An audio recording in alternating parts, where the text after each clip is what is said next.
All right. We're going to do something a bit different today. This is a run I came up with and routed over the past few days. Just something I'm doing for fun. This is not a leaderboard category. Yakuza All Bosses. Let's talk about what this means. Which I don't remember. Do I have to do the extra dialogue here? I don't think so. So yeah, I'll talk about this category and a bunch of other stuff, and we got plenty of time in the beginning of the run to do that. So I'm just gonna hit go, and let's see how this goes. Hey Wolf, thanks for the good luck. So Yakuza All Bosses. What is this category? So usually when you want to do a completion-based category for a Yakuza run, you do all sub-stories, which tends to, but not in all cases, include Amon as sort of a final boss fight. Usually that's the last thing you do in an all sub-stories run. But the first Yakuza game, the PS2 Yakuza game, is a bit different. First of all, there's no premium adventure in this game. Once you hit the finale, that's it. There's no going back. So anything you want to do in the game, you have to do before you hit the finale. But other than that, this is actually one of the Yakuza games where fighting Amon doesn't actually require all the sub-stories. It only requires the sub-stories that are not related to romancing hostesses. Which, to me, those sub-stories are very, very boring. So I was looking for a way to, I guess, legitimize a run where you do fight Amon, but you don't have to bother with any of the more boring things. So for a while I thought I would just call this Amon percent, but that, I don't know, seemed like it just isn't enough, I guess, if that makes sense. So I thought what I could do beyond that, and I decided a fun thing to do in this game, which there's categories like that in a lot of other games, would be to do an all bosses run. Which you might think that's kind of the same, because to fight them on you have to do all the combat based sub-stories, so that covers all the bosses, but that actually adds Kamaki and a bunch of other Coliseum fights to the mix, which is pretty cool. The Kamaki fight, for those who've not seen it, is well, it's not really that difficult once you figure out how it works, but it starts out pretty difficult. It takes a while to understand how to fight him, but we'll get to that eventually. There's also 2 main story fights that we skip during the actual any percent run, and we are going to also do those. So this is a very combat heavy run, which to me, for a game like Yakuza, which at least in the speedrun aspect of it is very combat based, to me that feels like more of a satisfying completion metric, that you actually fought all the interesting fights that there are in the game. Yakuza 0, people can deal damage with gun. I don't really. That's this is. I was afraid of this. That's unfortunate. I was telling myself I want to punch him before I grab him, but I just forgot. That's very unfortunate. This is a fairly bad start, but I'm not going to reset over something like that, because this is like a 5-hour run, so there's more important things to worry about. In that instance, it wasn't really unlucky. I just forgot how to deal with Like you could say it's unlucky that I didn't get a lot of heat, but I should have. I knew what I had to do. I just failed to do it. But yeah, I'm not really going to worry about small time losses in this run because this is a long, strenuous run, and it's also, you know, the first time I actually run this. I've done a lot of offline practice, naturally. But I mean, this is just kind of a proof of concept. This is not something that I'm going to push super hard. This is not something I'm going to, like, super optimize. I may run this again for fun if I, you know, if I feel the need to, but other than that, no. But yeah, there's obviously some degree of... There's something arbitrary to deciding who's a boss and who isn't. But since this isn't the leaderboard category, this is something I'm just doing for fun. I can just decide for myself. So it's all good. But I think the fights that are... oh, by the way, this is one of the additions I was talking about. Usually you can skip this fight by just going to the side and getting away from these guys, but this is actually... Like, I would say this is a very obvious candidate for an all sub-story run. Oh, I forgot you actually can't heat move until you get an upgrade. Oh, nice! I got him with the back attack. Very cool. But yeah, I would say like the obvious candidates for who's a boss is any important story character that you fight, and this is kind of a murky. This is kind of a murky descriptor, I guess, but any character who has kind of a unique moveset.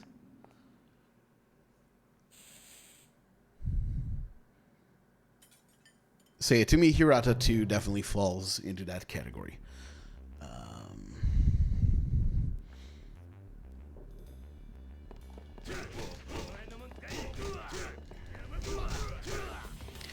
And of course, we have Forks Guy, which... Why would he play nice on the 5-hour run? I actually don't, like, terribly need Forks Guy.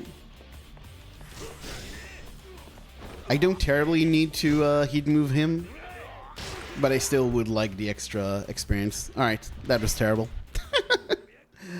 That was an extremely bad first chapter, but that's fine. Hey, Theo. Thanks for the melon. So all bosses, because of the need to do sub-stories and because of a bunch of other things we need to take care of, pretty much introduces changes to every chapter in the run except this one. The only real difference you might have here is that we can level up tech and get the long combo, the 4 light, 1 heavy combo. We can get it early, we can get it after this fight, if all goes well. But we don't even use it because the sub-story fight that we're about to do actually doesn't benefit from the long combo. It only makes it longer, so we are just going to, as normal, hit this man towards the wall.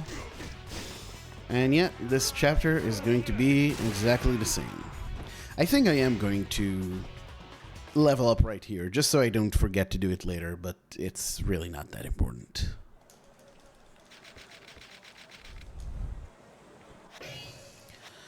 But this actually...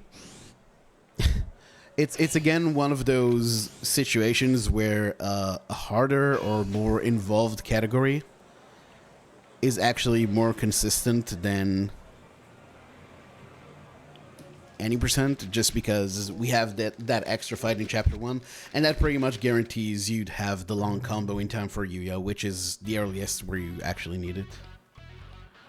I'm the boss around here. Thank you, Khan. So you really don't want to... Can you... Oh my god. Well... Dude, it figures. It figures all these guys would act like this. It figures these guys would act like this on this run. But yeah, if you actually do the extra heavy attack at the end of that combo, that guy falls down, so it's much, much worse. Alright.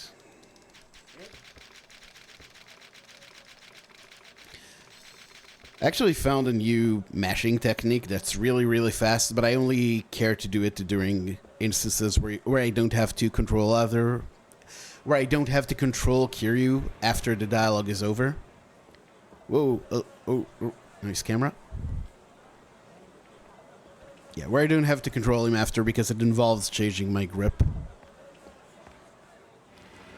But okay, so we are good for early game XP, which was honestly my biggest concern. That was probably the only thing I would reset over, but yeah, we're looking fine.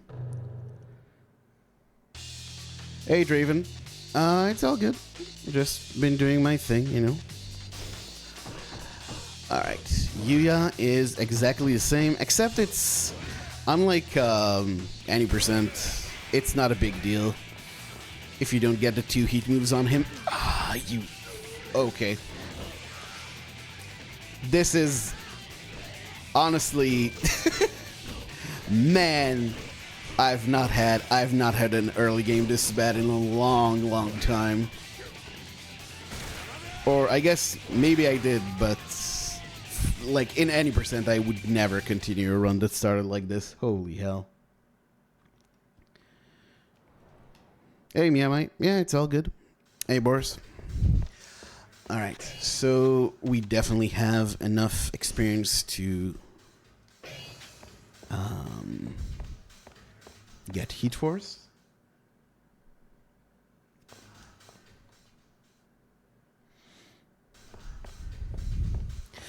But yeah, honestly, there's not a whole lot that changes in how we approach combat in this category.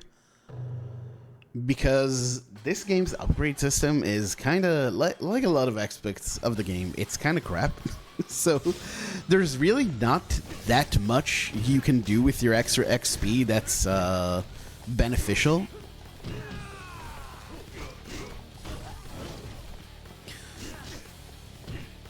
Fuck. By the way, bit of advice. When you play this game and you get the QTEs that you need to mash to get out of a grab. Oh, that's actually good. He was going to headbutt me, but the game just gave me that for free for some reason. Alright. Still pretty bad, but okay.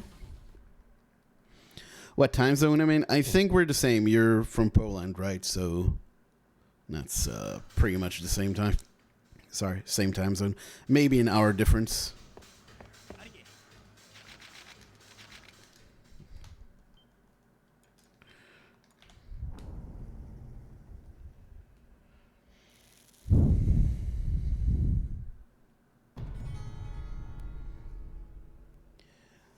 But yeah, there's not a whole lot you can do. I might actually mess this up.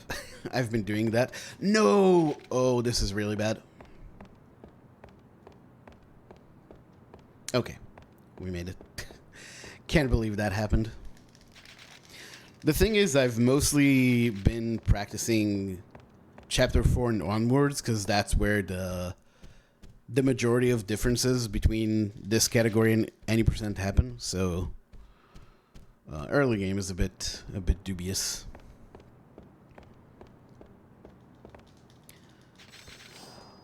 But that's fine. Like I said, this is not something where I am going to put a lot of time into optimizing this category. This is just for fun. This is just a showcase.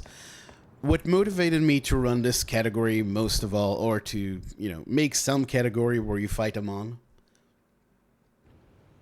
is just the fact that it's kind of hard to find information about what exactly you need to do to fight Amon in this game. By the way, this is a new strat. This isn't unique to this category. I just found that this is extremely consistent. I don't know if it's faster than what we usually do for 80% where we just do long combos. I'm assuming it's not, but it's consistent, and consistency is really the important thing when you're running a long category. I don't care about saving a few seconds as much as I care about just, you know, things working and me not having to worry about a lot of stuff going wrong.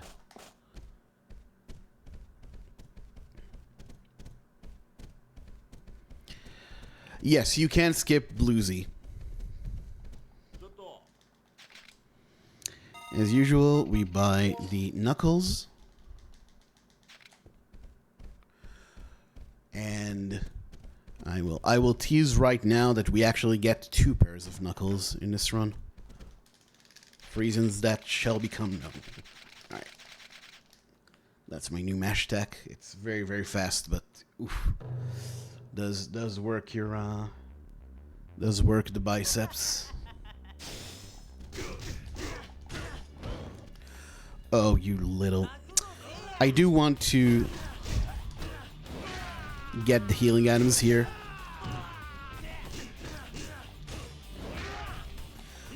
Unlike any percent, you have to, well, you have a lot more fights than in any percent. And man, some of the sub-story fights are nasty. So you absolutely need the extra healing here. Start with Golf Club Guy. He is very dangerous if left to his own devices. God, I hate you. Alright, this guy's gonna do some stuff. Punch him, grab him, take him to the wall. Have to do all sub-stories? All sub-stories that don't involve the Cabaret Club. Ah, fuck. I hate when that happens.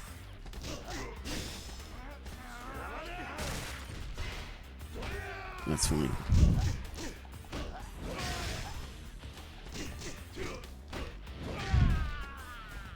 Alright, yeah, that's good. That's good. Alright, cool.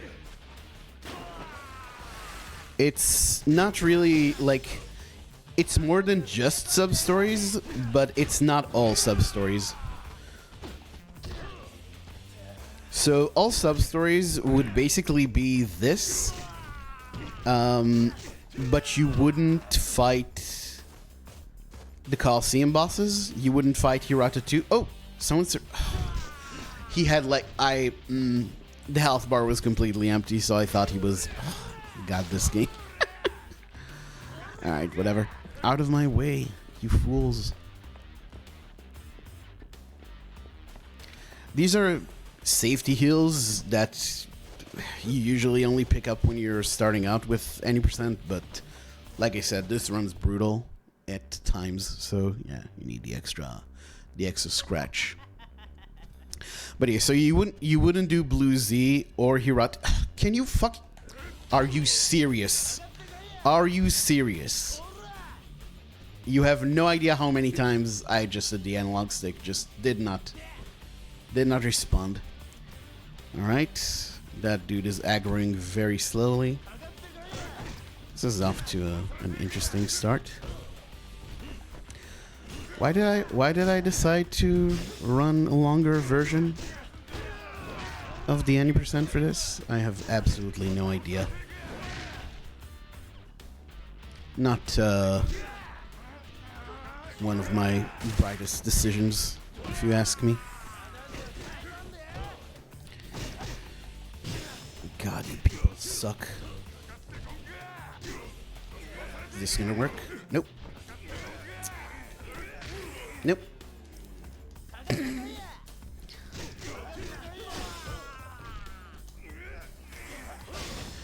Ran out of heat. God damn this game. Alright, come here, you fucker.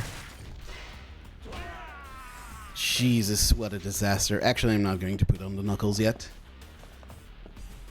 I usually put on the knuckles to clean up, but I didn't need to clean up because that fight went horribly. So I am just not going to put on the knuckles until Shimano. Because that way, when I need to do the interact here to go down the stairs, there's no risk of me wasting a spin.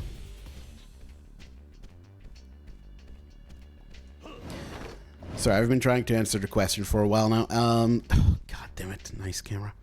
So yeah, all sub-stories would not do Hirata 2, would not do Blue Z, would not do Coliseum, but it would do the 6 sub-stories that have to do with hostesses, which I am completely disinterested in doing. It's just a bunch of mashing, and then each sub-story has a very standard fight in them, so I opted not to do that. I thought about doing all sub-stories, but nah.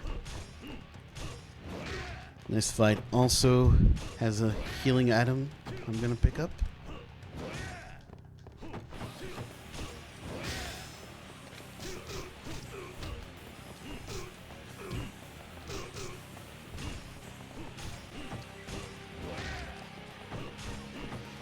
Prefers to take us away. Yep.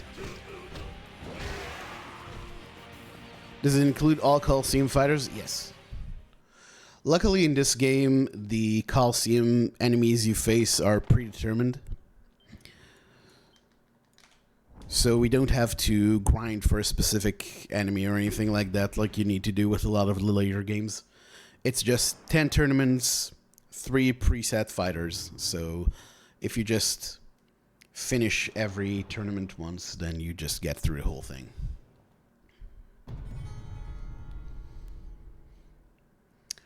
Alright, so I really wish we could do this sub-story later, but there's just no time-efficient time where it's better to do this. Nope, not here. I am already going to do the level up we do later in this run. This is to get stability, which makes it difficult for enemies to knock Kiryu down when he's in heat mode, which is going to be pretty important for this fight coming up.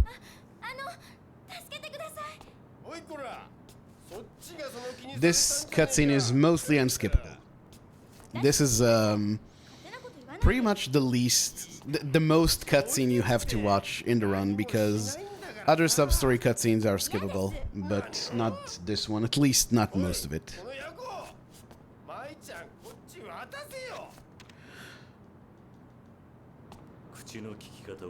And this is where I need to start looking at my notes very carefully, because picking the wrong option in a sub-story could fail it. And if you fail sub-story, I don't think you can fight Amon. Here's the problem. I tested a few sub-stories to see if they're necessary for Amon, specifically UFO Catcher. God, UFO Catcher.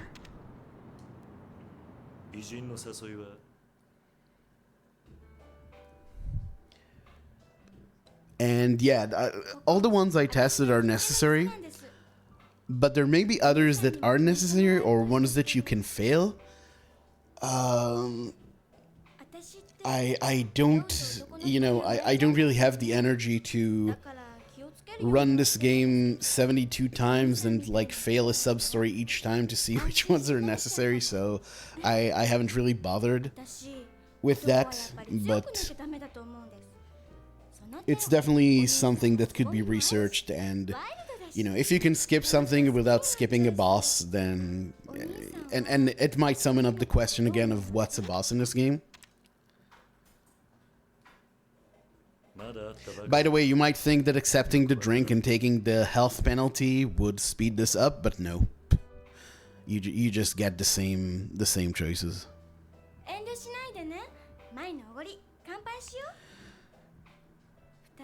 You can fail them. Yeah, I don't know, and I don't really have the time to test it all. If anyone has video proof of failing a specific sub-story and still being able to fight Amon, then I'm all for it. But otherwise, I I will just opt to do all of them successfully.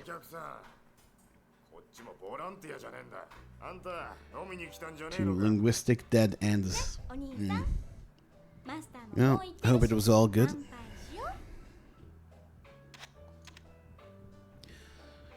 Hey, Firelight. 3 master plays of this game. Yeah, I don't know. No real world logic can usually be applied to this game. So, yeah, see, stability helps mitigate getting knocked down like that, but it doesn't really guarantee anything.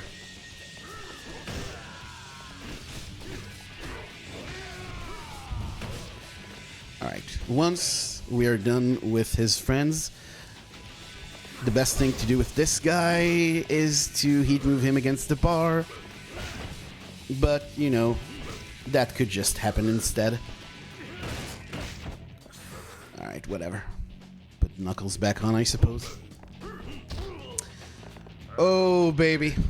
Oh, okay. Sure. Oh, wow.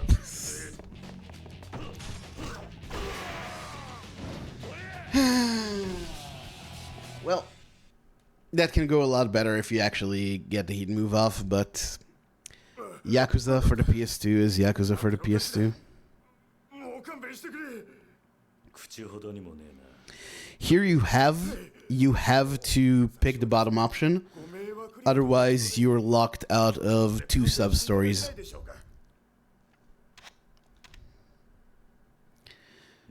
So Kiryu shaking his head like that is an indication that you did everything correctly.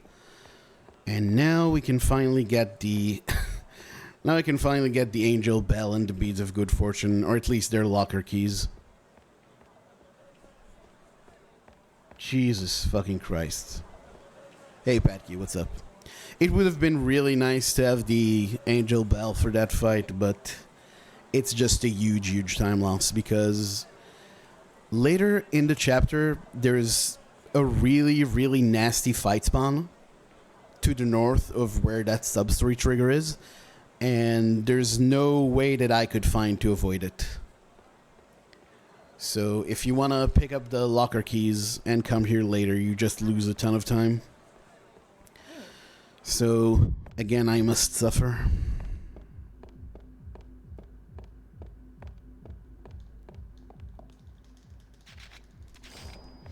But yeah, these are the same locker keys we pick up in any percent. The Angel Bell, which makes enemies less aggressive. Or is supposed to, at least. Kind of mixed results on that one. And the Beads of Good Fortune, as usual, just make it so that random fights don't spawn.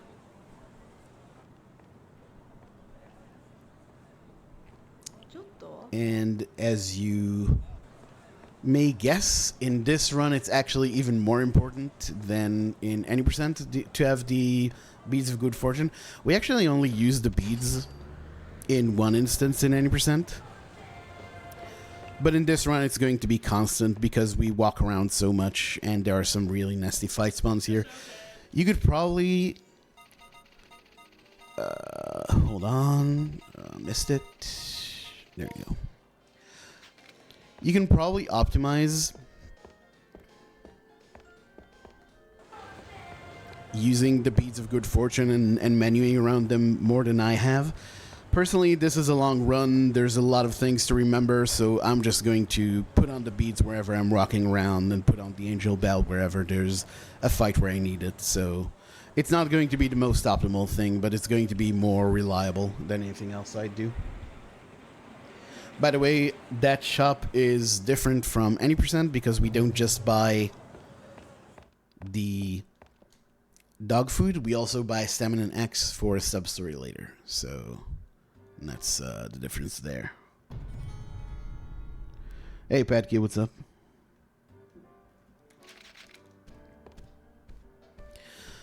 When is Yakuza 0?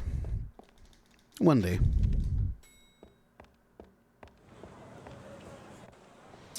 Alright, and sadly, we have to make the trip to the lockers.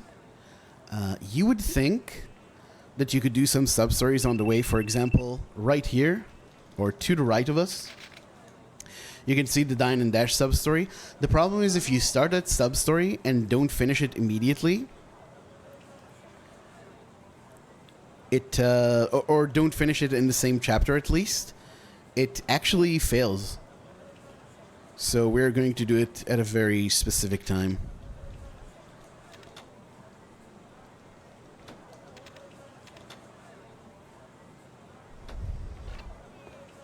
And I'm immediately going to put on the Beads of Good Fortune.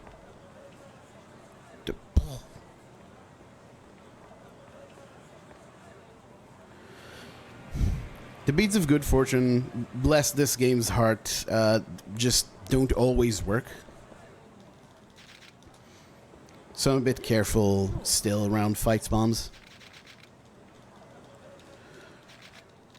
So what I did over there was talk to the lady to initiate the Purse Snatcher sub-story, which that one you can actually wait with for whatever reason. And now we're going to do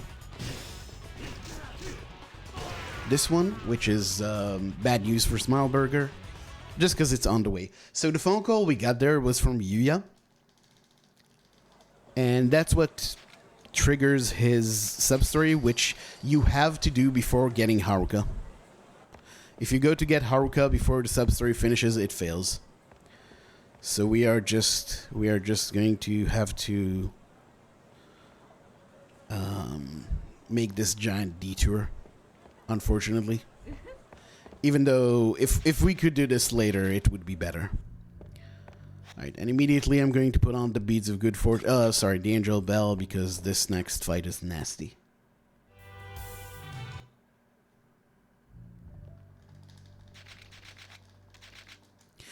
Camera feels bigger in the OG. That's because you move through it so much slower. I think that's the reason why it feels that way. It isn't actually. Oh, okay. See, good thing we have stability. Like I said, the Angel Bell, it helps statistically, but this guy is still a pain in the ass.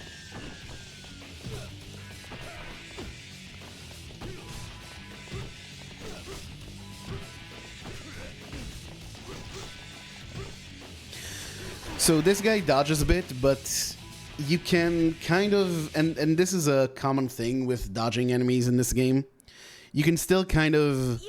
Oh, forgot there's a cutscene. You can still kind of get them with the edge of the hitbox, especially if you get them stuck in a corner. Alright. So we're going to go and help Yuya, but we are going to make a bit of a detour. It's not really ideal to do the sub-stories I'm going to do right now. If I had it my way, I would do them at a different time. The problem is one of the sub-stories down here, the Matchstick Girl, unlocks a sub-story called Gold Lighter, which in turn locks a sub-story called Find the Bag, which has many parts all over the map, so you want to initiate it as fast as possible. So unfortunately, to be optimal, you kind of need to make another detour here. With ED, you mean? No, not yet. I got a nice PB, but I want another one.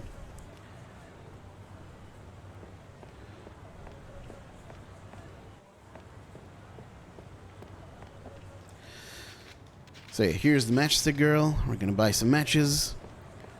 Then you pop over here. You can actually move a bit less than that, but the camera transition assures that you can talk to her again. And I'm just going to send this to the item box. Bit of a problem here. I don't see a sub-story that should be here. Oh, there he is.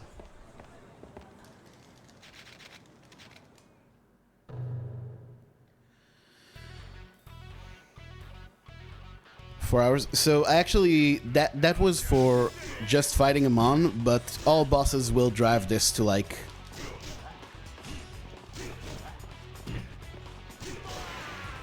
All bosses makes this around 5 hours.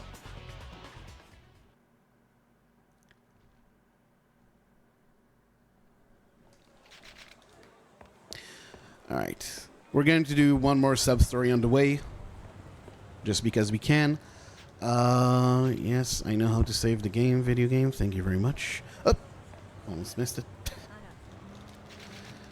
This is the guard sub-story. We're just going to park our ass here for 15 seconds at a time. And just wait for someone to come pick a fight.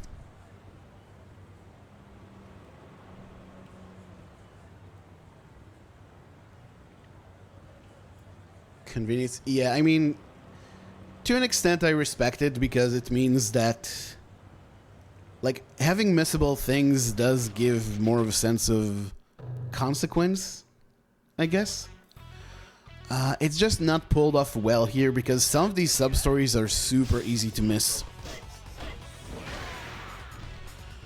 Like, the truth about the fake Mizuki in Chapter 10... There's actually the one where you meet Yayoi Dojima in Chapter 8, where the game actually tells you about it, but it also says, like, the florist calls you and says, talk to me when you have time, which is not true, because if you don't go and talk to him immediately, then you fail it. But at least it lets you know that something's happening.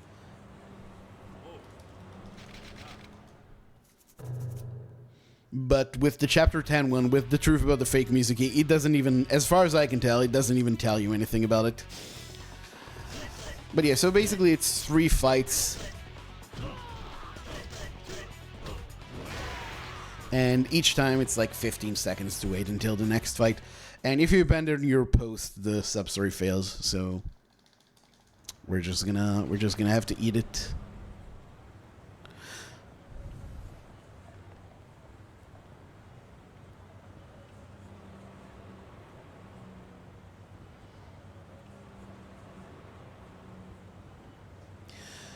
But yeah, I think you can have a good middle ground here, where things can be missable, but you give players enough of a notice that they can that there's something to miss. Very nice, good one, Kiri. Why hit either of the enemies next to you when you can just hit nothing?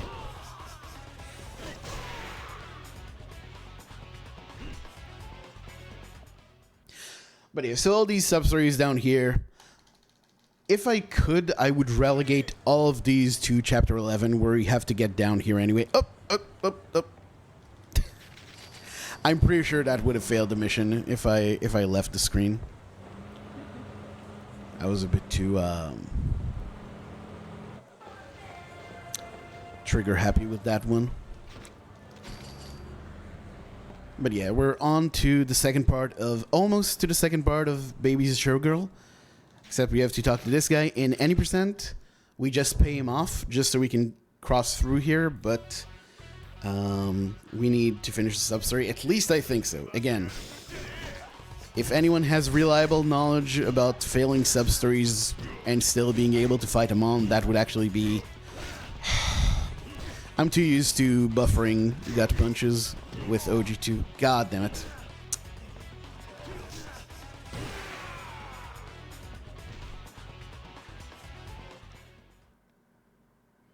Can be done well. Yeah, that's what I'm saying. You gotta...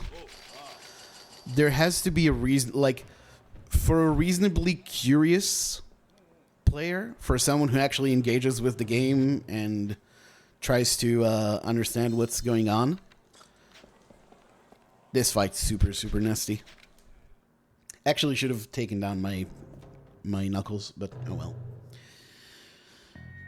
But yeah, for a player who's reasonably engaged with the game, there should be signs that things can be done and that things can be missed. Otherwise, it's just annoying.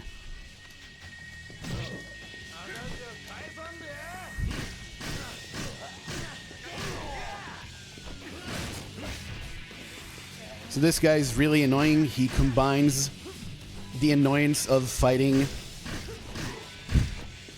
an enemy wielding a weapon with all the regular annoyances of this game. But the furnitures here are actually decent for this fight. Oh, except that.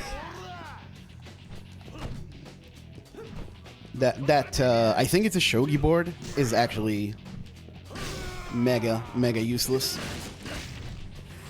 All right, I think I can put Knuckles back on now. Oof. And that's why you want extra healing items.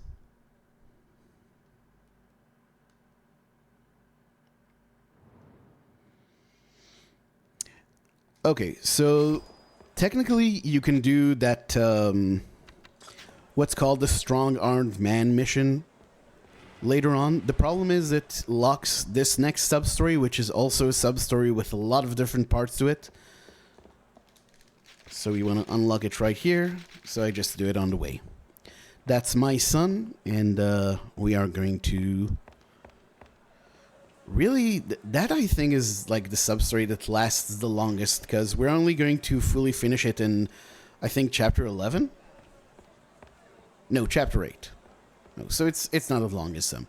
Anyway, that pretty much covers all the extra stuff we have to do.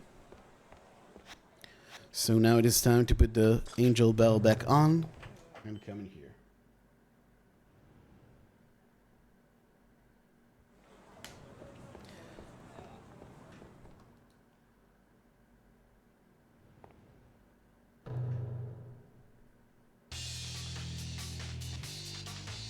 Okay, I was just making sure that I took care of everything.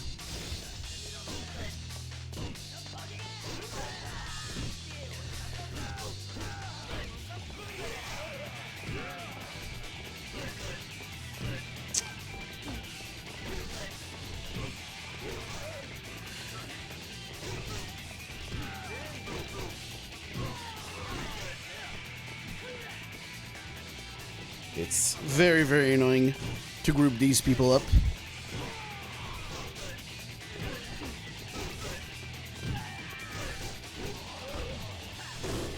Alright. Whoa, got on top of the milk carton there. That's interesting. Alright, that's pretty reasonable. HP is not looking great, though. I might have to heal again on Hayashi.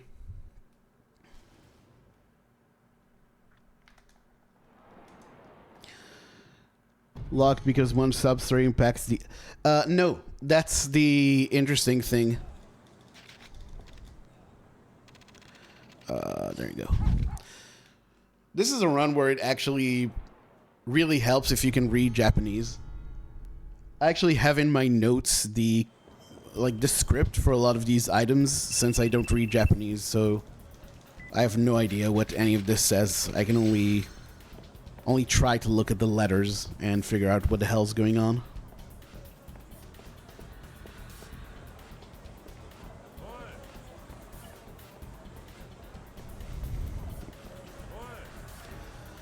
But yeah, if I get caught by the sub-story right here, I am no joke resetting this run.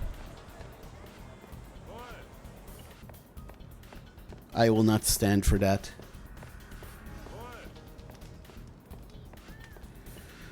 Luckily, we are smooth as hell.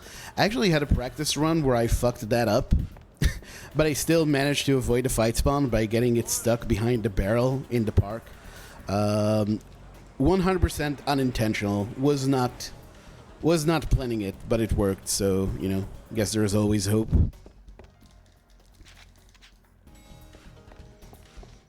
Alright, good stuff.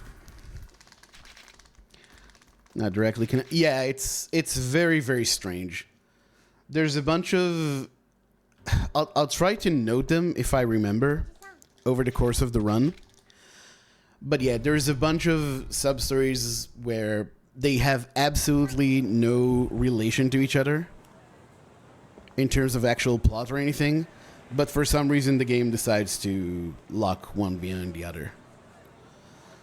That's why there's a lot of routing decisions that might seem weird at first glance in this run, just because you know, you think you can do things in a different order or more optimal in terms of walking back and forth to places, but no, game is just weird. That's kind of something that they stopped doing, I think, around the time of Yakuza 0. Kiwami still has it. Kiwami still has a bunch of weird instances of substories being locked behind each other. By the way, check this out. I managed to do it again. You can just fucking lock the camera behind those stairs and it just stays there. And it's actually better off that way because at least that way the camera angle is consistent. What a video game, folks. What a video game this is.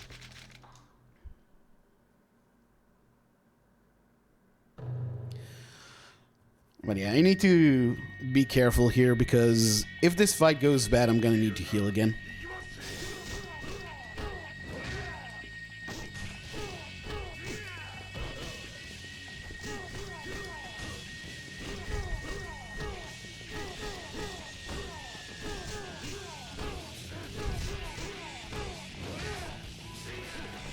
Oh boy.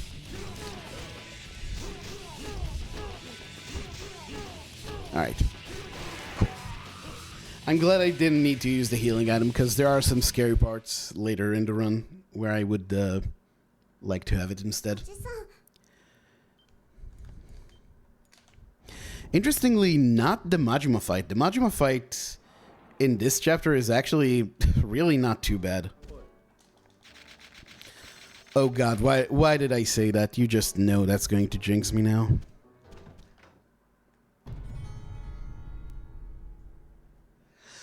But yeah, there's not a lot to do in this chapter, both because it just doesn't unlock a lot of new substories. But also you cover so little of the map during the mandatory parts that it just doesn't make a lot of sense to do a lot of stuff here.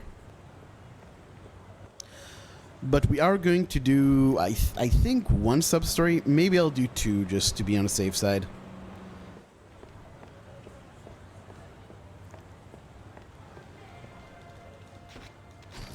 One thing you do really, really want to do, because it's missable, talk to this kid, and he asks for something to eat, but it turns out you can just give him one of the healing items that you find in the... one of the healing items you can find in the set pieces, the HP supplements, as they're called in the English translation. So that's another reason why I picked those up.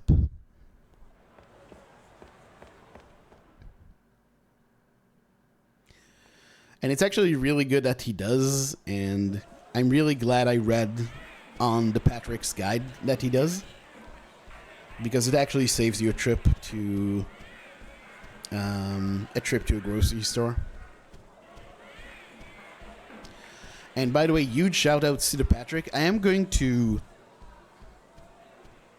point out a few instances where he's wrong about things in this game, where his guide is wrong.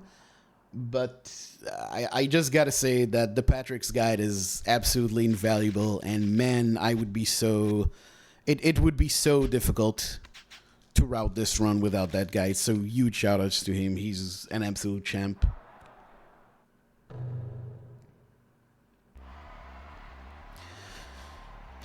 But yeah, this part goes exactly the same. For Daniel and Gary, we just alternate full combos and short combos.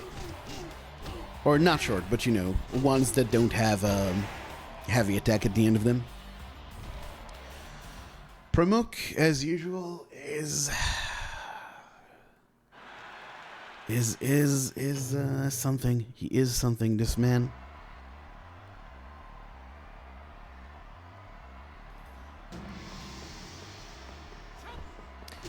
So the idea with Pramuk, just like in 90%, is to bait out attacks that we can punish and sort of try to work him into the wall of the Coliseum, because that fucks with his AI a bit. At least that's the theory. It doesn't always work out.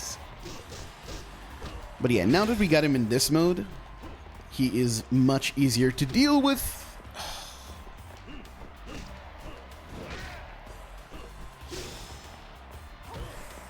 This isn't perfect, but it's definitely much, much better than what we used to do with this guy, which was basically to just grab him and hope for the best.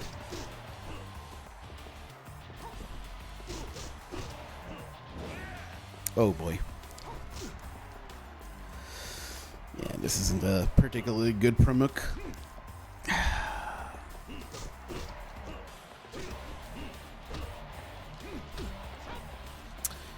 He's very, very grabby. I've never seen him this grabby. Dude. Oh my god. Alright, whatever. Everything going wrong in the actual run is pretty much what you can expect from this game.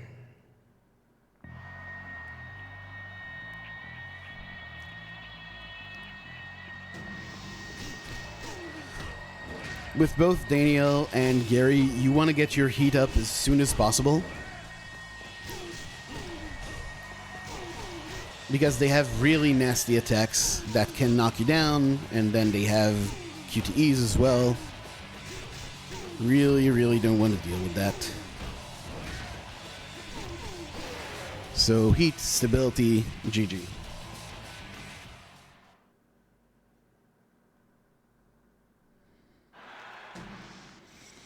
Alright, well, that Pramuk sucked, but Pramuk often sucks, so no big deal.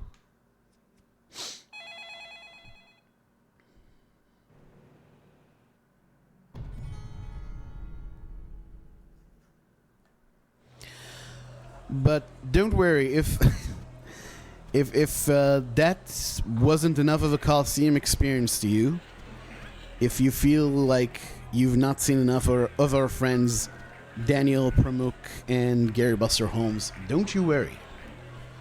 We are going to see a lot of them in this run. Way too much. Way too much, in my opinion. But yeah, just like in 90%, we're going to do the Kamaki training because, well, first of all, you have to do Kamaki training because this is one thing that the Patrick has wrong. So in the guide, it says you need to do the 72 non-hostess missions to unlock Amon. And this is necessary, as far as I can tell, but not sufficient. You also have to do all Kamaki training, but there's actually a forum post somewhere where he says you also have to fully level up Kiryu. This is not correct. And actually, it's very lucky that it's not correct, because that would have actually made this run even slower.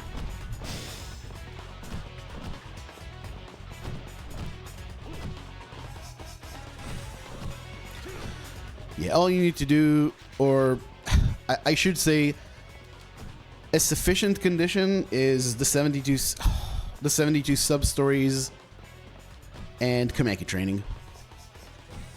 What you do need to fully level up Kiryu for is to unlock the final Coliseum tournament. So we are actually going to need some extra XP. Also, to get all the Kamaki training, you need to be level 9 in all your attributes. So we're going to be grinding some XP later in this run in a way that will become apparent. Now, for safety, much like in 90%, I'm going to level up here. The difference is you can actually get an additional level of body over any percent. So that makes the Majima fight really, really safe. Like, it's very difficult to die in the Majima fight. Not impossible, I guess, but, you know, we'll see. We'll see what happens.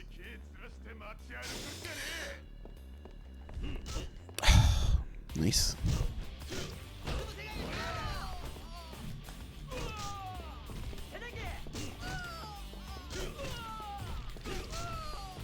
This fight is just a pain in the ass. They're all very weak, but they tend to spread around. I try to walk to that corner to group them up, and it works to an extent, but not you know, nothing ever fully works in Yakuza for the PS2.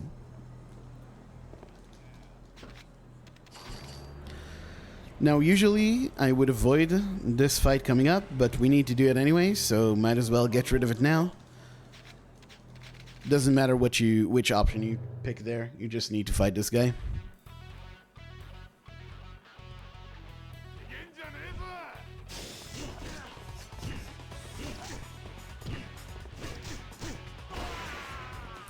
So there's actually the second part of my son in that park, which I guess I could do later. I don't want to risk it though, because in my notes it says to do it now, so I'm just kind of afraid I would forget to do this later. So yeah, just get rid of it now. Doesn't matter. Takes like 2 seconds to go in and out.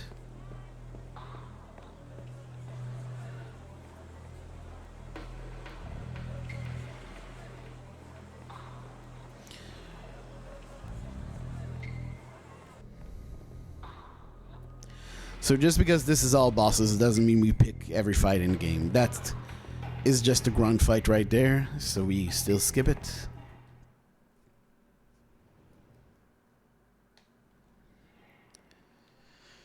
Alright, and now for Majima, who's been very annoying. Very annoying in my practice run, so I can only imagine what he's going to be on the actual run itself. Alright, his guys are gathering up. That's good.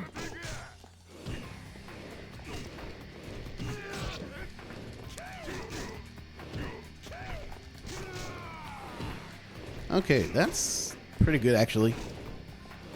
Now we just need... Yep. You can't... Honestly, there's nothing you can do against that attack. Like, if the game wants you to eat that attack, then you're gonna. No way around it. Alright, well, I was actually praising him, but no, this is, I guess this is kind of standard for Majima. Not the worst Majima fight you can have. Definitely not the best. Did one of those gut punches, like, do the sound? Make the sound of connecting, but just didn't do damage, or did I imagine that? I've been playing entirely too much of this game, to be completely honest with you.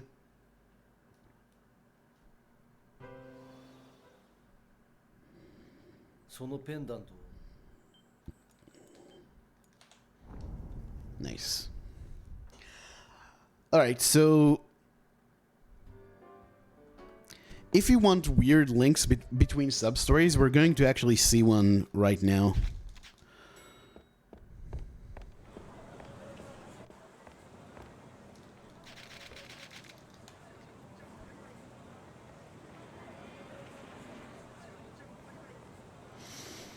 Just want to see... I hope there's no fight spawn here.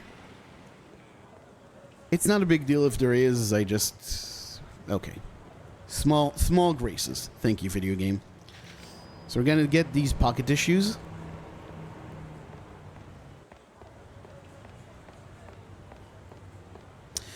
And I'm going to do something that might seem weird. I'm going to go to Children's Park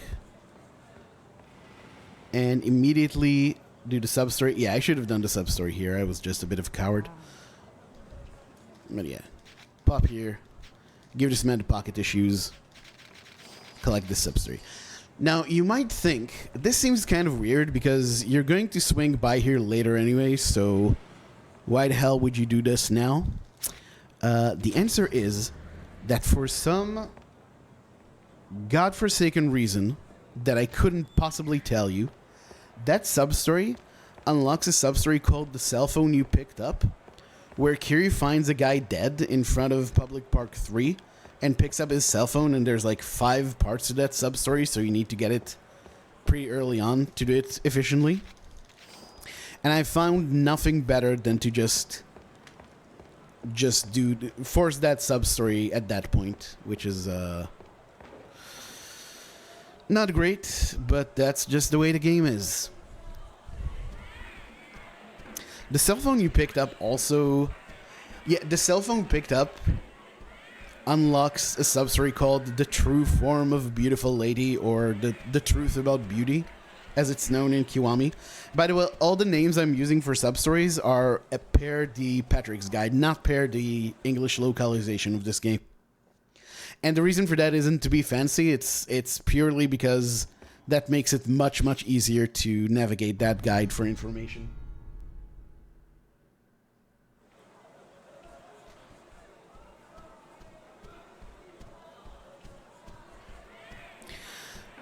Oh, by the way, the only different thing I did there was to pick up a locker key for a red jewel. We're going to need the red jewel for a sub-story in Chapter 7. Actually, one of the scarier sub-stories because it's one where you can lose the run, not to combat, but to just making, regular mistakes, I guess. I'll talk about it when we get there. Also, you might think, why not do the toilet sub-story now? But whenever it's raining, so there's a point like this in this chapter and in Chapter 8. I don't remember any others. But yeah, during these parts, sub-stories aren't on the map. So you just can't do it.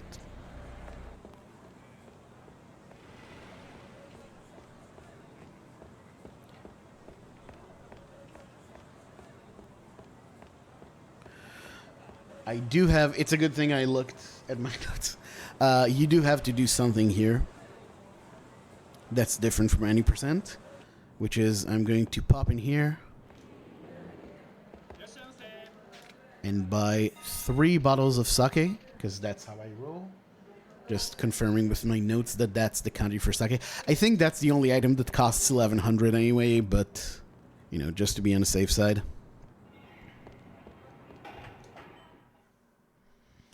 Scared of the rain? Yeah.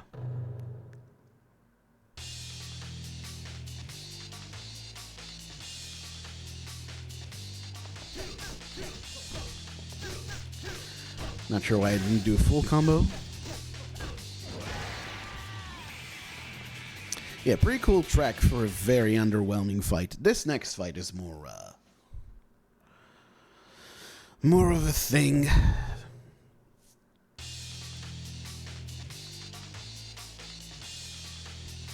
Bum, bum.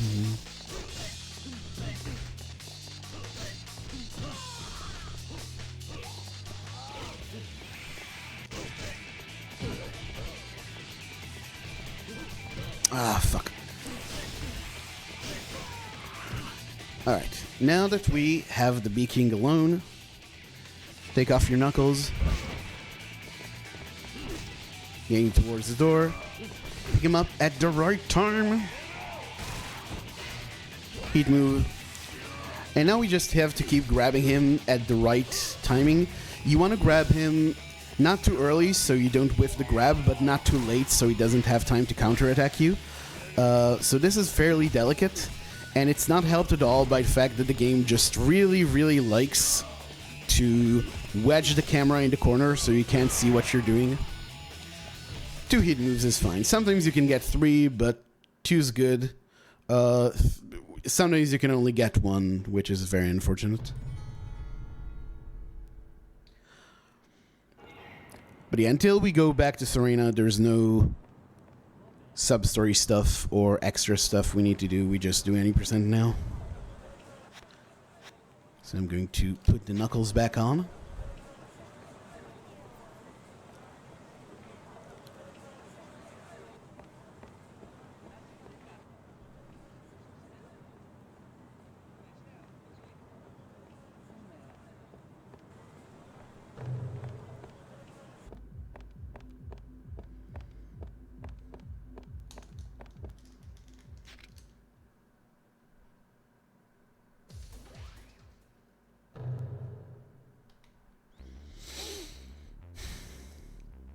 So just like any percent, we time a gut punch here to hopefully hit all the knife guys.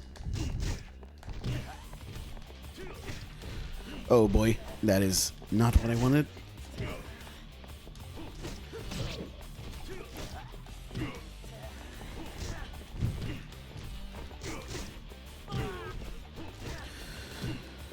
So the interesting thing about dodgy guys in this game is that they don't inherently dodge. They can only really effectively dodge you when you target them. So if you try to convince the game that you're actually targeting one of their goons... Nice, okay, nice hitbox. That was a pretty good fight. If you can convince them that you're targeting one of their goons, then you can get collateral damage on the supposedly dodgy guy. So that strat works for a bunch of fights. And for the rest of it, I just got him stuck in the corner because that limits his movement somewhat. As you can tell, does not work 100% of the time, but it's decent enough. Okay. So after the long trek to Serena, we will resume.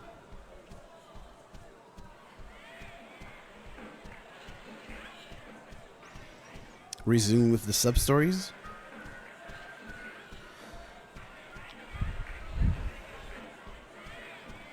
But until we get there, I guess it's just a good idea to look at my notes and see what else I have to do in this chapter.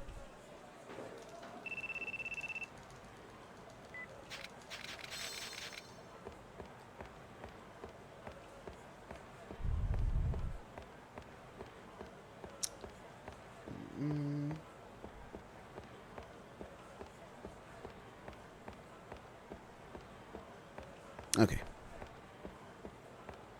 I think we're good.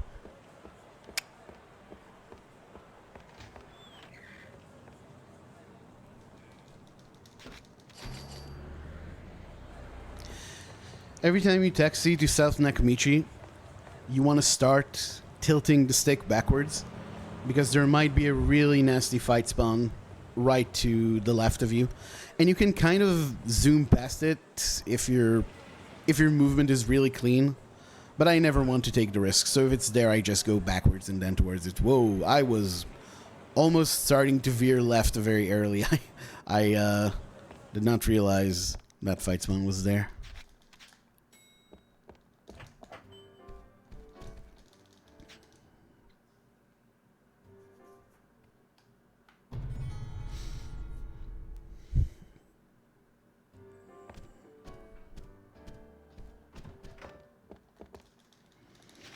All right, so we're back on the sub-stories. The first one, here's the drunk guy. He wants a bottle of sake, so we give it to him. He wants another one, we give it to him again. And now he's feeling sick, so we give him a stamina X. And that is the end of that. Riveting action. On the left there, you can see the start of the sub-story, the cell phone you picked up, which I'm going to do after this. Interesting thing about that sub-story. Well, I'll get to that in a moment. This is actually, surprisingly, the purse snatcher here is actually one of the few fights where you kind of see a strat that's a bit more original, a bit more unique to 90%. Gut punches and grabs really do nothing for this guy. But what actually turns out to be pretty good is this pipe.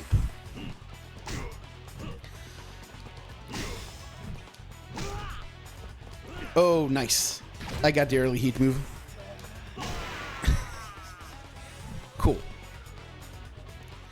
So it's got a very wide swing, so it gets him, and it also has a really nice heat move. Okay, now the cell phone you picked up. Sir, please talk to me. So here we pick up the cell phone. And interesting thing about this, we're going to get a call. We're going to answer it. Gonna put on the beads of good fortune. And it's going to ring again right here. Fun fact, if you do anything on the left screen that prevents you from transitioning to another part of the map, you don't get that second phone call, and you are now soft locked. Great game. That actually happened to me during when I was routing, and I had no idea what I was doing wrong. All right. So 15 is the red jewel. We're gonna need that for later.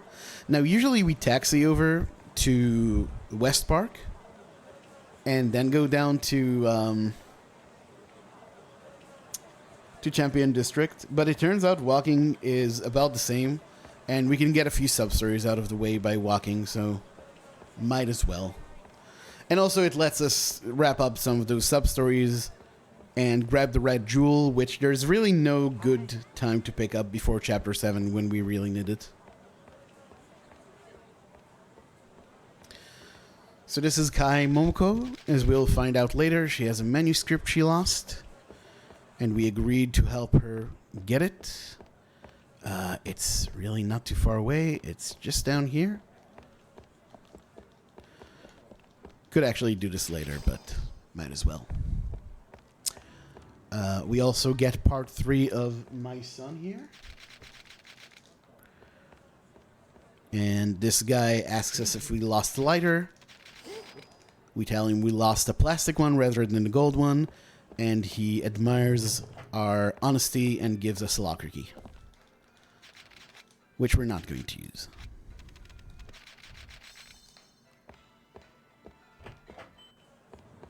Oop.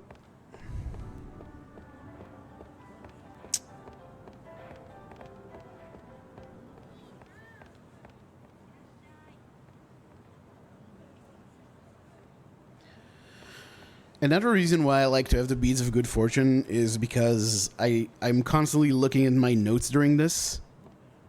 By the way, this fight on the right is My Son Part 4, and I could do it right now, but for reasons that will become clear later, I'm not going to. Not just yet. We'll do it eventually.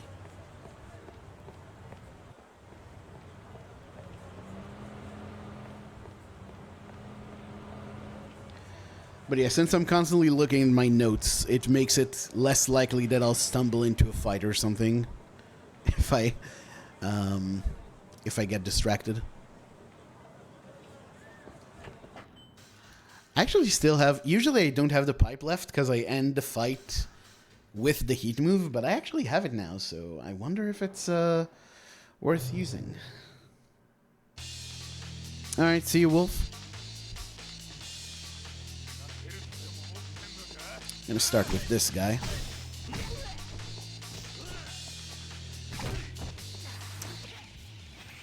Good enough, I suppose.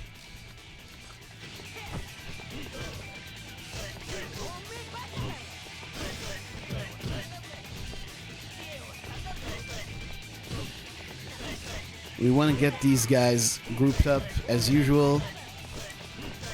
This is Yakuza for the PS2, so they are just not going to cooperate at all. Oh, this guy picked up the stun gun. Unfortunate.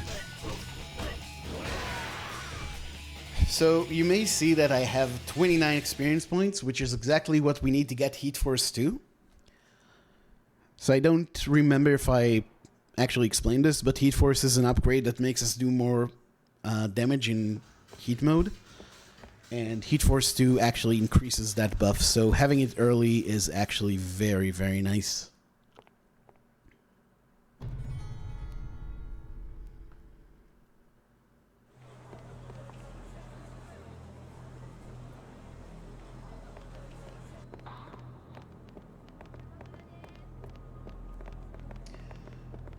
So we're only going to do one extra fight during this.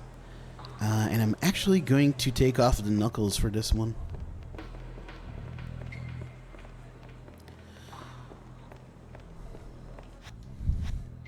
Kind of surprisingly, at least to me, you can actually do sub-stories when you're with Saya.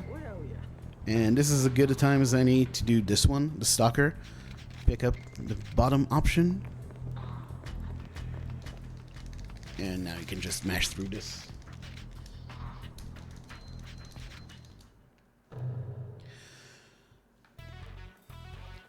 So the guy with the leopard print sweater is actually pretty dodgy, but you can just grab him. He'd move against the wall. Goodbye. Gut punch here. Ah, that sucks. Okay, because I actually want heat for the Shota fight. And interesting fact about OG1 is that if you use a heat move to end the fight, you actually don't lose the heat. Very important to talk to this lady, otherwise it doesn't count. And now I'm going to equip the Kodachi and get Heat Force 2. Which isn't going to matter for the fight coming up because we only use heat moves and then build up heat with regular attacks. So you never actually get the Heat Force buff, but it's going to be good for later. And you know, you're in the menu, might as well do it. Alright, so mash triangle to get a heat move off on this guy. Double attack to build up heat, and rinse repeat. This strat is actually useful for a bunch of fights, not just in this game either. It's good for, oh boy. Alright, might as well put on the knuckles, I guess. Okay, whew, that could have ended very badly.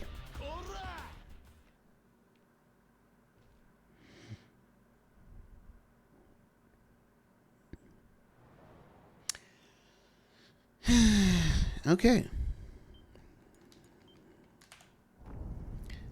That's chapter 6. Now chapter 7. Chapter 7 is whew. This is a big one. This is a big one, and it contains a rough part. I actually could have just equipped the beads on that menu because I didn't really need the angel bell at that point, but it's kind of hard to think about stuff like that. You might think, because we have to go all the way over to Utobori, that this is a good chance to do some extra substories, but substories are actually not on the map at this point. A rough part. But yeah, substories are actually not on the map at this point. They are going to be on the way back, and we're actually going to make some, in my opinion, pretty interesting use of that fact. We'll see it in a moment.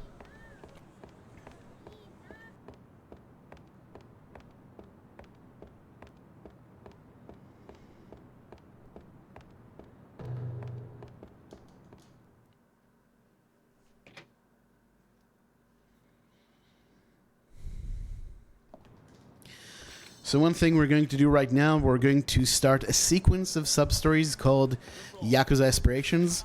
I believe in English it's the Yakuza Candidate or something like that. Yakuza Aspirations sounds better to me, to be honest. But yeah, this guy's name is Kano.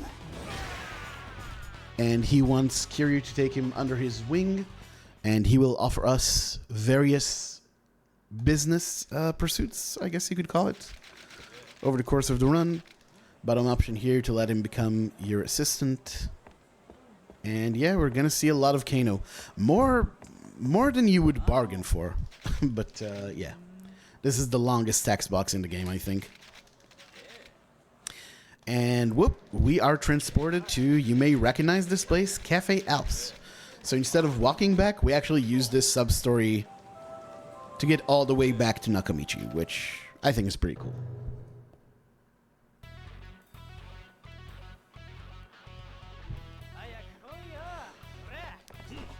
This guy's slightly dodgy, but yeah, as usual, you can just kind of get him with the edge. Why did I do a heavy attack? That never works. Yeah, getting him with the edge of a punch is a good strat. Works for a lot of bosses. We'll have better ways to deal with dodgy guys in later parts of the run, but yeah. So right here, very important to pick the bottom dialogue for both this and the next part.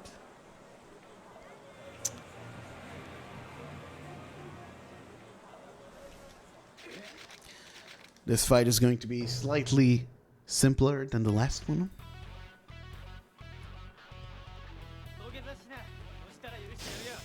Done deal.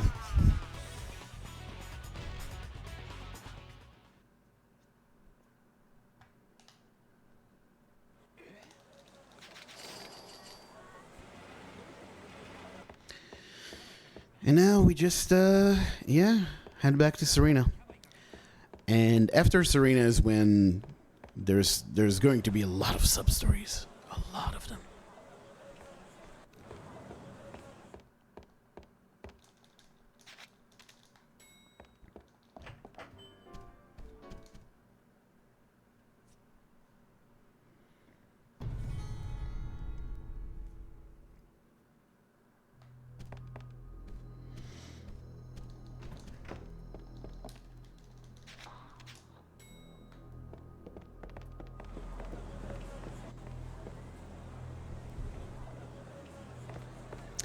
Okay, so we do have the beads on for this entire part because honestly, I've not found that the Angel Bell has any impact on any of these fights. And really, the Angel Bell is mostly good for fights where you only have to defeat the main enemy. So it kind of makes enemies stagger you less. For other fights, it really doesn't mean as much. Alright, I was hoping to group these guys together, but that was not in the stars for us.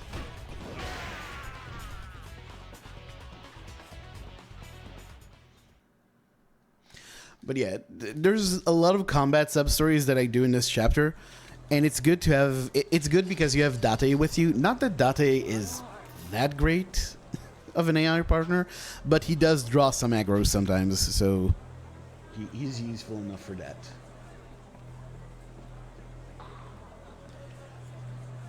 But yeah, this is Dine and Dash. And we're just going to chase this guy around for a while. Now what's going to happen is that guy is going to end up in Public Park 3. And after we catch him, it actually teleports us back. So you might think that it would have been better to, you know, initiate the sub-story. And just keep him in the park so we get the teleport. However, if you try to do that and you don't finish the sub-story in the same chapter, the sub-story just fails. So it's very unfortunate. So this is pretty much as good a time as you could ask for. Hello? Oh, he was actually... Okay. I did not realize that. That was my bad. Thought I would have to stomp that guy, but no, he was done for.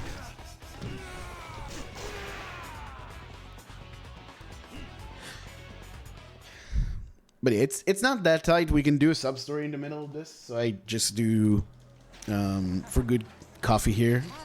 Just because it's kind of... It's not really on the way, but it's kind of on the way. And For Good Coffee unlocks other fights, so... unlocks other sub-stories, so it's good enough. This is the guy we gave our last sake to. Really important that you drink with him, otherwise you don't get the locker key you need to progress the story. Alright, and having done all of this, we go back to the beef bowl shop, and we can just continue on our way. Now, this next fight is actually really nasty, so you'd think you'd want the Angel Bell here, but the Angel Bell actually does nothing for you in this fight. I tested both with and without, and it goes pretty much the same. These guys are really annoying. So it's actually really good to do this fight when you have Date around.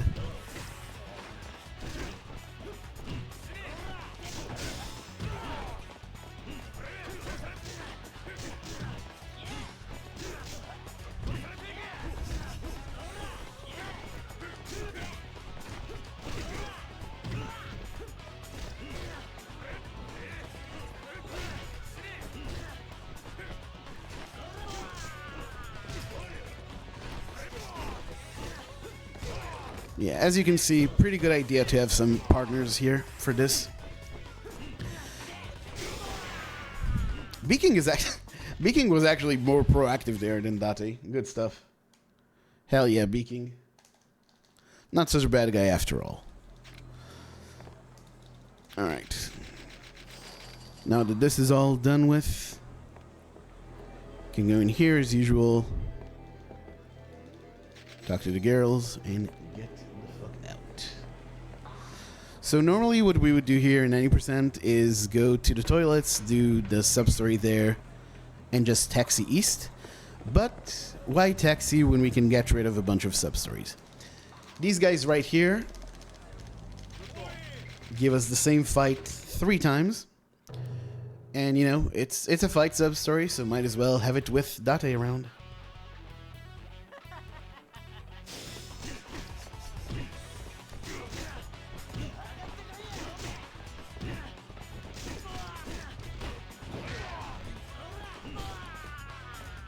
Okay.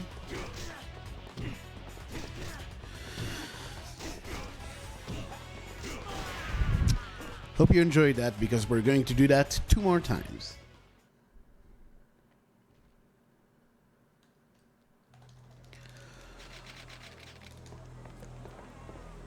Now, luckily, you only need to walk a bit south and then back up, and you get the next substory in the sequence.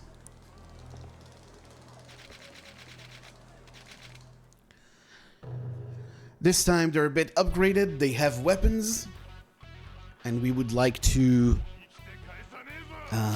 expropriate these weapons. What the hell were you even targeting, Kiryu? This man, I tell you. What a man. What a human being Kiryu Kazuma is. Took many years of my life already. And no doubt will... Oh, you're still alive. Okay. And no doubt will do it again. Now, I believe at this point I can get Essence of Finishing, which is actually pretty useful. So I'm going to go ahead and do that right now. 4 and 8. Yeah. Cool. So this time they have the weapons, but they also have 2 big boys with them. Not gonna be much worse.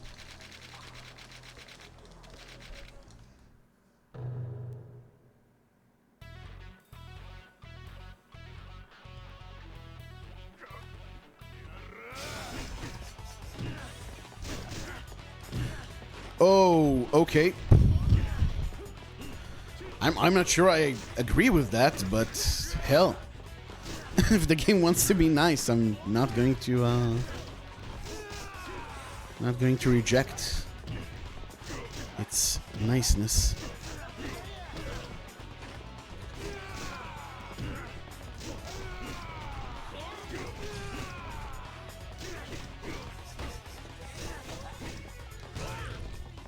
Bam. But yeah, like I said, finishing a fight with a heat move doesn't deplete your heat. In fact, the last attack of a fight never impacts your heat. So you actually don't gain heat from an attack that finishes the fight. Also, the sharp among you might say, hey, there's a 4th sub-story there that you need to do. Don't worry about that. Don't you worry. It's gonna be okay. This guy's gonna pickpocket us. I'm going to try and do something here. Not sure if this works and if it's worth it. Nope. Yeah, I guess it teleports you back no matter what you do. That's fine.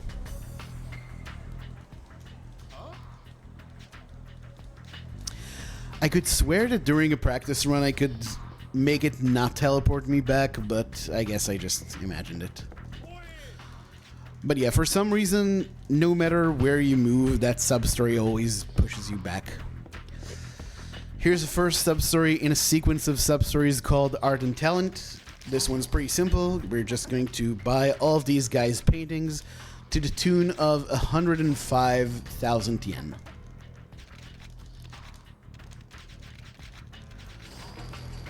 Luckily, we have a ton of money in this categories, in this run. And once you get the... Wait, did I forget to buy one? Oh, no, there you go. Once you get the experience point thing to flash up, you are done with the sub-story. Or at least the first sub-story in the sequence. This is also a pretty simple fight. Kiwami fans might recognize that stance. Yes, it did come from this game, and no, it is not the last time we'll see it.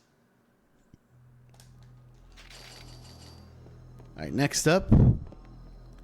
Careful here. This starts substory called Collections Call. And you need to answer it properly, otherwise you don't get the fight that comes with it, which we will engage in later.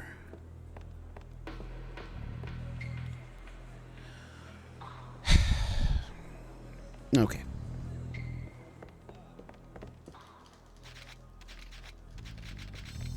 And that's just the normal thing we do here. And now you might understand why I didn't do my son part 4 before, because now I actually have Heat Force 2 that I can use to fight these guys, to defeat these guys faster. You might think it's also because of Date, but for some weird reason Date doesn't actually show up in this fight. He shows up in all the other sub-story fights you engage in, just not this one. I guess maybe because this is an earlier chapter sub-story, so they just, I guess, didn't test it for having him around? I don't know.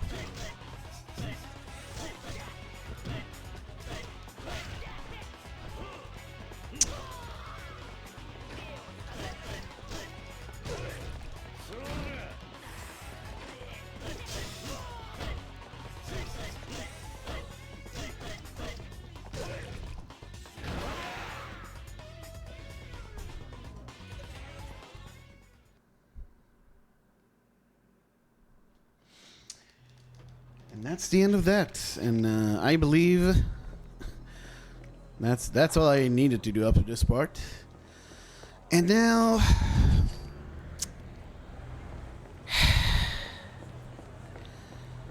now is the time to become very, very sad. I want to clear up my inventory a bit. So I throw out this thing and this thing. We need 5 empty inventory slots.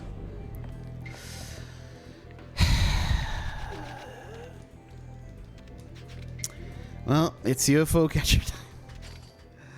This is so bad. If you've not seen OG1 UFO catcher, you are in for, I guess, a treat. If you hate me, this is a treat, because I'm going to absolutely suffer here. We need to get one of these golden dragon dolls. The mechanics of the OG1 UFO catcher are pretty much the most inscrutable thing you will ever run into.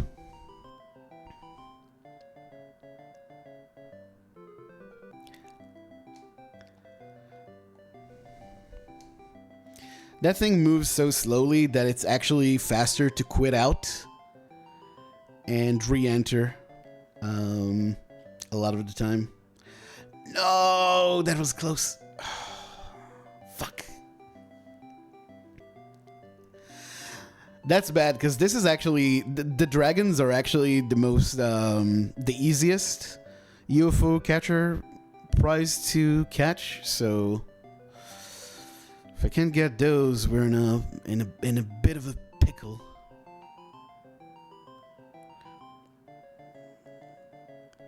Okay, this should do it.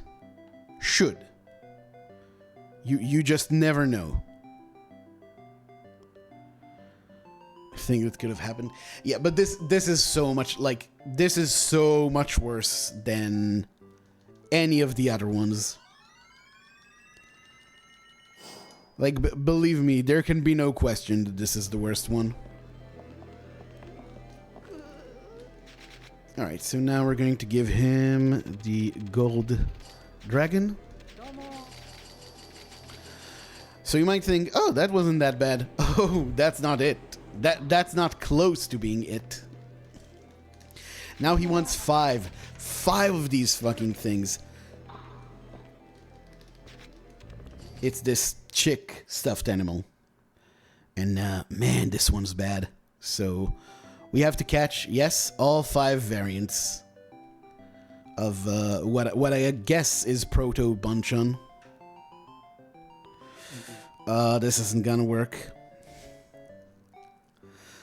Look at the weird way it moves. This is so cursed. The big ones are the easiest to catch, though.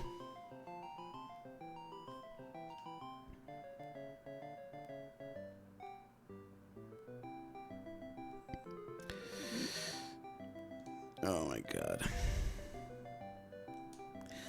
Ah, that's not gonna work. It's too far back.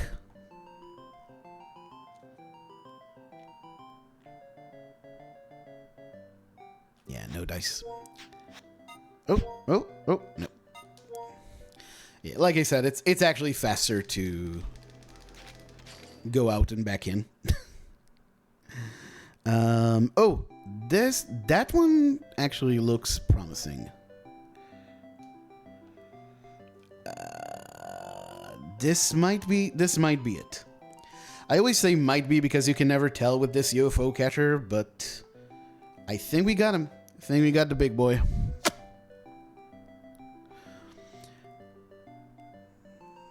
Oh, I don't like that movement. I don't like that movement.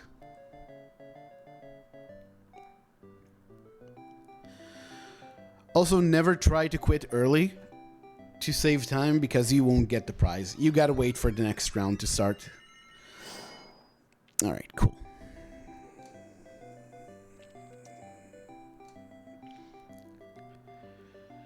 So it's kind of hard to describe what exactly...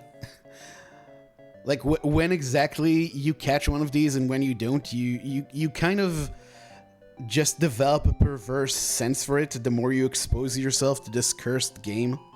But okay, that's 2 for 2. That's pretty fun. Well, I mean, we had those 2 attempts earlier, but yeah, two in a row is pretty sweet. Which one next? Let's try and get the black one.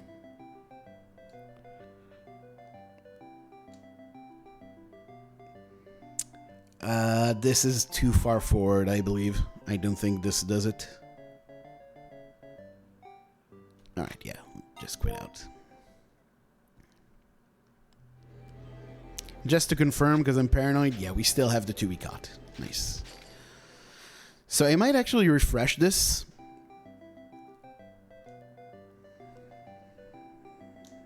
Now I think it's too far. Yeah, that's too far back. 5 times, yeah. Oh, it's... Alright, let me just quit out. Yeah, let's refresh this. I thought I could catch the black one, but now he's not in a good position, and neither are any of the other ones. Blue might be good. You want them to be facing towards you as much as possible. That makes it much easier to, like, aim the right way. Oh, that's no good. That's no good. Shouldn't have waited that long. Should have just quit out. That's fine.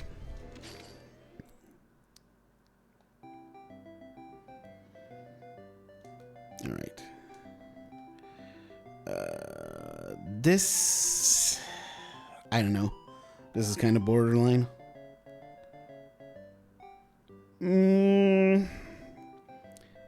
He might not stay in there. But, okay, he seems stable. I have had an instance where I caught one of the big boys, and they seemed stable, and in the middle of the movement, it just kind of popped out. Popped out of the UFO catcher.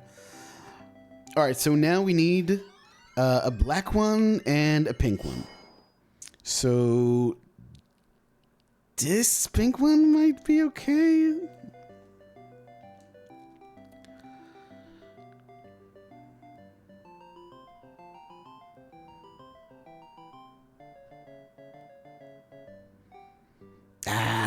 Almost. But I'm actually gonna try again, and I don't have to quit out because this time we're actually kind of close to the thing, so it might not be faster to quit out. So I'll save the 500 yen, I suppose. This might be it. I think that's too far forward. Yeah. All right.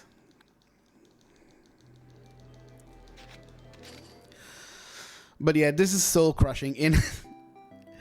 In a practice run I did, this took, I am not joking, 25 minutes. That's too far forward again.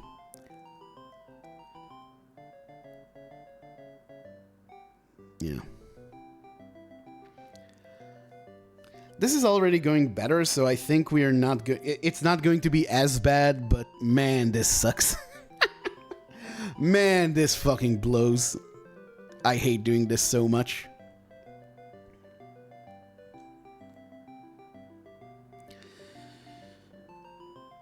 Okay, I adjusted the amount of time I hold circle, but now it's further back because of my movement before, so I don't know. Looks stable, but oh, it's no, don't do it, don't do it, don't do it. Oh, thank fucking Christ. Okay. All right, cool. Just need the black one now. Just need the black one. So I'm going to try here. This doesn't look super promising. So if we don't catch this one immediately, I'm going to just exit and like refresh the prizes. Nope. Oh, actually, now it kind of turned it around a bit, so I do want to try and get it. Yeah, it's like easier to catch now a bit. Although, I don't know about this. Oh, there you go.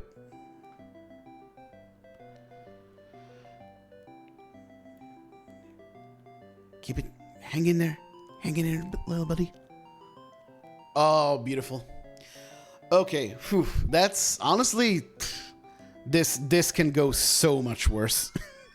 This can go so much worse. Alright, cool. We're not done yet. There's one more we have to catch. But it's a fairly easy one. Okay, that's not too bad. I'm happy about that. That's way better than that went in my in practice. My Yakuza 0 technique. Interestingly, Yakuza 0, you actually want to not catch the thing. No, this is its own black magic, the UFO catcher in this game. Yeah, that was too far forward. Unfortunate. I think I can just line up vertically and then just hold circle all the way back.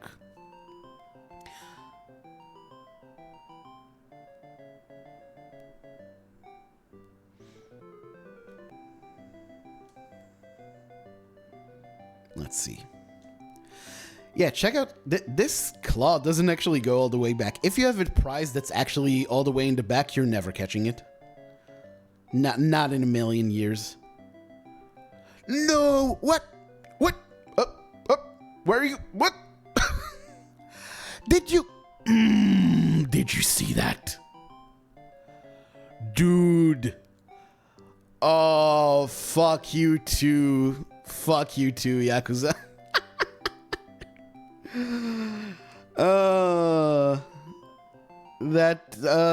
Yeah.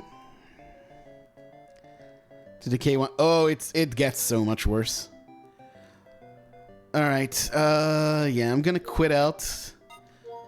I might actually have to refresh the claw machine, because I don't think we're catching... The one on the left is the only one we have a prayer of catching now. And I don't think we're getting that one either. This game is so fucking hateful. Why couldn't they just give me the... Alright, whatever. Okay, I think this does it, though.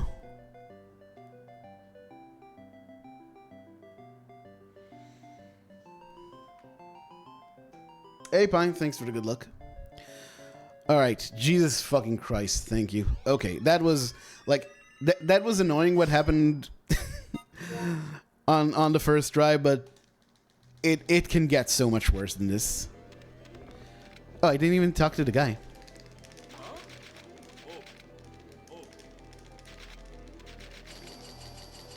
I was actually kind of lucky that the black dragon was there. Oh, okay. Now he shows up. I forget that you need to wait for that text to appear. Okay.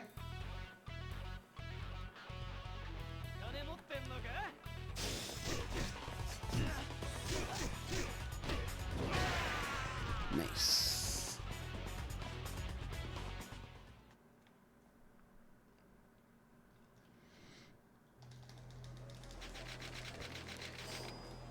All right, and that's the end of that. Thank fucking Christ. Again, it can be so much worse than this. That was painful. It can be so much worse. Let's just be really, really sure I didn't forget anything.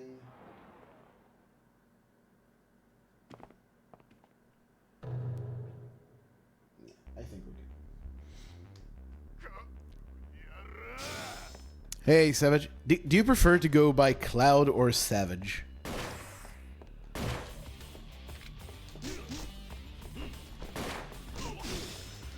I think the name implies, you know, Savage of the... Oh my god, this is terrible.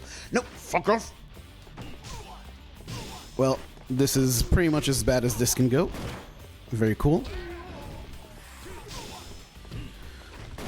Dude, let me get through. Heat Force 2 really, like, you really just destroy these guys with Heat Force 2.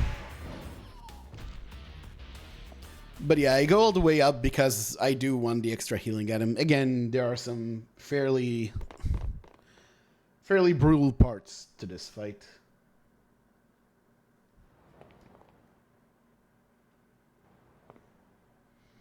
Cloud? Okay. Cloud it is. Alright, so before we head out, next part of Art and Talent.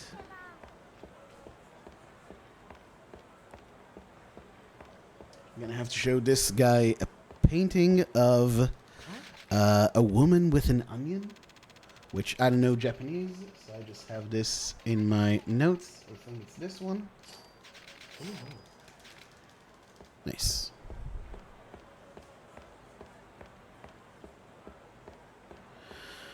And now there's... Oh, don't forget to talk to this guy. And now there's 4 sub-stories with Haruka that you can only do in this chapter, and you can only do in specific parts of this chapter. So a lot, like, it might seem like the routing is really inefficient here, but it's actually impossible to do this in like any other order. What?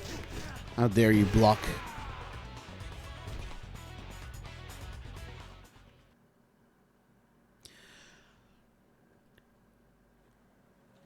So there's 2 sub-stories you can only do before the gambling hall, which is the one coming up and the one in the casino.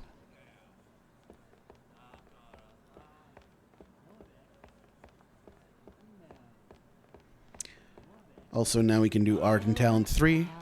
We just show the book to this guy. It does this really weird thing where it gives you this panel of, oh yeah, this guy went on to become a painter and he's famous in France. And that guy became an author. Isn't that nice?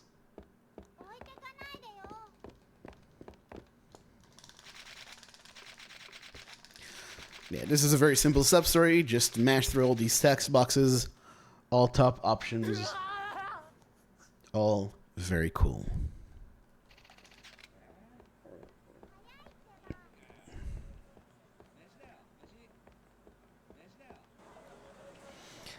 Do I have the beads on? I do. Nice. So yeah, that sub-story, if you do the gambling hall before, if you don't do it before the gambling hall, you can't do it, basically. Okay, and now, like I said, there's... So we did the Matchstick Girl to unlock Gold Lighter, and we did Gold Lighter to unlock Find the Bag, which is gonna happen right here.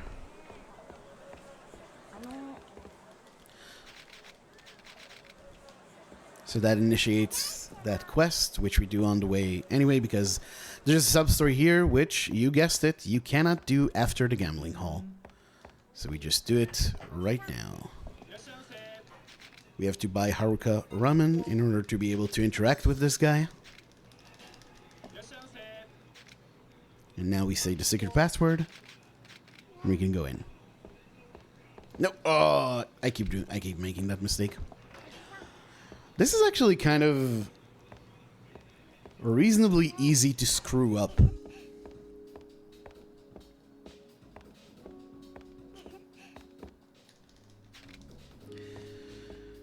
So I probably should have safety saved, but I don't know.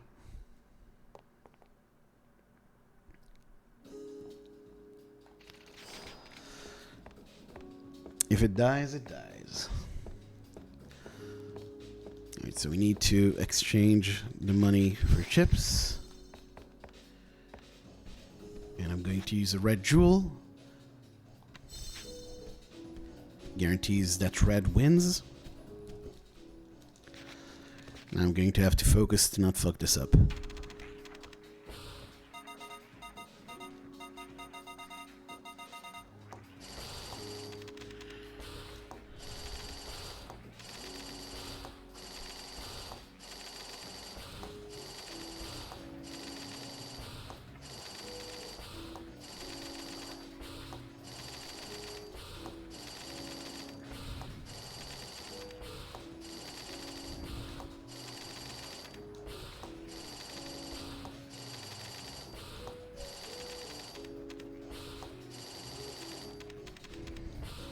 Okay, so distributing our chips this way guarantees that if red wins, we double our chips anyway.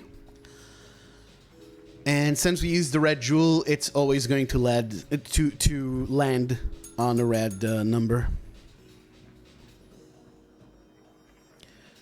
So if you mess things up and you take a lot of time, you just don't have time to place all your chips. So that's why I was kind of concerned about this, but no, we're good. All right, nice. And now we can exit.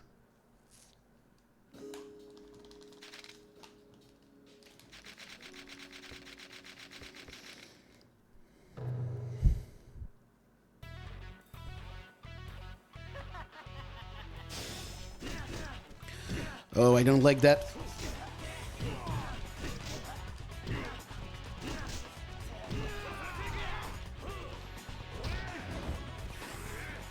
Huh. Well, that's not a lot of damage.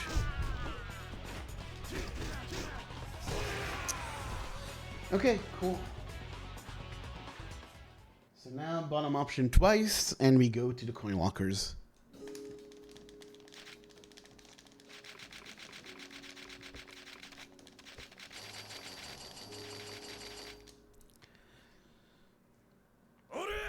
All right, and that's that.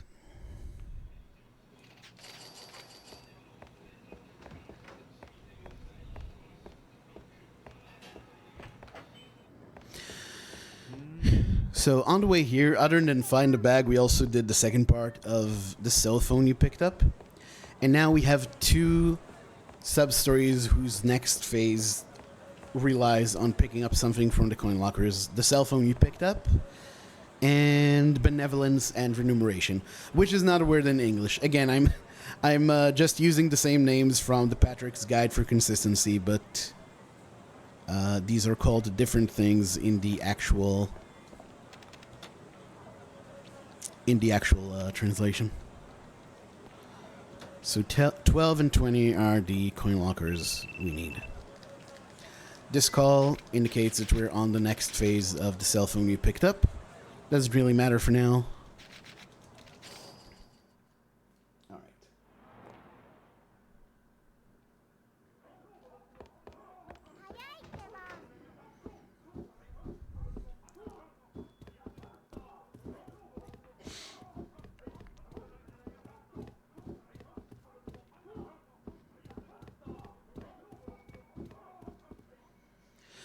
So in any percent, I always say that we don't need to worry anymore once we have 8,830 chips. Because after losing 10, that gives you exactly enough to get 9 swords. We need more swords in this run. So I'm actually just going to keep betting max up until the cutscenes, which is where, after the cutscenes, you lose the chips you bet. So I just bet the minimum then. Kid really loves gambling. It's Quite the education she's getting. Quite the education.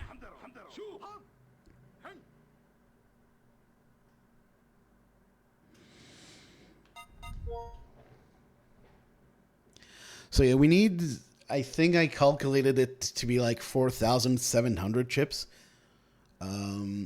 Which is fine. We don't need to, we don't need to, and realistically really can't win all of that during this part. We have like more money than God in this run. It's ridiculous. So really no need to be worried.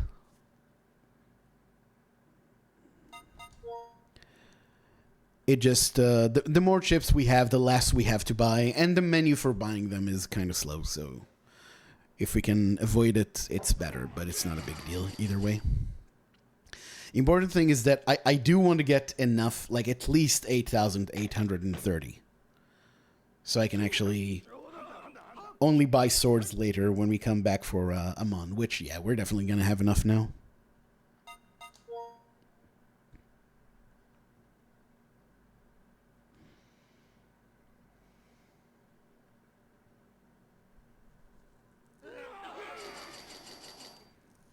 Okay, so we're good for the first wave. Oh, and we actually get a bonus round.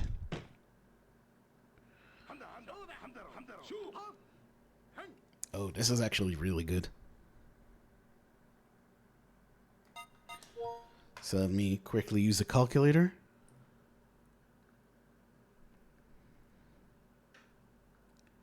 We want 14,700 minus...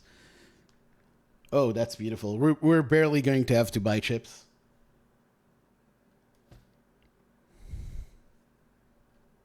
That's very good. But yeah, this we just mash through.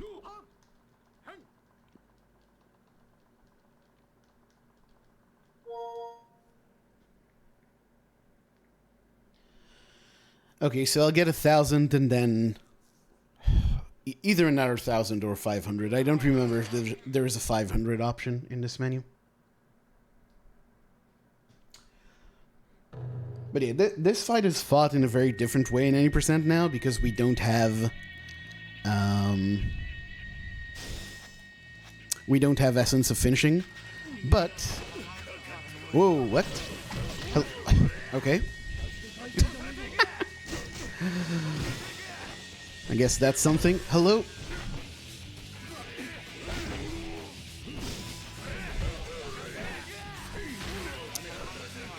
Okay. Well, that's something.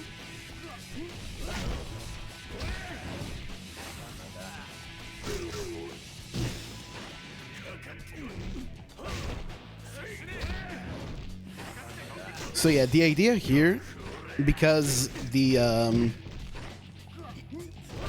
dealer, I guess, is a very dodgy guy. We kind of build heat off of his goons.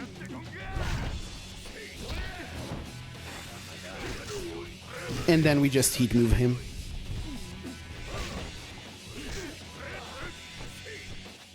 Which kind of almost worked.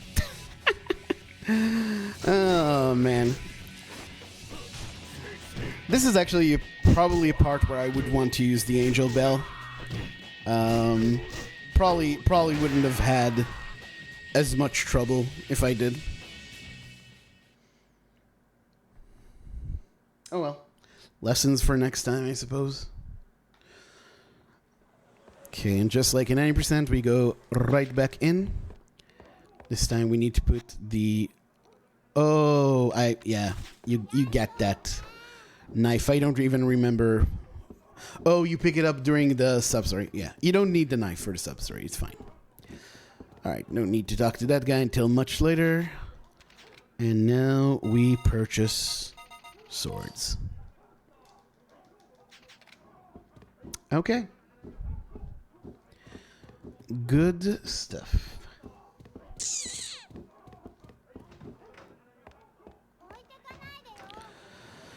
But the sub-story fun is not over. Not nearly. So we got the call that Haruka can come back. pop in, do horse racing mania for a moment. And now this is where things get spicy.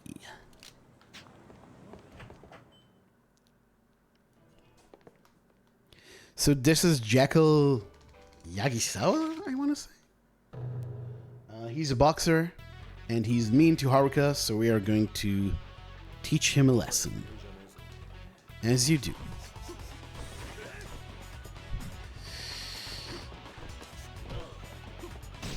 Alright. Good enough. Hello? Okay. What the fuck? Hello? Okay, and this is where things are going to start being a bit different. Oh, come on, come on. Come on, really? How the fuck did that not work? Whatever. I wanted to use... Actually, there's no reason why I should use the sword heat move specifically. Never mind. But yeah, you actually want to start using heat moves because we need to start farming experience. We need a lot of experience for the end game. We need enough experience to level all of our properties to level 9 by the end of chapter 11.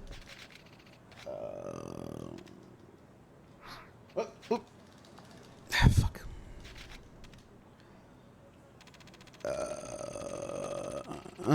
Where's the thing? Oh, there it is.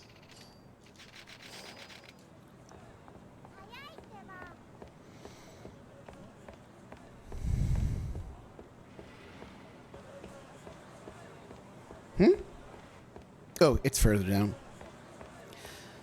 And now we need to give another thing. So yeah, this is essentially Yakuza's fetch quest, which is also in Kiwami.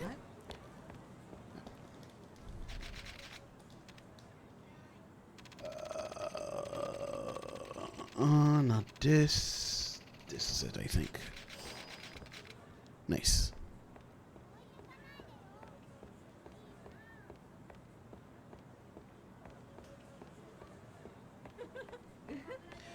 Okay. Now we wrap up betting unboxing. Not sure if top option is the only one that works, but it works, so we do that. This guy isn't as tough an opponent as Jackal Yagisawa, but he is fairly dodgy, so you might as well use a sword here.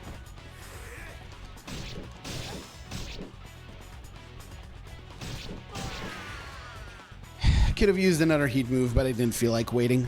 Hopefully that doesn't come back to bite me in the ass.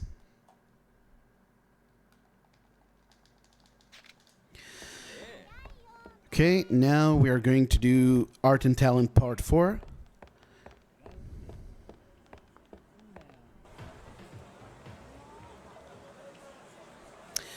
This man wants a painting to hang in Cafe Alps. So we give him a picture of a cat? Is it a cat on an onion? I don't quite remember.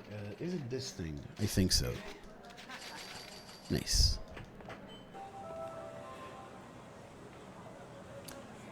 And now we go to this, the final major missable substory of this chapter, which is to be a doctor. Hey, Froob. Yeah, run's going,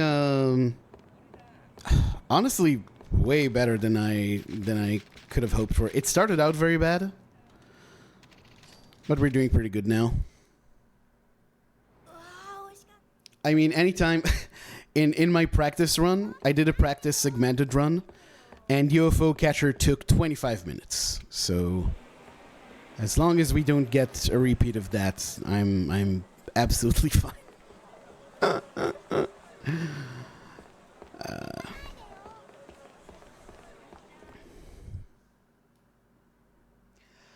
Alright, so Ali's brothers are very dodgy guys, so we're gonna try to hit both of them. Kind of worked, but they're not as close together as I would have liked them to be.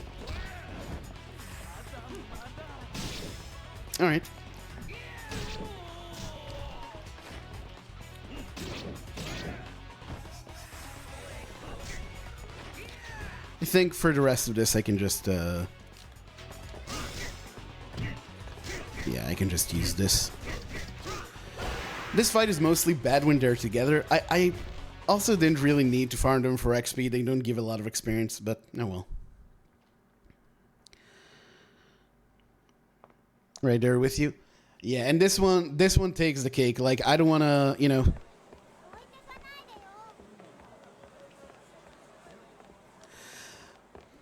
I don't mean to make it a competition, but as you can imagine, this game's UFO catcher is absolutely the worst.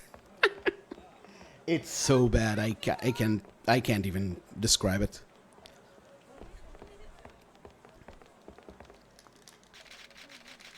Yeah, this one's notorious. You should have seen it. You can look in the VOD. It's absolutely ridiculous how bad it is. Like the physics are a mystery. Not that K2s aren't bad, but you know, this game's just K2 is actually a competently made game, which is not something you can say for this one. So you might wonder why I'm going back already, because we're going to be crossing through that alley again. But if you don't immediately turn in this side quest, it actually keeps bugging you, and it's a whole thing. Like, you take you get a package for that guy, and the game keeps bugging you to open the package. So it's better to just get rid of it right there. Alright, we're almost at the end of the cell phone you picked up. We're also going to do part 2 of Find the Bag.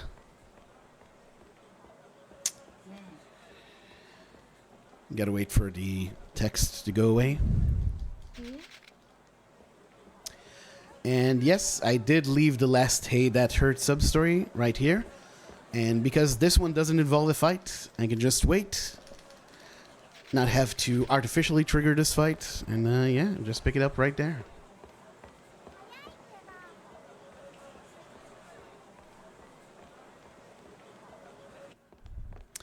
And now we're wrapping up the cell phone you picked up. Do I also use a sword for this one? Oh no, I said not to use more than one sword. Okay, this guy's kind of annoying to fight with the knuckles. But we will manage. Ah, you fucking asshole.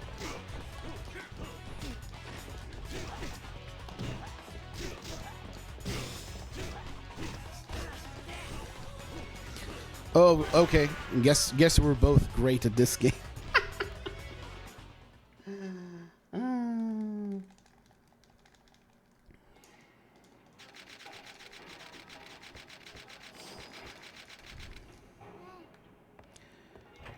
Blocked it from my mind. Yeah. All right. And now we can actually go back with Haruka. All right, let me have a quick look to see I didn't miss anything.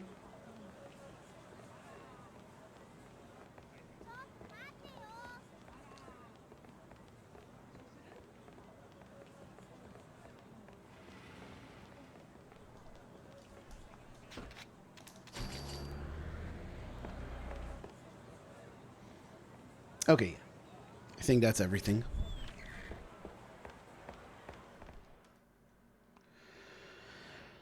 Can somewhat accurately get the prize? Yeah. I hear Seven's UFO catcher is really bad, but I never really... Maybe I played it for a bit. I don't remember doing anything with it.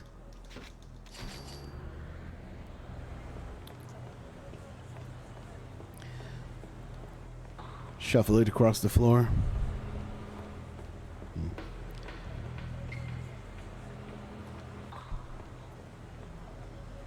Post the clip? Yeah, sure. I don't know what clip it is, but anything that I've done in the run, you can safely post. See, the thing with the targeting system, I'm going to... God, this is Stockholm Syndrome. Get rid of that. I can kind of make excuses for the targeting system, because in that fight specifically, he's supposed to be able to dodge your attacks. which is why I usually use a sword for that fight, but I used more sword than I usually do. And I specifically wrote in my notes not to use more than one sword in that sequence, i.e. up to Shindo and all that, so yeah.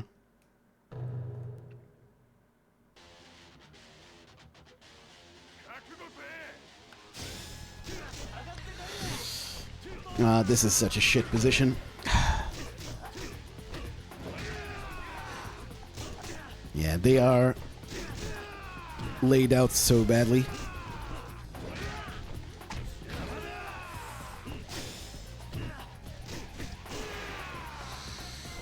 Alright, fun times ahead. The Shindo fight. Fun as ever. Took you 2 hours to get that doll. These games, man, they're something. Oh, okay. I didn't actually... Fuck. Nope. Okay. Good recovery! Or that could happen. Or that could happen, I guess.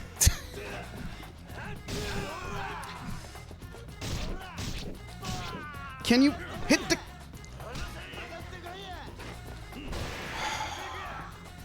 Good thing I picked up the sword before stomping him, because...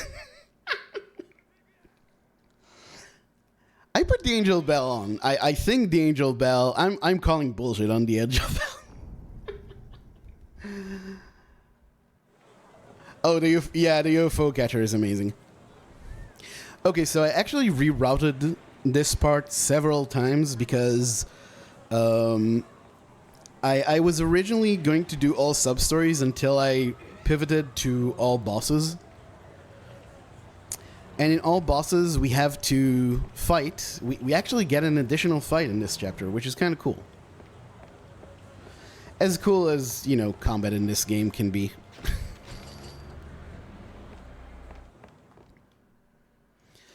So that means that the blue gang, which we usually only see in Kiwami, is actually part of this run.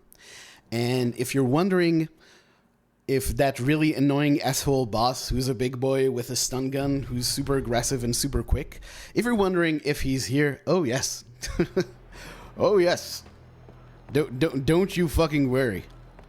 Don't you fucking worry. We got you sorted with the annoying stun gun guy.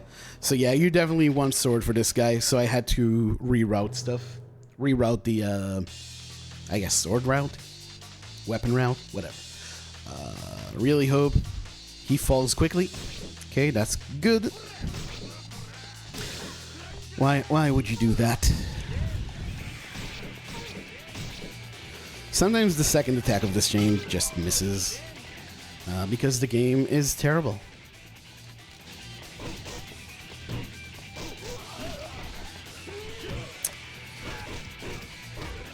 Don't group up or anything.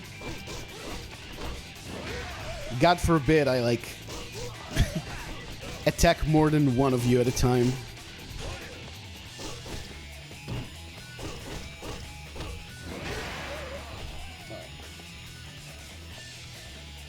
So that's Blue Gang defeated. And now switch back to the beads. You still need to be careful because if you're too close to where a fight spawn is supposed to spawn, the beads aren't going to do anything. So you could still have a fight spawn there, but like right here, you'll never have one if you put it down quickly enough. Alright, now it's time for some more Yakuza aspirations. Kano's got a really good business venture for us, which is...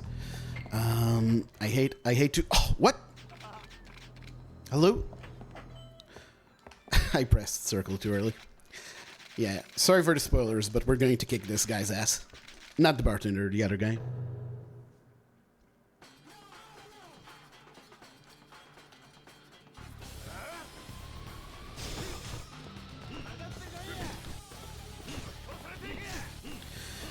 Yeah, this dodgy guy is super annoying too. That's fine. The secret to dodgy guys is just not let them get to you. bait their attacks, attack them from behind, get them stuck in a corner, take the dodge away, and the dodgy guys can't do anything. And then the reason I keep the beads on is there's sometimes a really nasty fight spawn right next to this guy. This is Find the Bag 3, by the way. And you want to be a bit to the right of him when you talk to him, so you don't get a weird camera transition there. And that's the end of my son. So Yakuza Aspirations, Find the Bag, my son. Come here.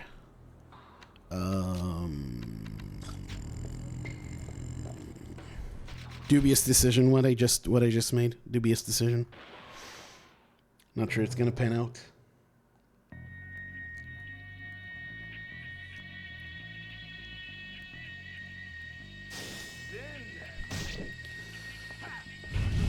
Haha.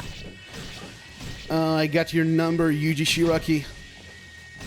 Oh, I got your number. I know all about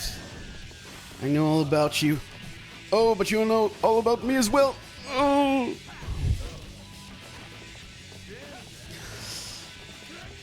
Yeah, this is what happens when you.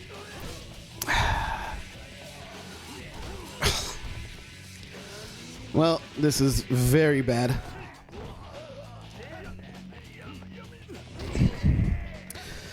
Well, this is very bad. All right.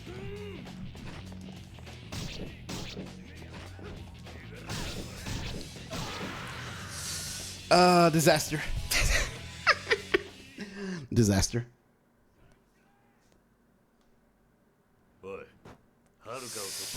That started out well, but yeah, I got cocky. Yuji Shiraki had my number.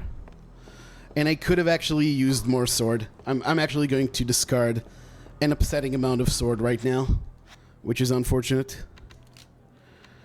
Yeah.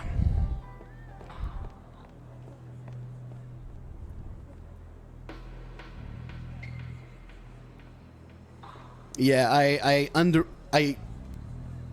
either overestimated how much sword I would need, or underestimated how much extra sword I have. Either way, big waste of time here. Can definitely be optimized for next time.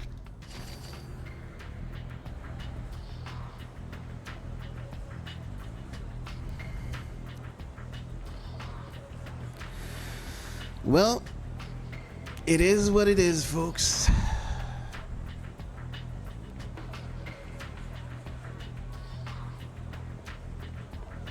See, I have the beads of good fortune on, but that guy's still there. Sometimes it just happens. This game is very special.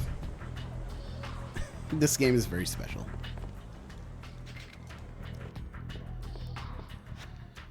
Alright, so I'm gonna need to actually discard this and this.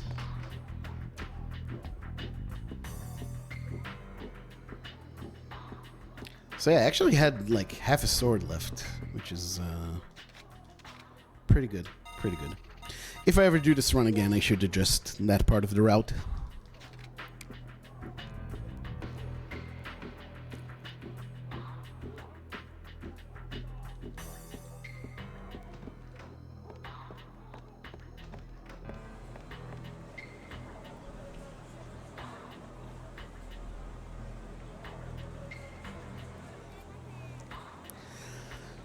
But yeah, like I said before, this being a long run with a lot of confusing details, at least for my standards, I don't really care about menus being that optimal right now.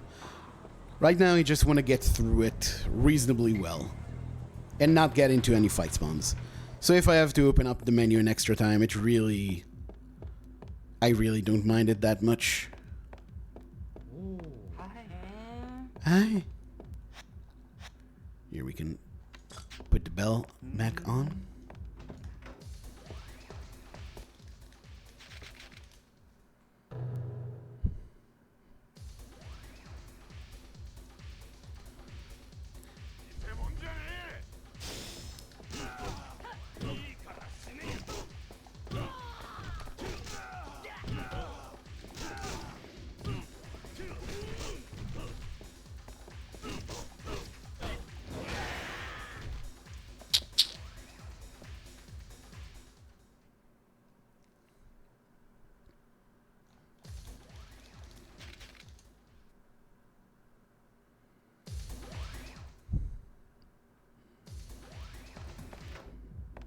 Didn't get the camera bug. Now the run is unacceptable.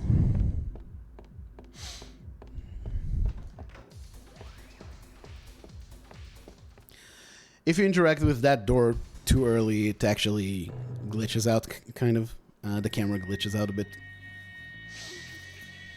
Alas, we did not get it.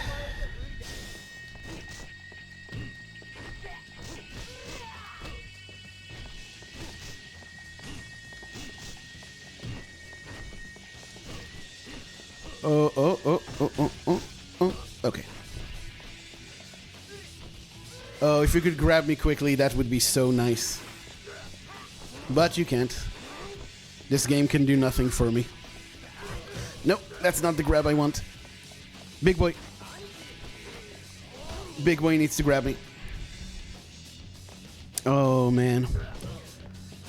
That kind of looked like he was wrapping up to it, but no. Can you please do it? Okay, thank you. Please work. Please work. Oh, we actually saw the full visual. Very nice.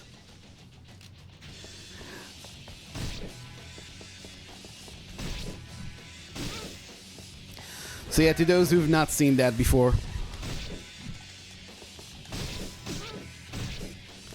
that's I think that strat basically legitimizes this game's existence because it's just so good. Oh, nice camera change. And yeah, I'm basically doing these extra heat moves just to farm experience off of this guy. That was very good, actually. Very nice, very nice. Okay, so that's the end of that, but that's not the end of the chapter.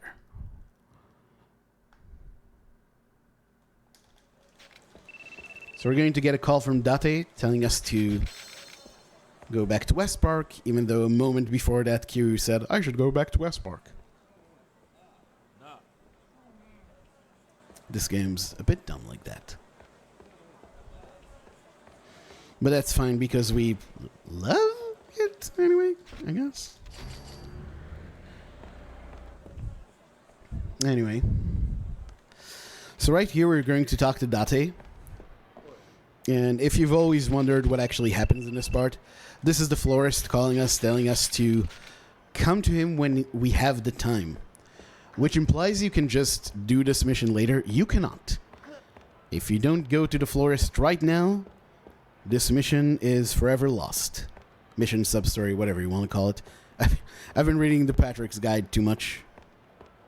I have full-on OG1 brain.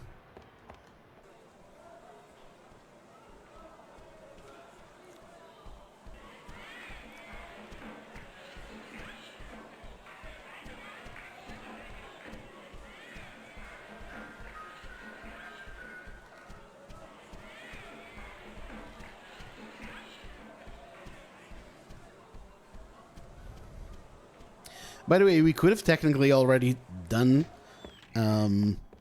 some Coliseum tournaments, but there's really no reason to do them early. You get extra experience that you don't actually need, and you have to come back here later anyway, because the last tournament only unlocks in the finale, and when Kiryu's fully leveled up. So yeah, we'll just do all of the Coliseum tournaments in one fell swoop.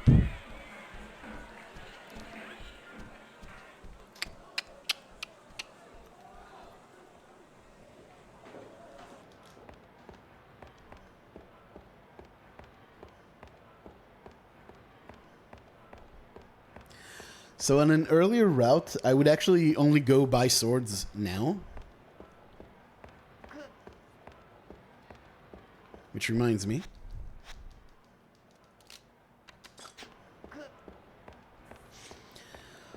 But it's way too tight.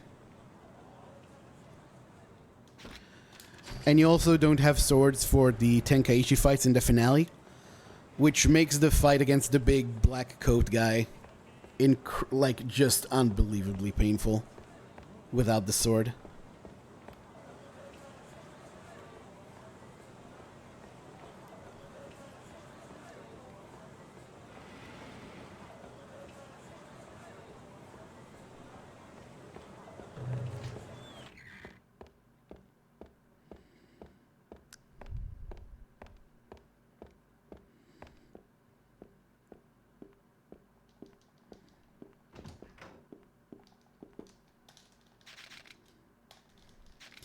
But yeah, here's Yayoi Dojima. She is very upset with us.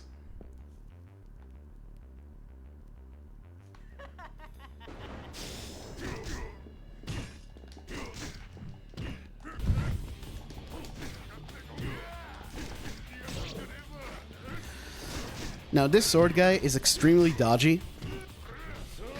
However, if you get him stuck in a corner with some friends, he's not too bad to deal with. Sprinkle in some heat moves too. I actually used to... For a bit, I tried to use the sword on him. Swords are actually not great against him. They don't do that much damage. I guess because he has a sword, so he doesn't... Like, by Pokemon law, he doesn't take a lot of damage from swords.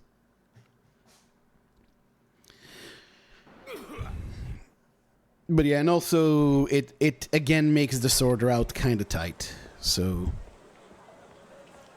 Yeah, again, working around the dodginess is a better strat.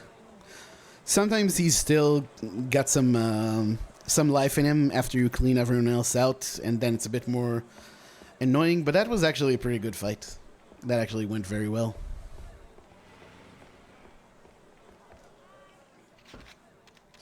Sword not strong against sword, no.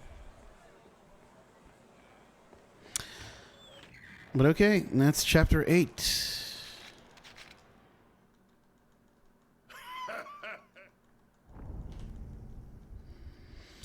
And we should be around halfway through. Give or take.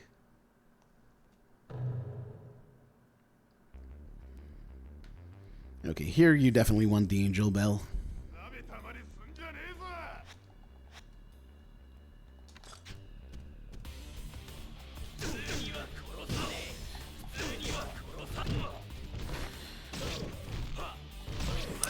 Actually, I should be... this was a mistake. I need to pack them all up here. Oh, beautiful.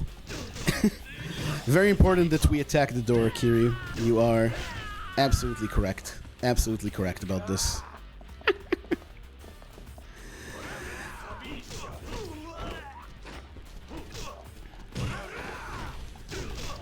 Oh, there's a guy behind me. That is not great. Oh, could you people stop? Oh, Kiryu.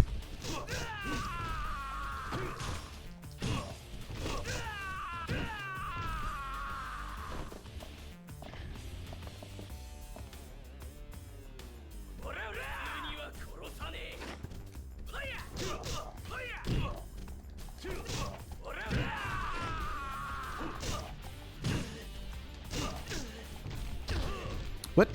Why was that? Okay.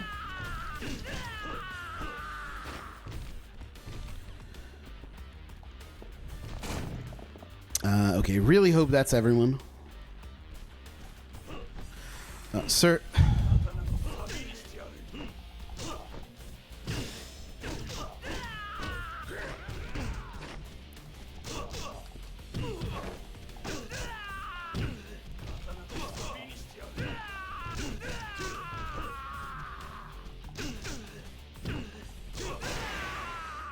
Okay, cool.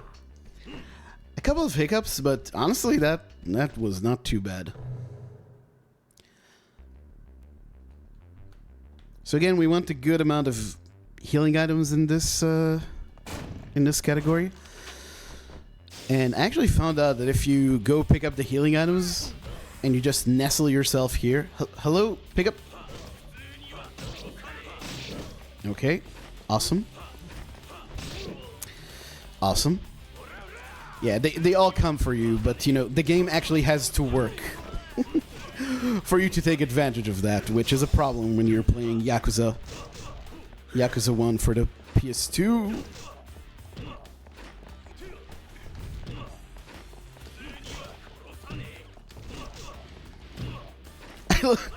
the guy, he wants to come over. He really wants to come over, you see.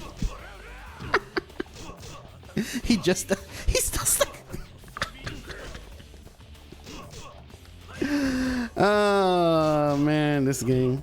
This is surely Surely a game of electronic entertainment.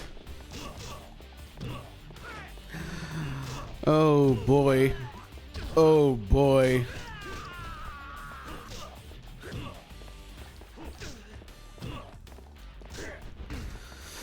Alright, you know what? Fuck both of you.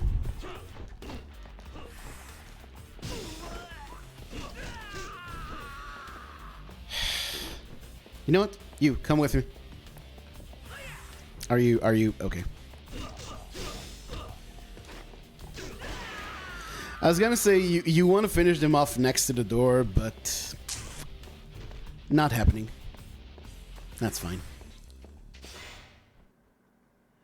Unlike OG2, which is actually a video game they finished making, you do lose your spin when you go through with the knuckles, but not a lot of choice here. All right.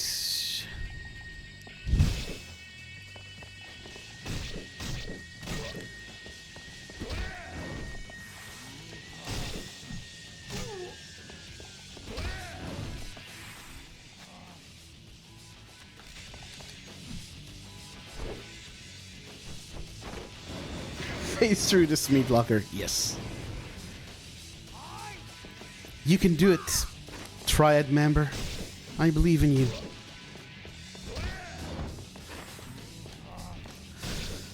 Oh God, Kiri, can you?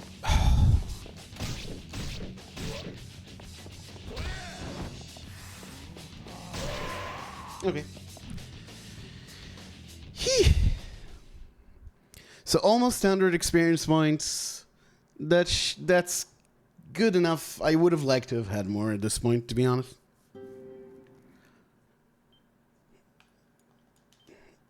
And now, oh, everyone's favorite section now. Everyone loves this one. This is this part of the game has made me like 10 years older. Yeah, the best part of the run. Exactly. You might think, oh, with all sub-stories, you probably pick up some power-ups, something that makes this shooting section less horrible. Oh no. Oh no. In fact, from my practice runs, I'm pretty sure these guys know that this is a long run and they just do their best to fucking torture your soul. Hey, Pammy, what's up? Casual, yeah.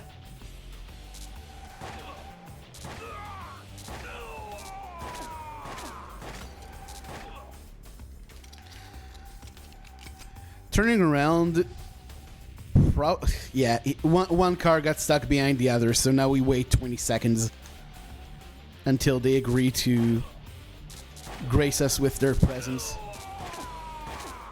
Sorry for making you wait. Clearly the game is for you and not for me.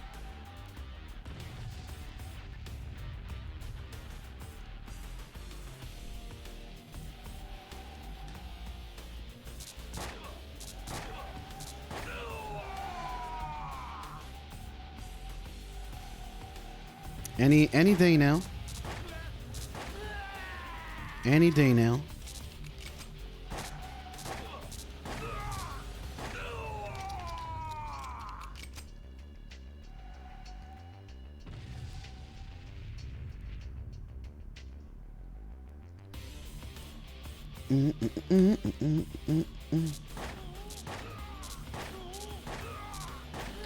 I will say though, I'm less inclined than normal to shit-talk this shooting section because as horrible as this is, on PS2 emulator, this is so much worse. Which is where I did a lot of my routing. Yeah, okay. So there's a guy in the van you can only shoot when he's next to you, so obviously the game just kind of slides around him. Oh.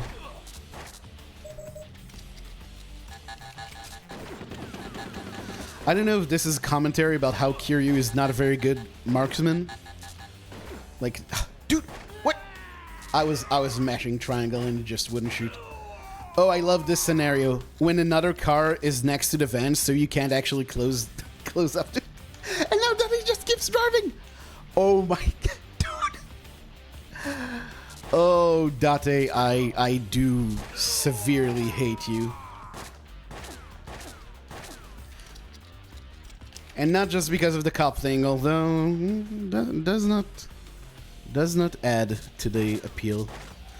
Alright, finally, after a billion years, we defeated the van. The most fearsome enemy in this video game.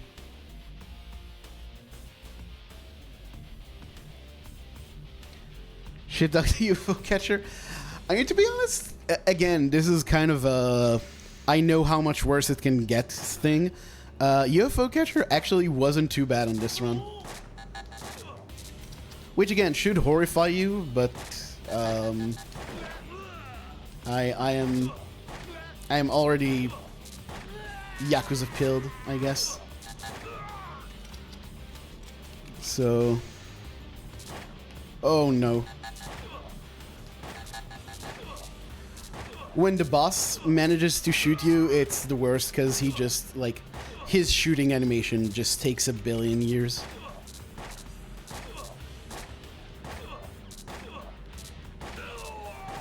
Or I should say that the stagger you get is a billion years. Whoa, exactly on the last... Oh, actually... Oh, stop pressing start.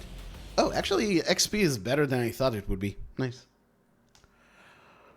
Alright, well, that was an experience.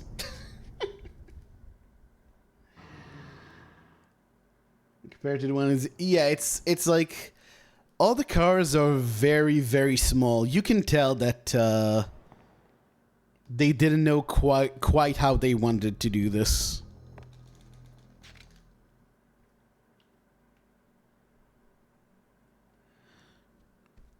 At least the truck... That would have been way better. Because at least it would... Like, in Kiwami, it chases you, so it's really consistent to hit it. Oh, I was too... My angle was too wide there. What do I want? I want knuckles and beads. This is Find the Bag Part 4.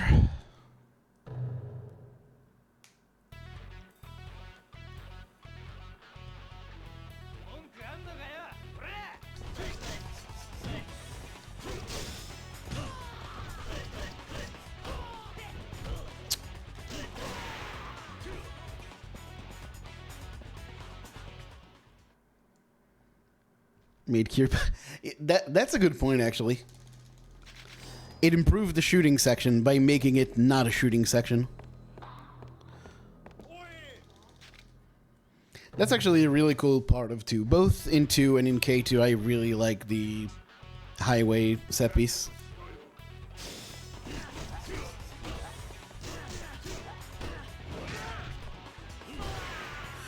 This sub-story, by the way, where someone tries to assassinate Kiryu, but you find out he actually was supposed to assassinate someone else, is for some reason unlocked by fighting the host on Pink Street. So, I don't know, you tell me. You tell me with the fucking sub-stories in this game.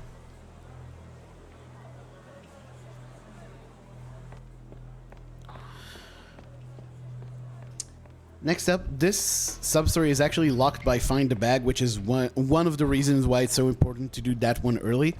The true form of a beautiful lady, or the truth about beauty, as it is called in Kiwami. The somewhat transphobic sub-story of this game. This is kind of a weird one.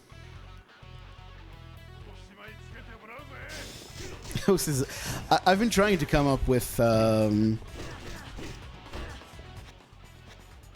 of headcanon like that for why they're related.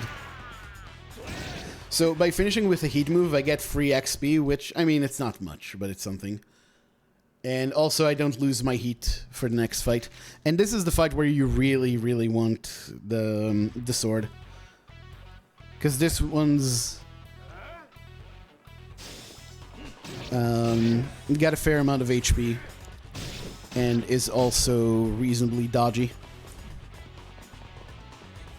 Hello? Hello? Alright, whatever. I guess we'll just do this one again.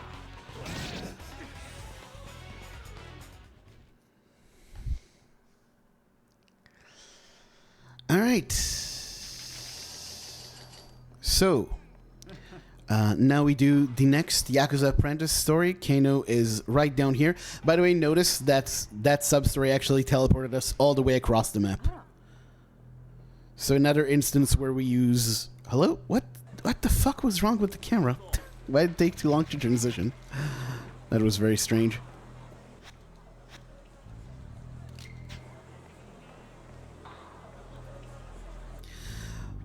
But yeah, that's pretty useful.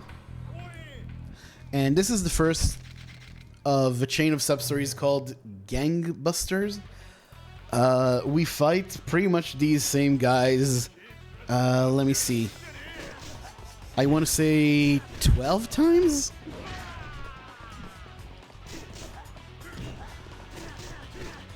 Like this is just an extremely obvious filler sub-story.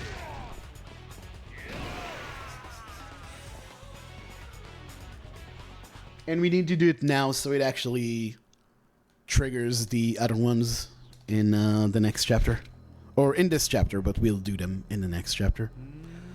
Alright, and now Kano part 2 is right here.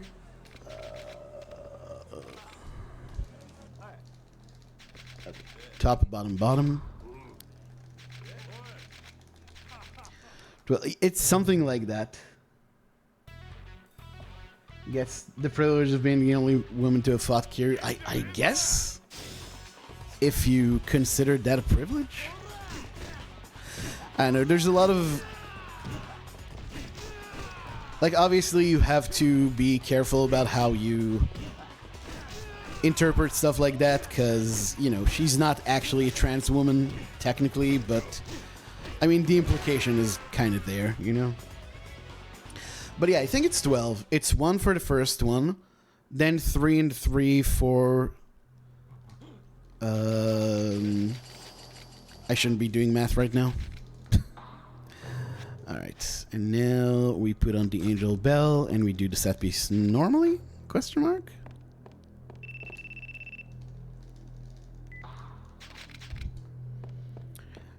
But yeah, find a bag, mistaken identity... True form. Yakuza Aspirations 2, Gangbusters. Okay, cool.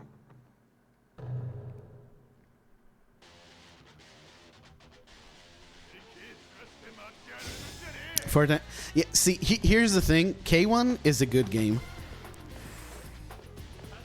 That's the big difference. Or I mean, it tries to be. It sometimes isn't, mostly because it tries to be too much like this game.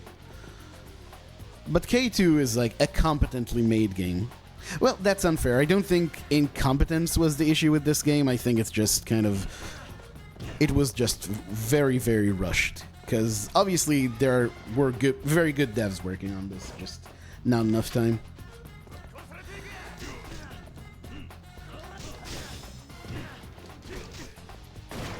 Oh, you asshole.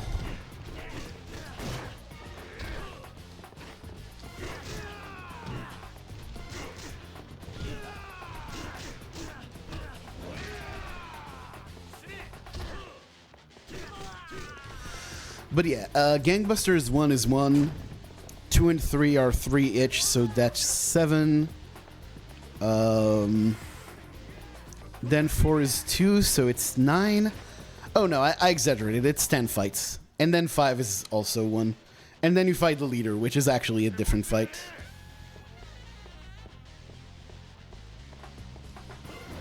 I'm very, very careful about the jump here because... there's a lot of opportunities to lose spin in this run, so I try to minimize them as much as possible. I used to get here with 1 sword less, and then I would actually pop the knuckles in the inventory just to be extra careful.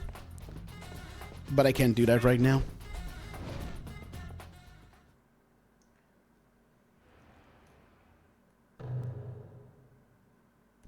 Sex time.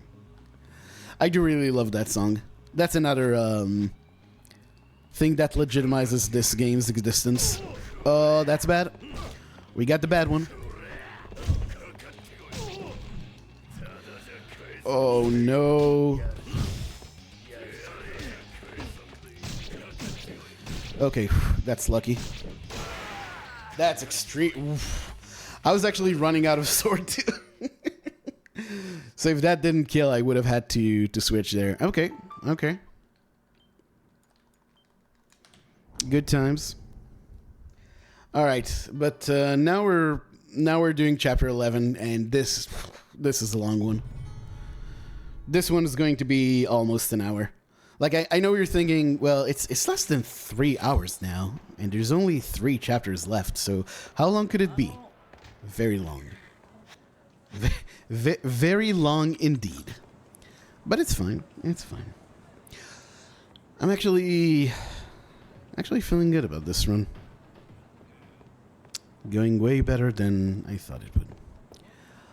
All right. And the Gangbusters fun continues. So Gangbusters is a chain of 6 substories, which have to be done in sequence, and you have to do the you always want to get rid of the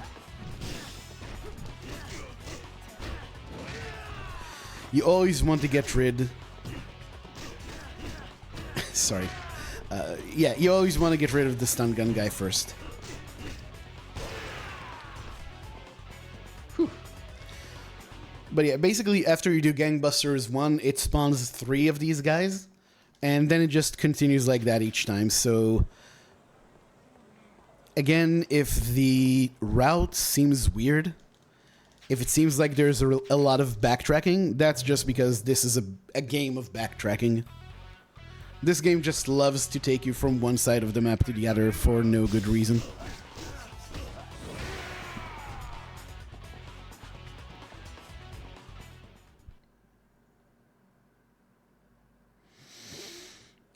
So this guy challenges you to fight, and if you refuse to give him the money after beating him, you get all these lovely, lovely gentlemen.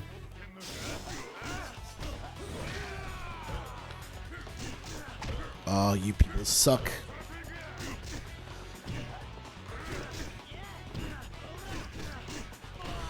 This is probably a fight that would really benefit from the Angel Bell, but I just can't be fucked. Although maybe I should be, because these guys are kind of kicking my ass.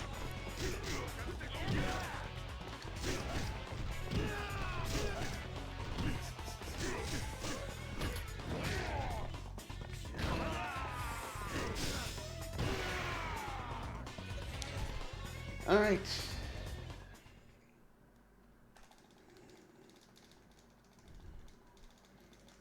But that's fine. I've got a lot of healing items. I actually didn't need to use any healing items in chapters 8 or 9, which isn't always the case.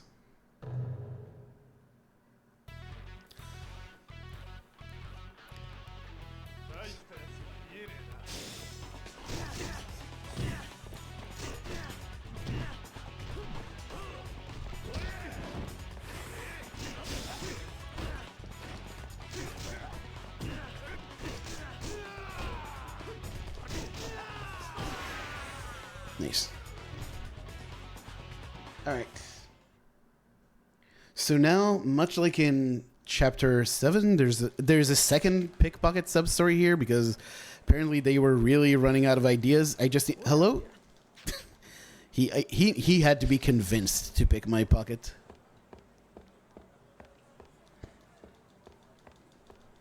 Sir.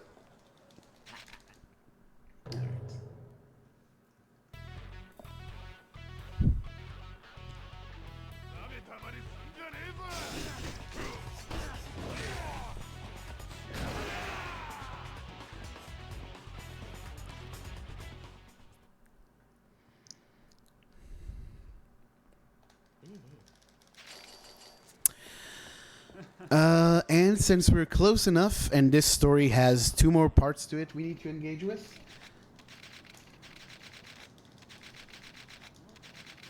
We might as well come up here and do it right now. And now, Yakuza Aspirations 3.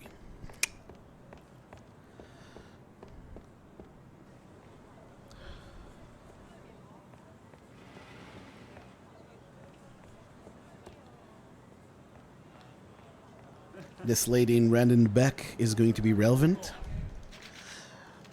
Now, you might think this is another one of those instances where you can just start this substory and continue later, but apparently if you don't run after this woman immediately, then the substory... Like, she gets away and the substory fails. So we just do it here. How's Nono? I'm feeling much better physically, but I've been reflecting. I've been reflecting on a lot of things. Things have been...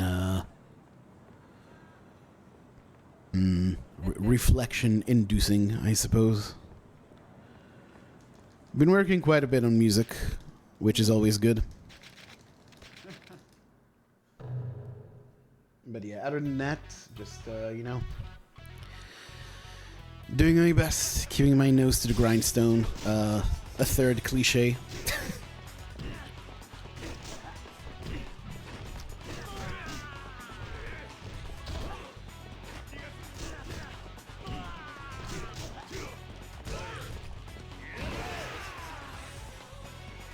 Hope you're good as well.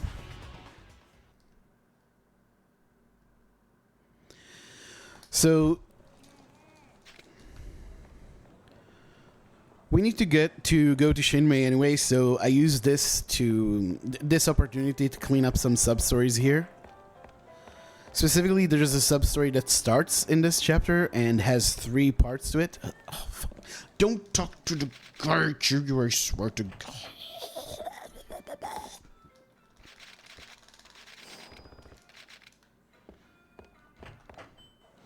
But yeah, so that's the first part, and we will do the other 2 parts actually much later in the chapter. And now we finally bring Kaai Momoko's manuscript back.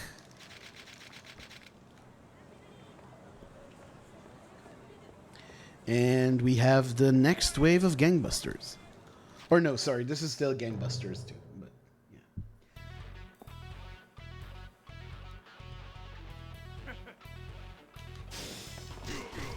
Okay, nice. They're very nicely grouped up here.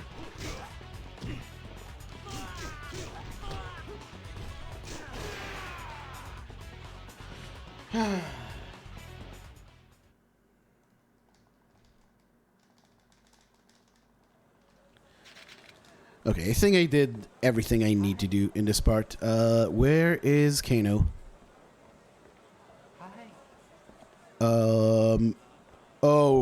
Oh, did I? Okay. It forgot to give me the rest of the cutscene. Thanks, video game. I didn't even... Okay. That's partly my fault, because I was just a bit absent-minded there, but what the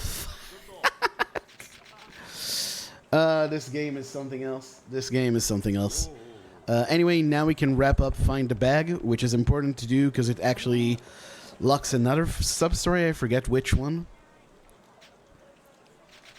Oh yeah, you can't finish the scout until you finish this one. Oh, and now, nope, that's the wrong way. We actually go down here. Alright. Let's not fall apart. I'm a bit flustered after that, but we're still just fine.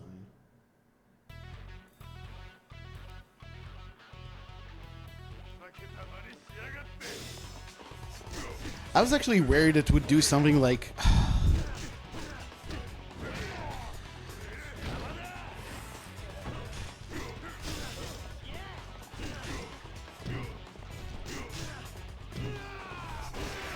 Sorry. I was actually worried it would fail the mission because she would get away or something, but no, we're good. We're good. I just saved Kaai Momoko, and now Gangbusters 3, which is down here. Right here. There you go. Reflecting isn't a bad thing. No, In and of itself, it is not.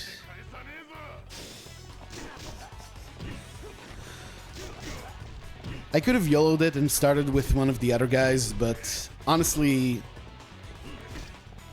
stun guns are so terrible in this game. That was kind of dumb.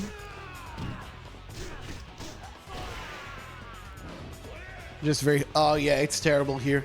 It's terrible. I usually try to alternate the air conditioning being on and off in summer. Hold on. Bottom answers. Cool. But these days, yeah, I can't. I have to have the AC on pretty much all the time.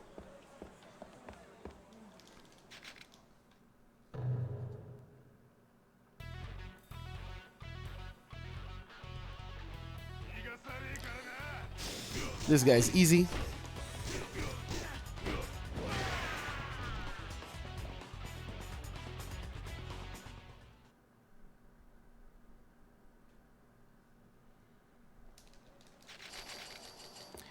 And now we head south. There's a fight spawn here that really likes to not respect the beads of good fortune. So I always am very careful to walk around here. This guy's dying, he needs his medicine. But for some reason, he doesn't mind if we take, like, an eternity to come back with his medicine. So that's pretty much what we're going to do. And it's two birds with one stone because we're going to start this sub-story, the Scout. Which actually takes a pretty long amount of time until you can complete it. So we're going to do a whole bunch of stuff and then come back here.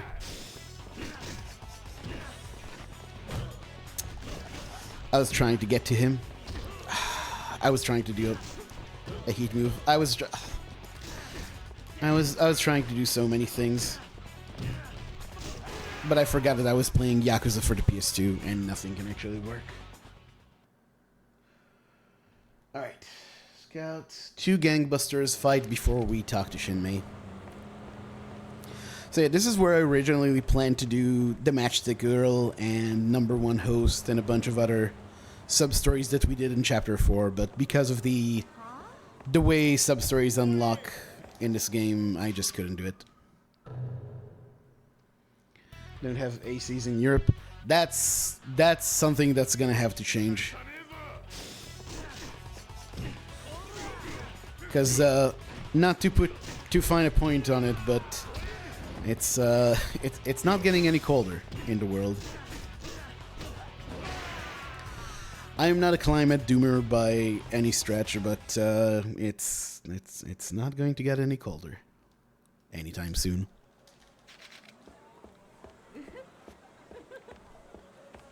All right, having done all this, we can talk to Shinmei.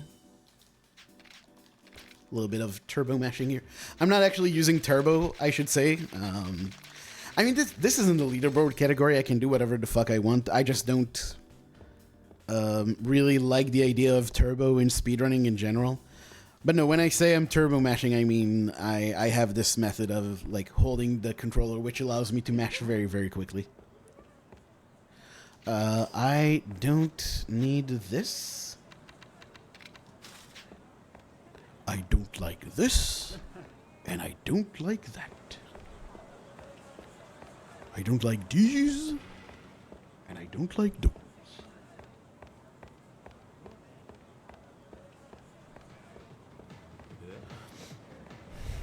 But yeah, from Shinmei to Jewel, we just walk normally. Unfortunately, I try to work more sub-stories into this. It just wouldn't work. I'm not saying that there isn't a more efficient way of doing things than I'm doing. They're very, like, I'm sure there's a lot of optimizations you can make to the sub-story part of this run, and honestly to everything else. And yeah, if you mash real quick there, you can just out of bounds and save a few seconds by skipping a conversation.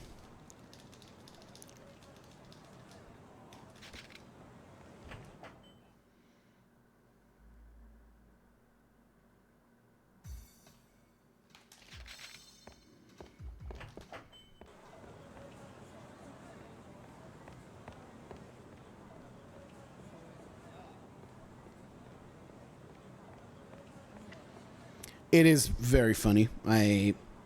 Again, this game has like surprisingly good speed tech to it, despite being quite bad. All right, so that wraps up Horse Racing Mania. We're going to pass by Kano, and we could do Yakuza Aspirations 4, but I'm actually going to save it for later. Instead, we're going to do Gangbusters 4, Part 1.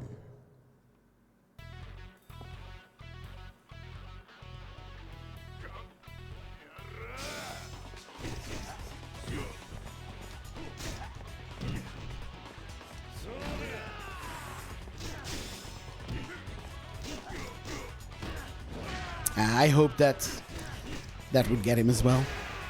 Oh well. Need some very badly? Yeah. Like, I hear people say in Europe that they don't want to install ACs because they only use them 2-3 months of the year. That's a lot. That's like 20 to 25% of your life. I might be off with the numbers. It's... Okay, if it's 2, it's less than. You know what I mean. You know what I mean. It's too much. Too much to just suffer. How many substories does the game have? It has 79. But we only do 73 of them. Boy, I really hope that's the right call there. Yeah, it is. Gangbusters 4. Okay, cool. We're fine. Oh, almost forgot about this guy. That would have been really bad. That would have been super bad. I'm actually pretty lucky that he was that persistent.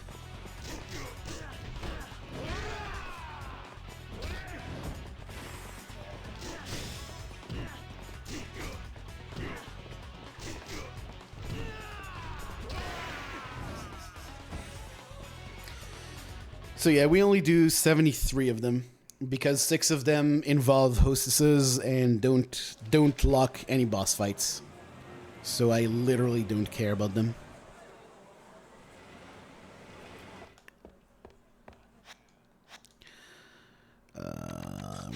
We kind of want the bell for this fight.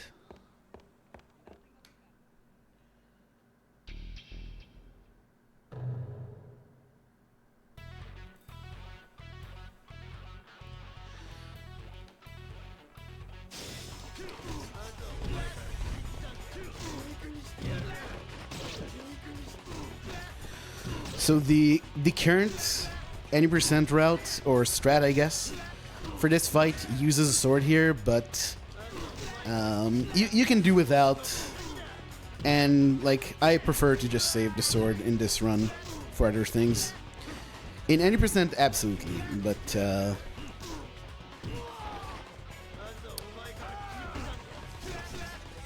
in this fight, oh my god, in this run, there's better uses for the sword. Nice. No! I tried to dodge again, but he was too quick.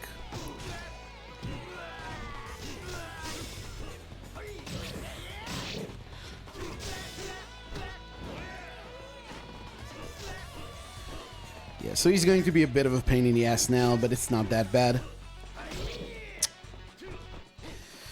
Just as I say that. What a douche. Alright, that's fine. Hey Eldred, what's up?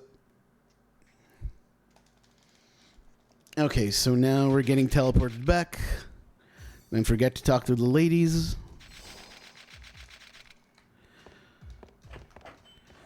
And now we go to Theater Square. Normally you could go back to Shinmei here, but we have some business to take care of.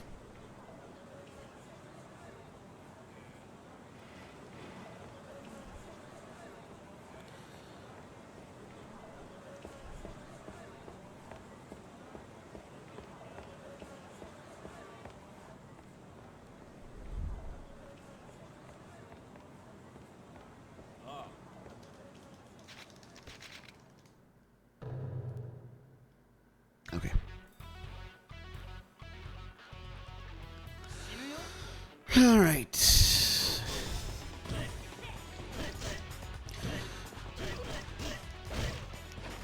See, the first time I knew how to time that so that I won't get hit by the golf club, but second time I was caught unawares.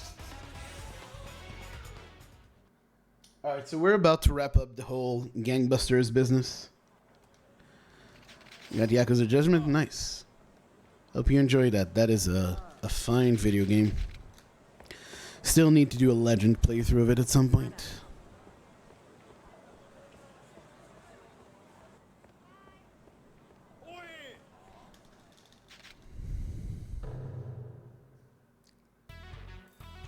Okay, so this is the last scrub gangbusters fight we do.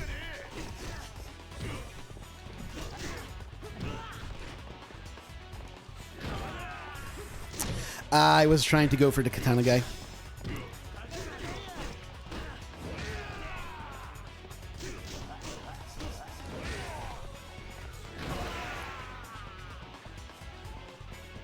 My sleep schedule.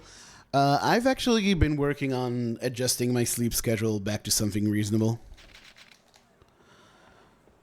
I actually woke up at, well, I didn't sleep much tonight, but I had a nap from like 3 p.m. to... Hold on. Need to do a menu shortly. Yeah, from like 3 p.m. to 5 a.m. 5 a.m. That would have been bad. To 5 p.m. I had a nap. And it was cool. And yeah, I'm all good now. Alright, this is the gangbusters leader. He requires sword. Yeah, I've been working on it for a while, but here we are. This guy actually gives a pretty decent amount of experience. Alright, cool.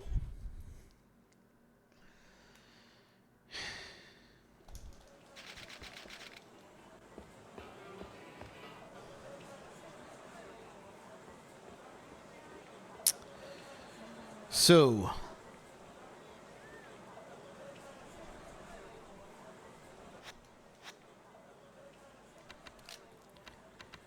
that's fine.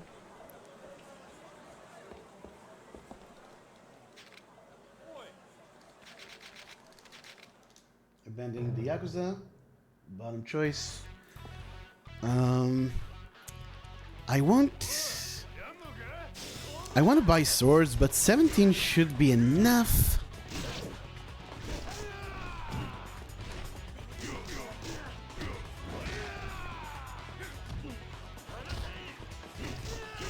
I don't know. On the other hand, I really don't want to leave anything to chance.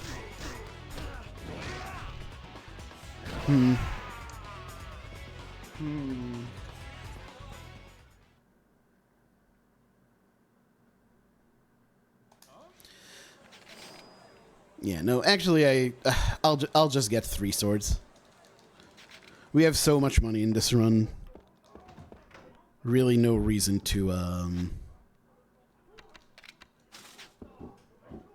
skimp that much.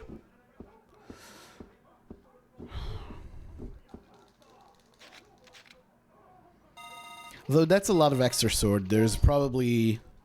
Alright, I have 4540, so I need... Yeah, 1500 chips should be enough for the last 2 sword purchases.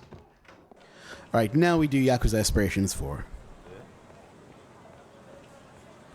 And the reason why I didn't do this sub-story earlier is because it actually also teleports us. I forget which one this is. Oh my god. Alright. Top, then bottom. And then top for all the rest.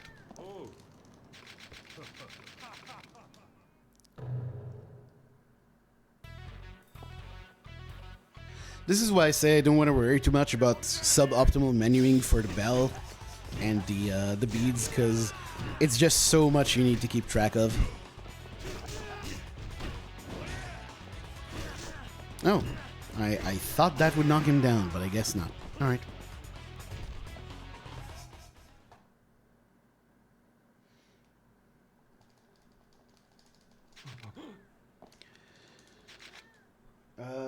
Yeah, top options.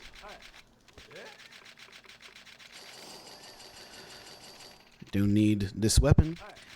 That's a knife that's actually not too bad, but it's nowhere near as good as the swords. So this guy right here, the sub-story we picked up at Shellac is to get some money he owes back to the bartender, or owner, I guess. He wants the beads of good fortune. So we're going to buy more beads of good fortune. Could have just given him my own, but I really don't like walking around without the beads of good fortune here. Alright, that's 4. And 5 right there. So 4,500. Beads of good fortune here cost 4,200.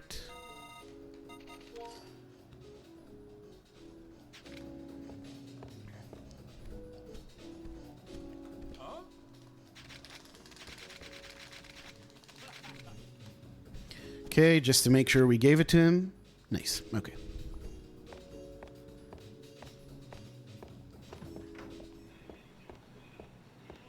And now we go to Shinmei.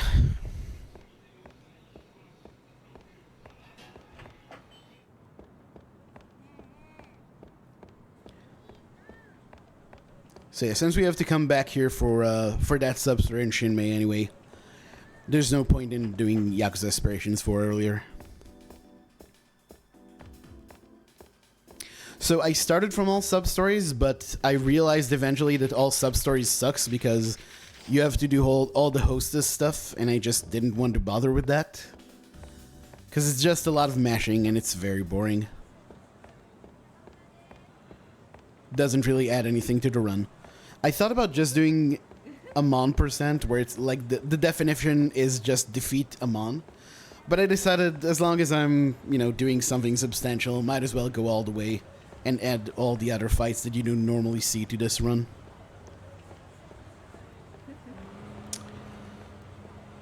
Alright.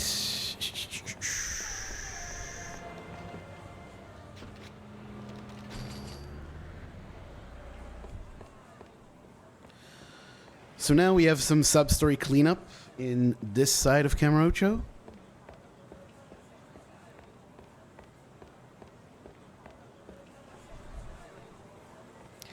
So right here, we're going to complete the second pickpocket sub-story.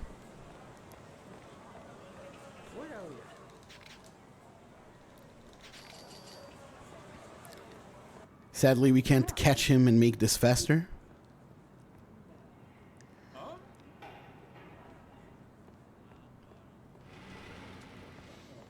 Yeah, I mean, I think all bosses is a good way of circumventing that problem in this game. Problem is that all bosses in K2 actually includes the hostesses.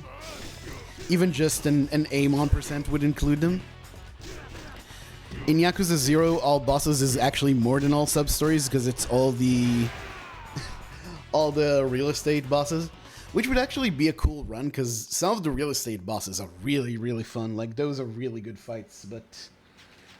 no, oh, yeah, bottom choice. Okay. Let's not kill the run. Now we need to fight this asshole, named Asano. He's apparently the guy who organized the whole gangbusters thing.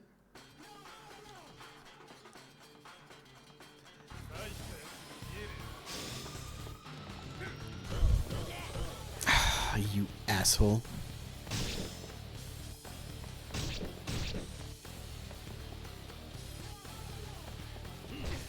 I want to do a heat move, so... Yeah, see, you actually get a fair amount of experience from him, so it's actually a good idea to do it.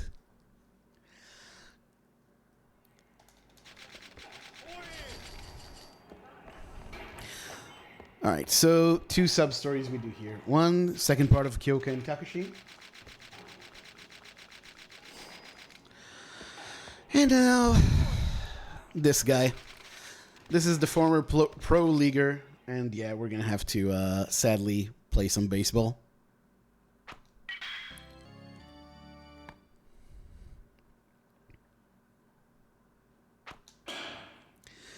This is the other sub-story that really sucks to do other than UFO Catcher. It doesn't suck nearly as much, but this can also be pretty soul-crushing.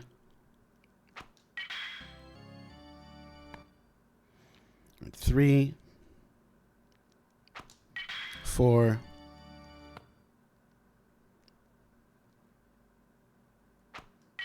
5,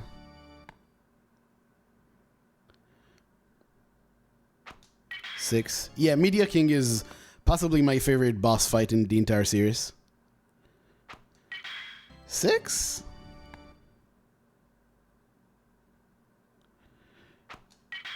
7.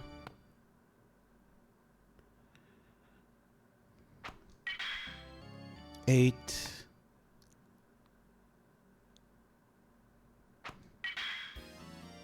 Oh, I was one off. Okay.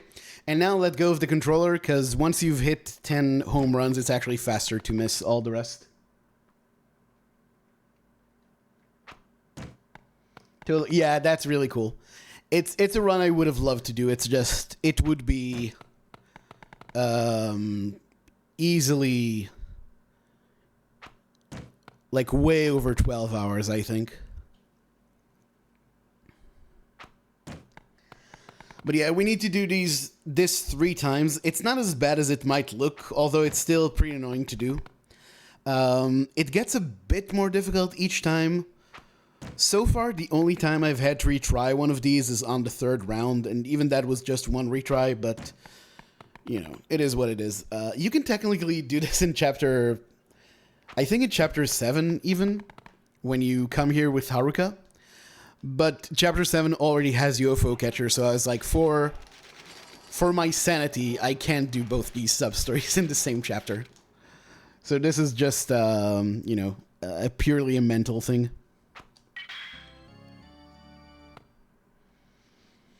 UFO Catcher... Fuck. Actually ended up being not that terrible in this run. Yeah, this is where he starts doing some more difficult serves. Okay, that's 2. 3.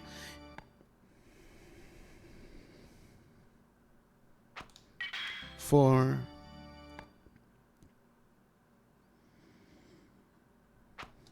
5.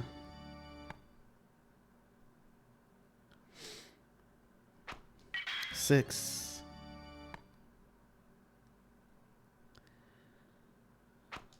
7.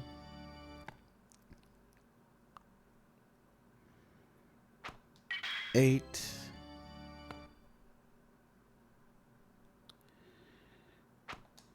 Fuck.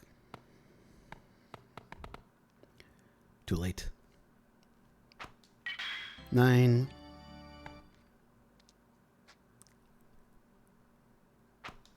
10. So it may seem like counting is unnecessary because when you hit 10, it gives you that doo-doo-doo-doo, but it's actually useful to keep count because if you know you don't have enough balls left to get 10 home runs, you can just quit out and save some time.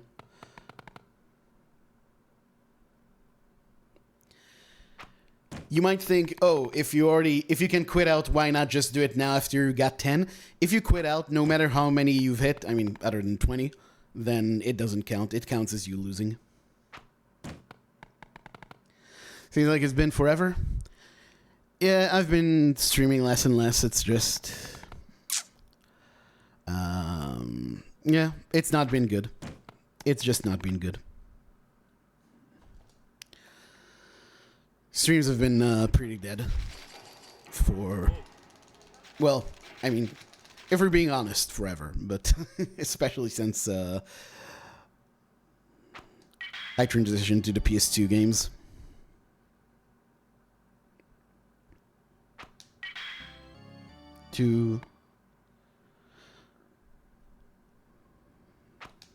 Fuck. Yeah, I've actually been doing a bunch of Eternal Darkness. 3. I got a PB, a pretty nice one, a few days ago. Shit.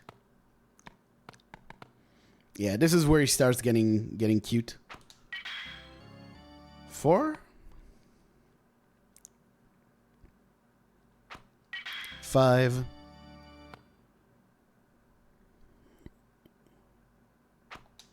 6,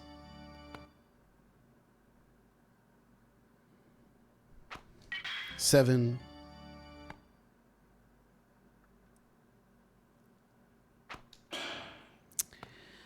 3 more. No.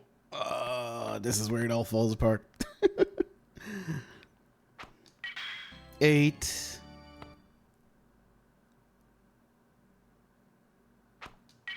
9,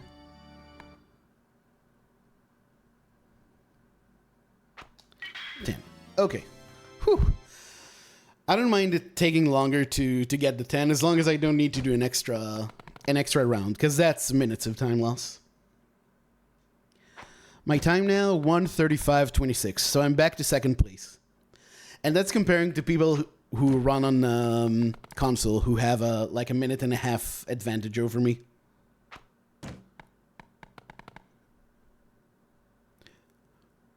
Which is not to, you know, make light of their achievements. It's just to say it's actually a pretty big improvement for me. So that's pretty cool. But I wanna get a better time because some of my splits in that run are just horrid. All right, and after the former pro leaguer, we go to NBA, which I've actually on a practice run I've actually forgot to do. I finished the former pro leaguer and I went straight to West Park. So let's not do that again.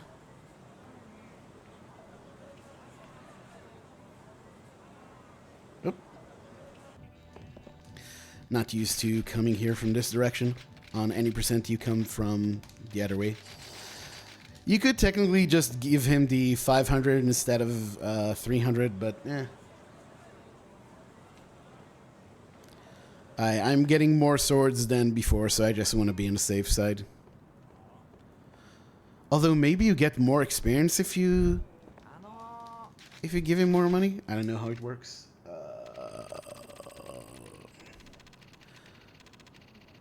Is it this one? Think so. Yeah. Hello?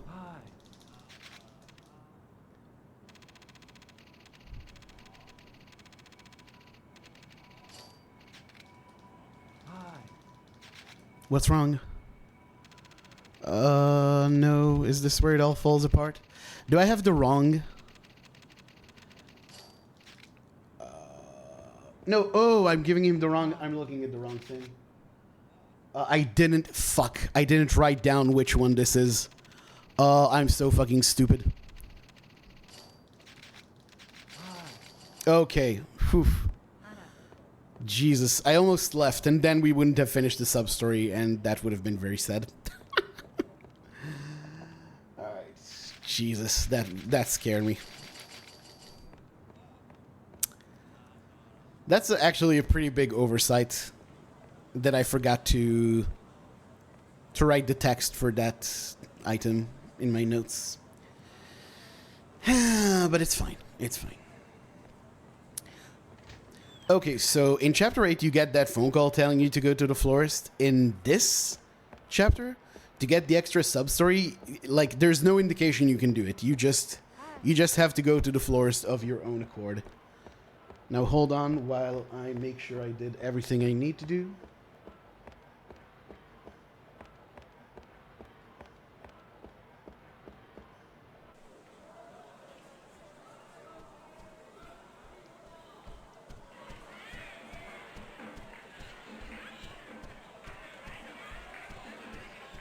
Very difficult to do while navigating through here. Fuck.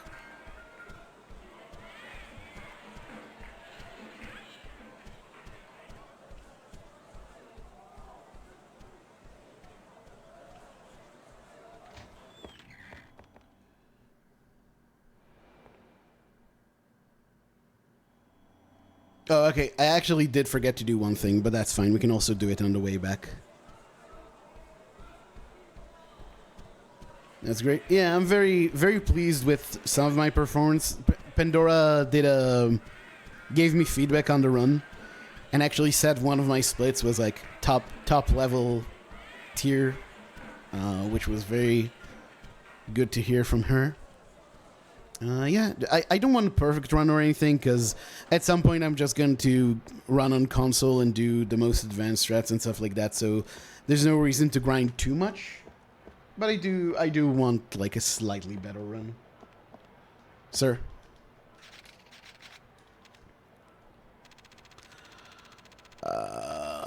There you go. Nice.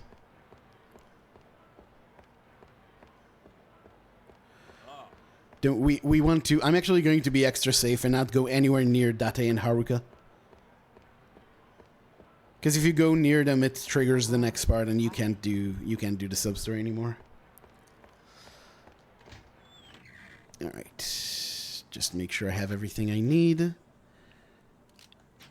Okay, that's better.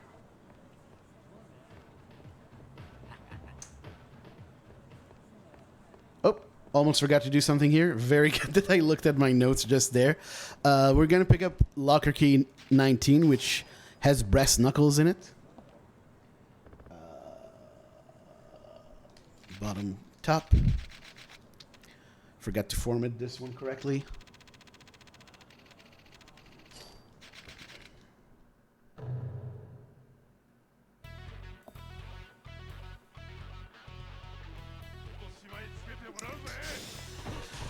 This guy is slightly dodgy, but he's pretty wimpy.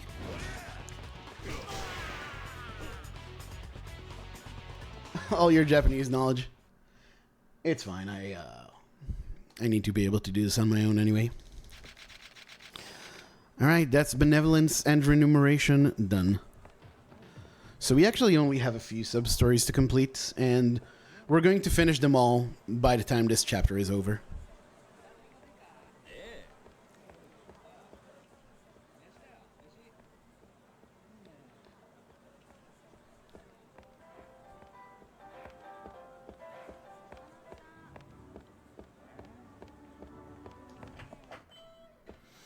And here's the guy we gave the beads to.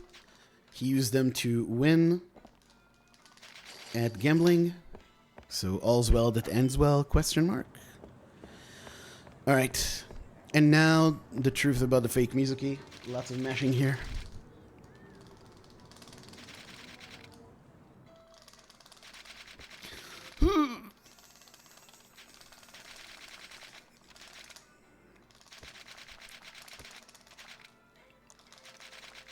Oh, there you go.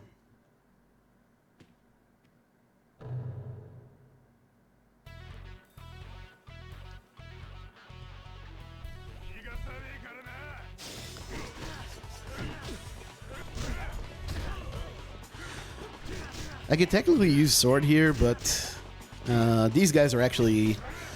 Like, I've had practice sessions where they gave me a lot of trouble, but they're actually behaving pretty well.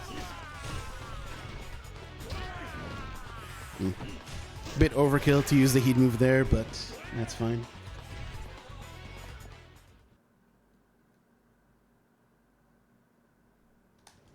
Yep. Regular cutscene.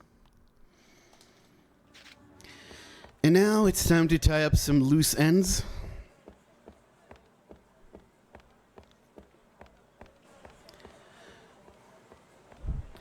This part is very scary because I read somewhere that if you take too long to get to the dying man, he actually dies.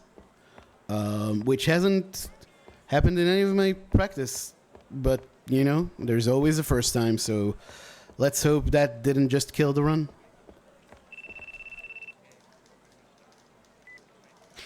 This phone call takes a really long time to happen, which is why we come back here so late. So if you wonder...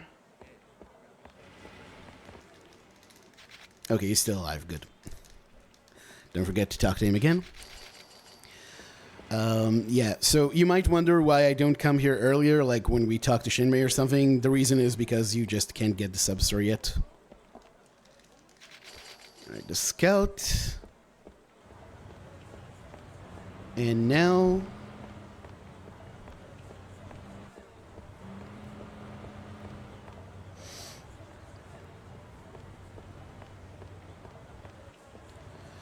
Now we taxi from here to West Park, lady.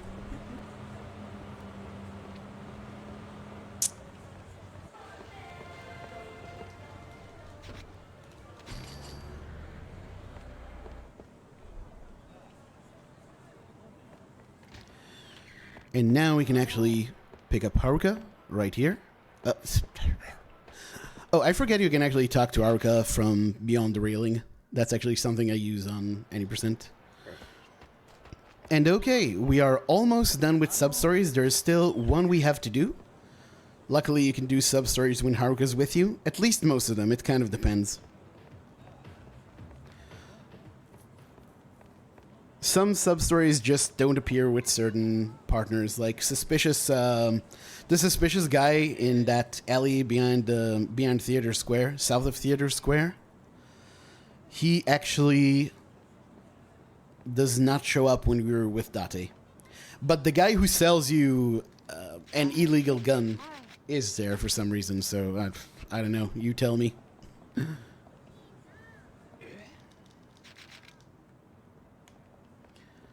Half a Shindo skip.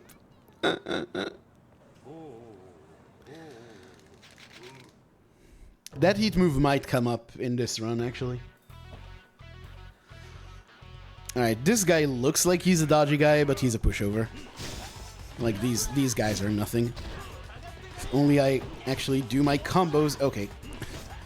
Alright, alright. That's, you know, that's my fault. I set myself up for that. Dude.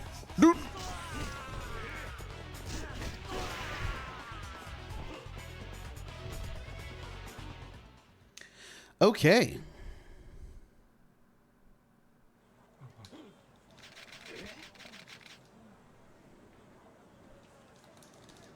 This is very weird. Like the guy just kind of walks away after that fight. All right, and now we turn this in. And if everything was done correctly, I should have 72, and all these sub-stories are marked as completed. GG. Well, not GG. There's still a lot of stuff to do, but sub-stories are all correctly done. No worries. It's all good.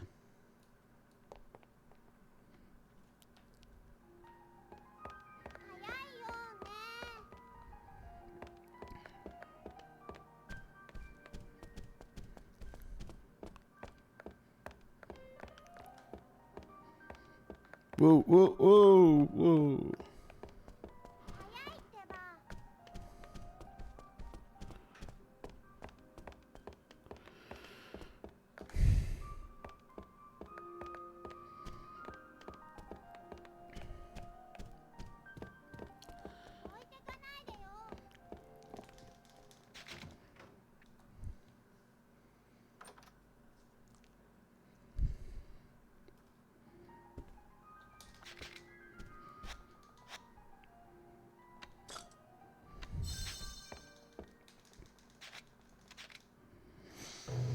Okay.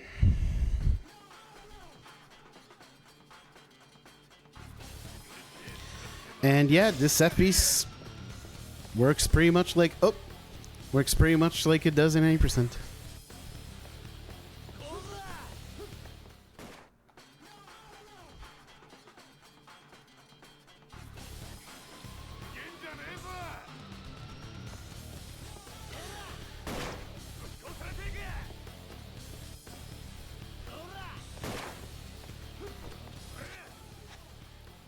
No sword. And hopefully Majima doesn't fuck me too hard. Just, you know, a gentle lovemaking would be okay. Just not a full-on fuck.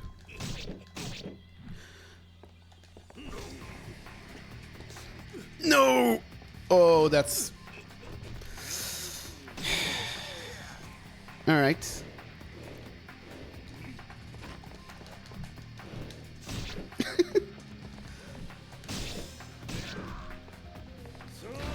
Like, this is what I had in mind.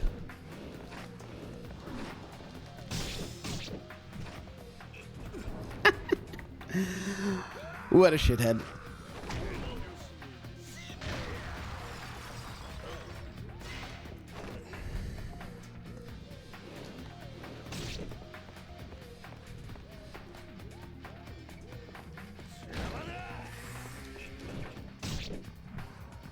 Alright, cool.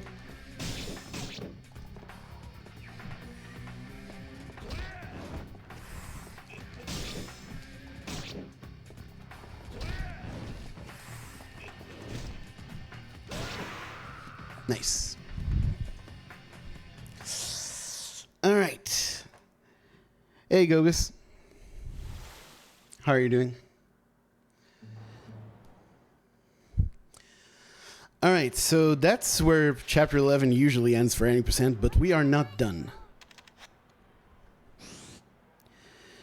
Because now we have to do another requirement for Amon to show up, which is to finish all Kameki training.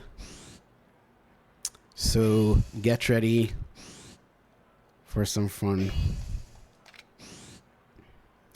Luckily, we have way more than enough experience to level everything to 9, which is one of the reasons why we grind a lot of XP. Another reason will become apparent a bit later. Also, for Kameki training, you need to unequip everything, so I'm just going to throw this sword and unequip this. And now it's Kameki time. Oh, no. Need to pick the bottom option. No. Oh, okay. After the training, there's a big delay until you can talk to him again, but okay, it doesn't happen when you just say no. Cool.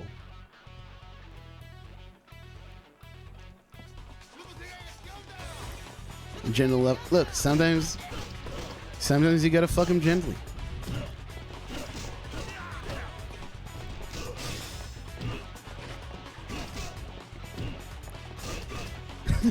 I love that. I love that after this he tells you, see, doesn't it suck when people keep coming up when you're in fights? Wasn't that a very difficult battle right there? But yeah, this is the tutorial for the back attacks, which you might be thinking about OG2's back attacks. Except those are useful. These are not. No, I mean, these are actually fine. The big problem with them is that they always knock your opponents down.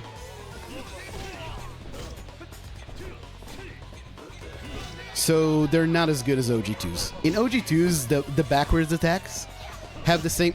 Can you fucking stop? Yeah, this way no one's ever going to come up on me from behind. You're right, Kameki. This is fucking awesome.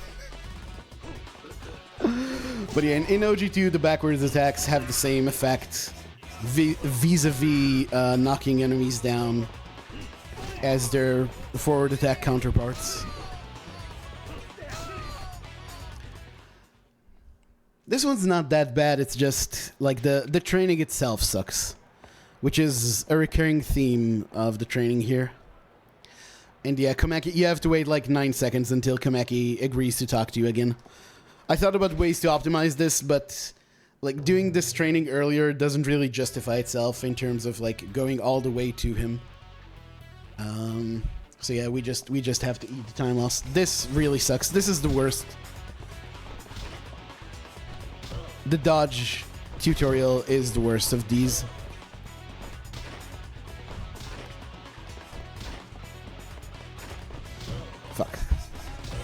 Fuck.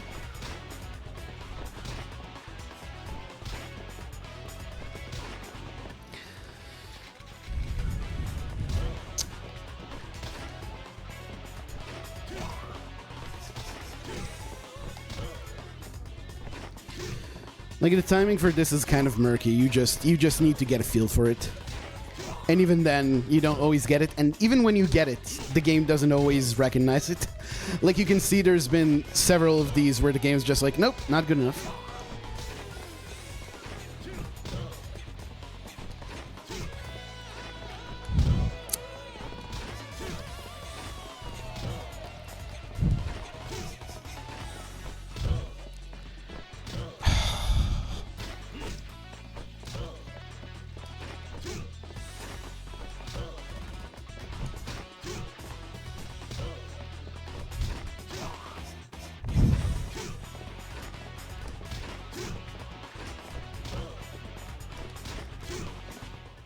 Okay.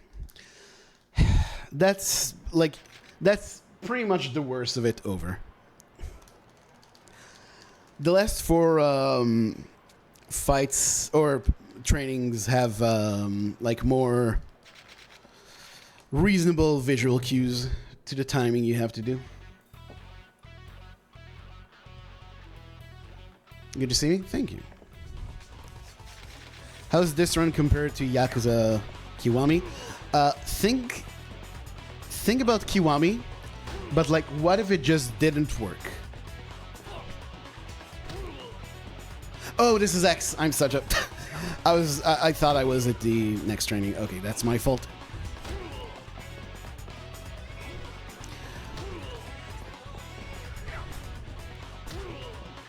But no, this run is one of those...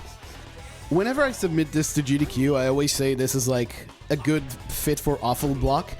And it kind of is. This game, I think, casually is terrible. Just... You know, a lot of effort and ambition went into this, but just a terrible game.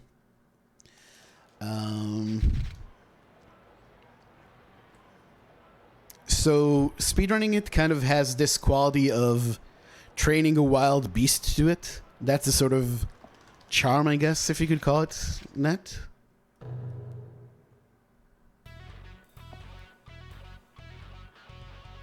Okay, now it's knockback.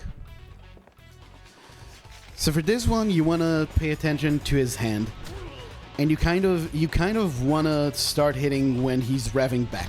There you go. That's the timing. I don't get this 100% of the time, but it's much more reliable than the other, like the dodge training. That's the worst one by far. But there's also some cool speed tech to it. We saw some cool things over the course of the run. There's a very cool strat for the Akai brothers, which is one of my favorite strats in all of speedrunning. Now it's weird again.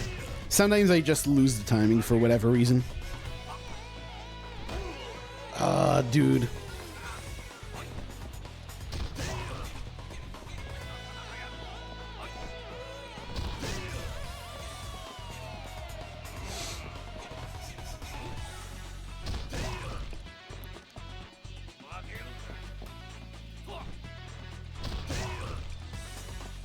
Sounds like Yakuza. No. People always make that joke. Trust me, you have no fucking idea. If you haven't played this game, you do not know the depths to which it goes. Like once I could not see beyond the veil of reality, but ever since I started running this game, thanks for not. Yeah, honestly. The Tiger drop here in terms of damage is not bad, but it's just a completely useless move because it's so finicky. I actually tried routing the Tiger drop into a few fights, but there's always something better to do. We might see the Tiger drop in a few fights, but not a lot of it. But yeah, the timing for this is you just look at his arm, and whatever works for you is going to depend on your own reaction speed. But when I feel like he's about to start, like when he's done moving his hand backwards and he's about to rev up to go forward, that's when I hit the button. And you can just mash at that point. It works. Maybe not 100% of the time, but it works. Oh, you have played it? Fair enough. To me, this is much worse than any Yakuza games. I mean, Yakuza games are, like, past this, they're actually very well-made games, in my opinion. Maybe if we don't include the Ishin remake in this, which no one gave a single fuck about. But to each their own, I guess. That was an Eternal Darkness quote. In fact.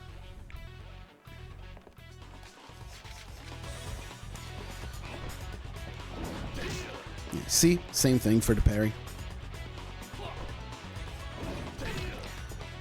Wasn't really needed.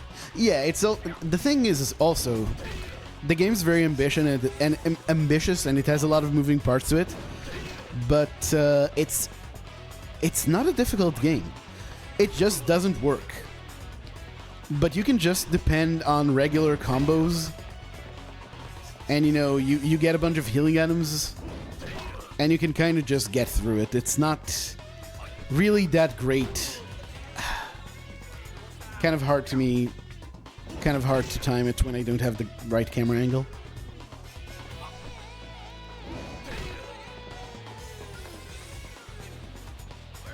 But yeah, that's why I keep adjusting. I did it too late.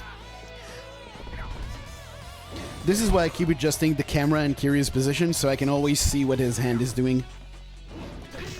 Okay, that's Komaki training done.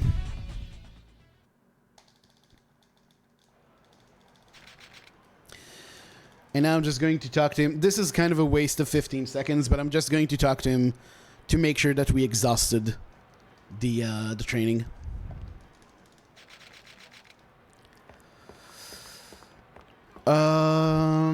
Okay. Okay, now we can end the chapter. How long is the world record? Yeah, like Piamcone says, 157 to 57 frame percent. This is a new category. It's not on the leaderboard. I'm just doing this for fun. And right here, we're actually good. Just need to put on the angel bell.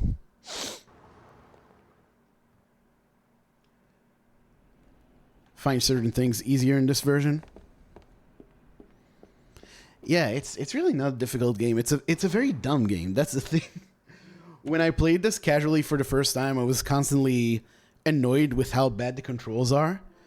But the sad thing is, they don't make it hard. They just make everything take longer.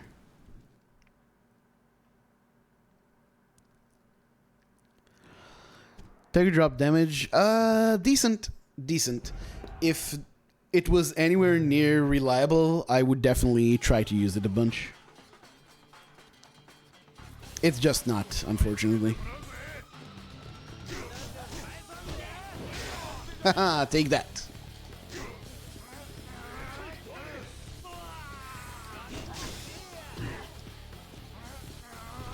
Fuck. Oh, no. Okay, that worked. What? Wow, one guy's all the way. Yeah, he's never coming back home.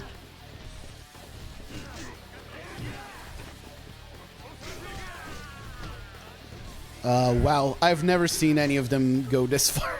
Jeez. Okay. Thanks, video game.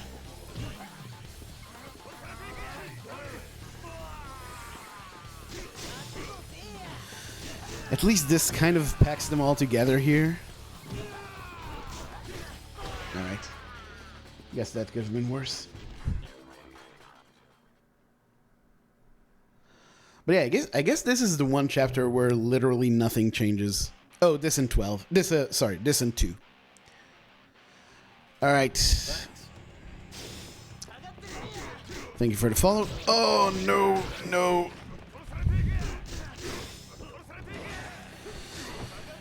I can already tell this is going to be a terrible Shimano. You kind of just have to hope his guys don't harass you too much, but as you can see, not something you can always rely on. But yeah, this is different from the Chapter 3 strat.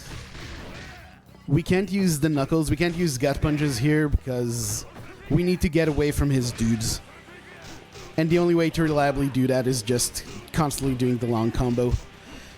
And if you do the long combo with the knuckles on, it knocks him down and it's a bad time. It's a bad time for all involved. Okay, that could have been a lot worse.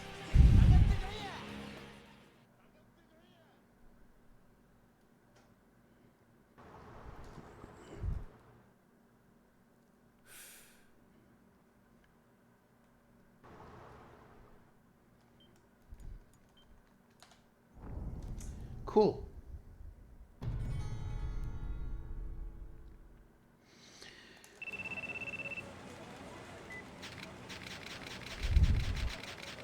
Any build in particular? Brass knuckles. Hold on. Brass knuckles, and for the rest, you can actually. You could look at the route. It just would take too long to detail it, and I mean here I don't need to focus as much, so I can maybe talk about this. So the first thing we do in the upgrade route is we unlock the long combo, which is tech. Oh, see, backwards attacks actually kind of are useful a bit in the finale, just a tiny bit.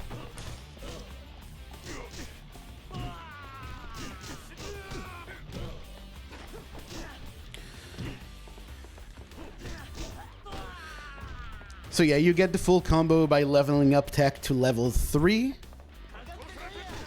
Then you get Heat Force, which is body level 2. Continue to level up Heat as you get experience points until you get to level 8, which is Heat Force 2 and also gives you extra HP. And after that, before that, level up Soul. So you get stability, that's level 4. That prevents Kiryu from falling down when enemies hit him when he's in heat mode.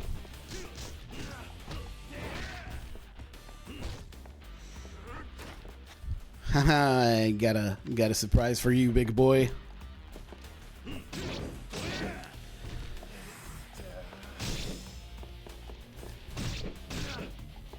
And yeah, after that you can just get Essence of Finishing.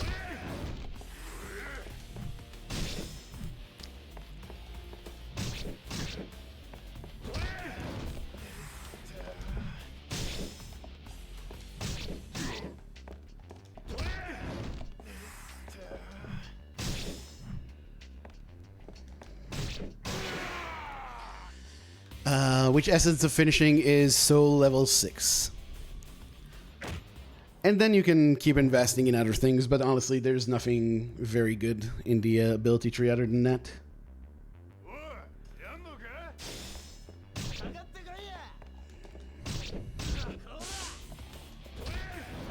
Oh, did I forget to split for Chapter 11?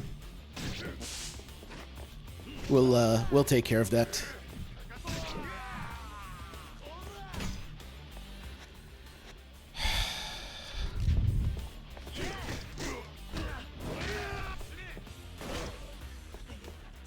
Dude.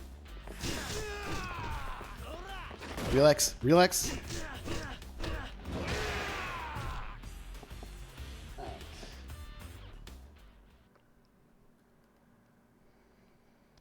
So actually we're gonna have to do this. That's fine. All right. Now time to deal with some friends. Wrapping up some loose ends, as it were. Also, I forgot to put on the Beads of Good Fortune, which I actually kind of want here. Deal with inventory in a moment. Wanna focus on not running into fight spawns.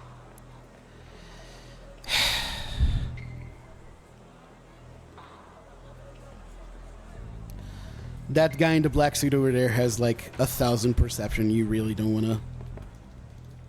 You really want to give him a wide berth.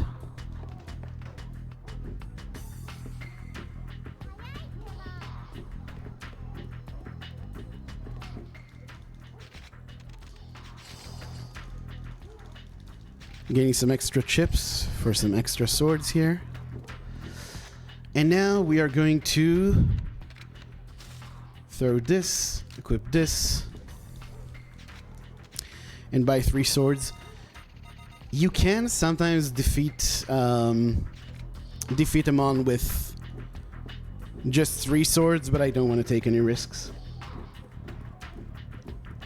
Trying to grab one throw without unequipping it? Oh, yeah, that's an issue. See, that's also a fight spawn, which shouldn't be there because I have the Beads of Good Fortune, but that's PS2 Yakuza for you. Literally, all the fight spawns just keep showing up. Do I not have... I do have the beads on. What the hell? That's another fight spawn. And there he is. The man himself. Get ready, folks.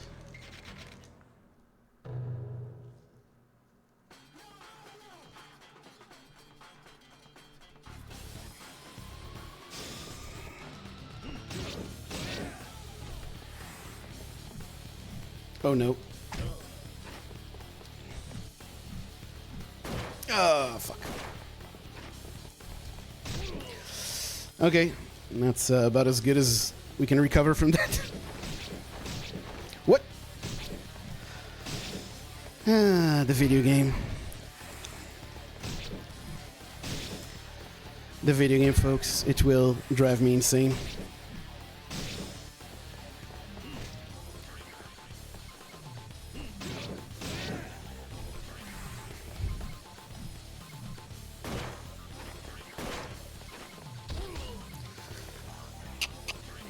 Right.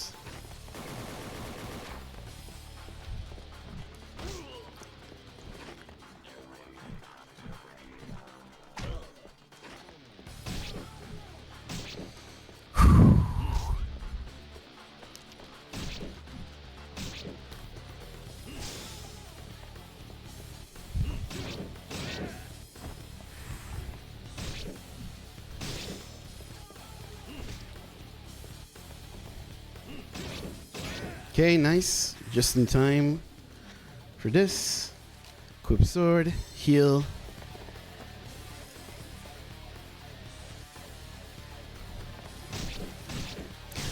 This phase, I'm not even trying to... We actually don't need to farm anymore.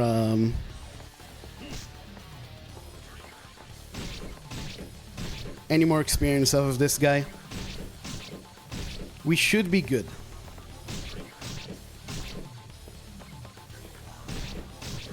And that phase is the nastiest. That phase, if you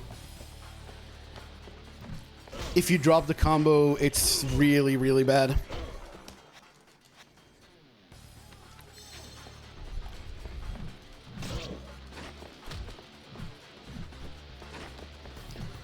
Oh, okay, fuck. All right.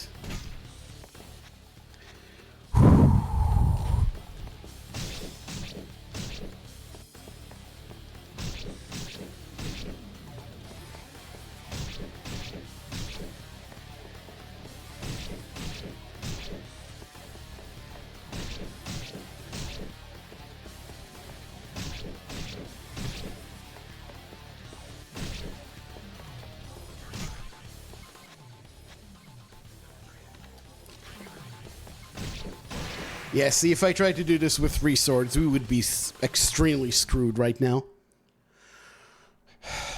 Okay. Very nice. Very nice. Now, careful. Beads of good fortune. And, oh, I'm actually going the wrong way. So that's Amon. That's all substories. That's Amon done.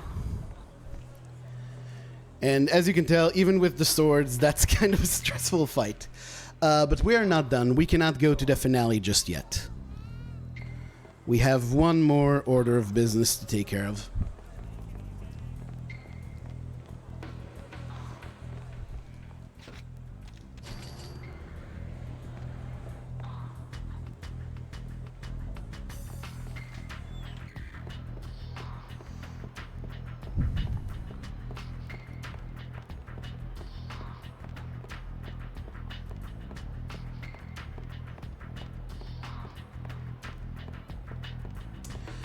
Yes, it is Coliseum time.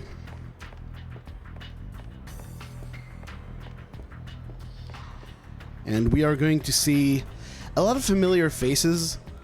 A lot of familiar faces that they awkwardly try to mask so we wouldn't maybe recognize that they're familiar. And yeah, gonna be a wild time. All right. Oh, I can't level up fully already. That's fine. We get experience from the fights themselves. We're good. Don't worry about it. We have way more than enough experience for this. Pick up any game in the sales? Not yet. I might. I might soon. I've just been so focused. I don't know. I've been really obsessed with this run. One of the reasons I'm doing... You were asking if I'm still doing Eternal Darkness. Actually, one of the reasons why I'm doing this now is so my obsession can stop and I can actually just focus on Eternal Darkness. Because once I finish this run, that's it. I don't need to do this again. Okay, so that first guy was nothing. This guy... let's see if anyone... If anyone recognizes this guy's moveset. Because he is one of the... He's exactly like one of the main game bosses. We actually also fight him the same way.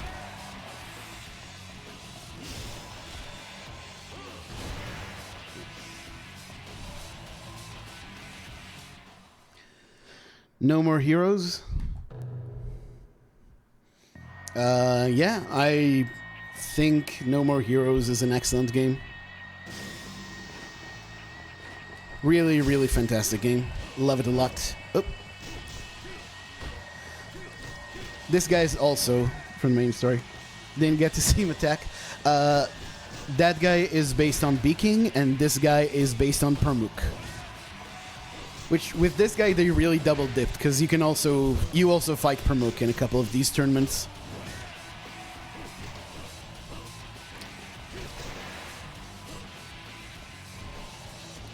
Alright, that's... first tournament down.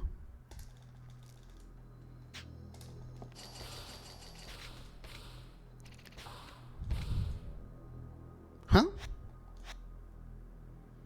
Why didn't it let me enter? Hello? Oh, okay. I don't know what that was. Okay, this is Beking again.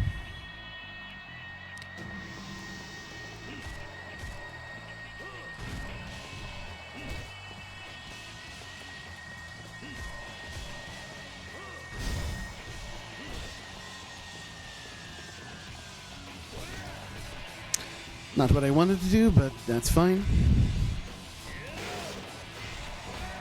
That's what I wanted to do.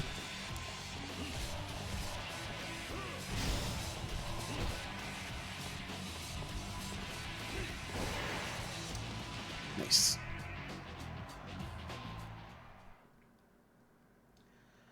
This one is actually just literally Daniel Feldman.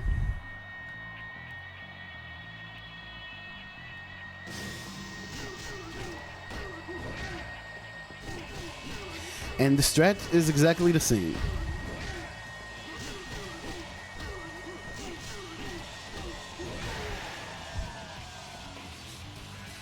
Now, the last fight in this tournament and the first one in the next one, I couldn't really find much of a consistent strat. I just kind of wing it with them, to be honest.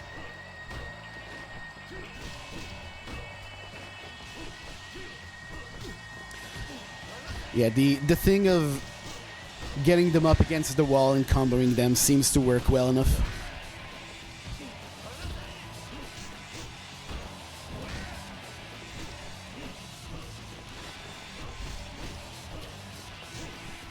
I wouldn't call this a strat, but I mean, it works.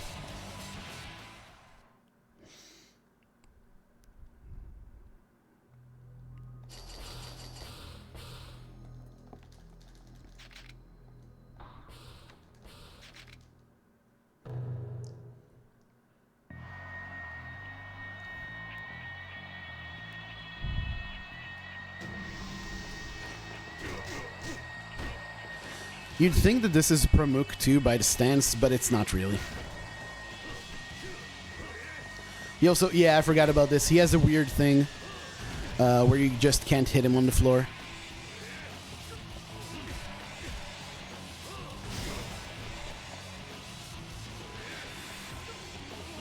Sometimes this works.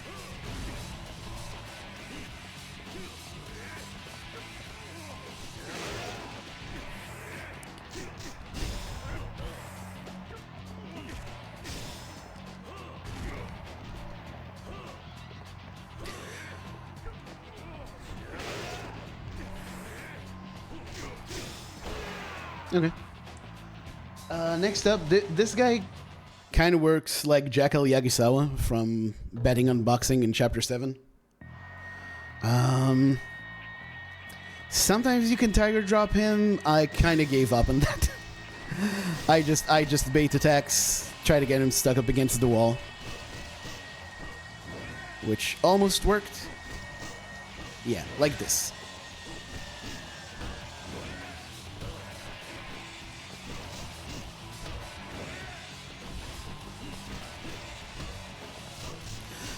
Yeah, and sometimes he actually gets stuck. Like, the targeting system also doesn't work for him. So he just keeps attacking in front of him instead of attacking you, which is nice. And for the last fight, it's just going to be Permuk again.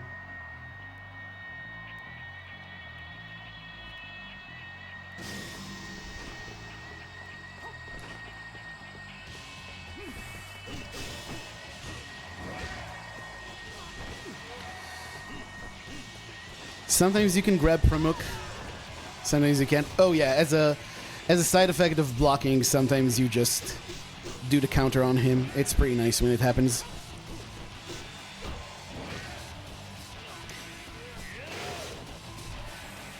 Whoa, whoa, whoa. Permuk is pretty temperamental with letting you use the heat move on him. So I try once every time I get heat, and if I can't make it happen, then I just do normal combos. Okay.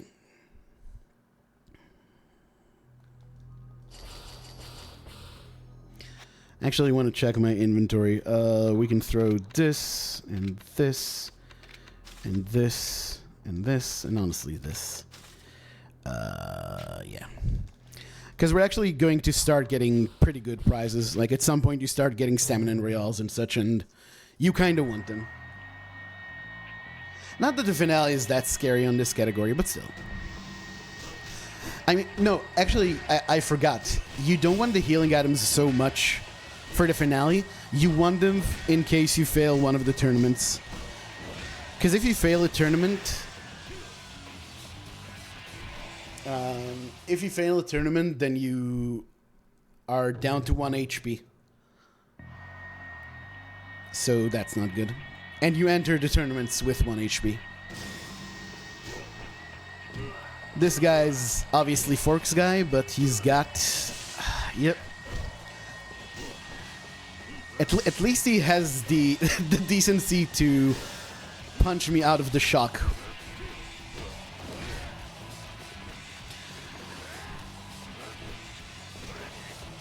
But yeah, Forks guy isn't that terrible. He can be kind of a pain in the ass if he gets you a bunch of times with the stun gun, but he's not too bad.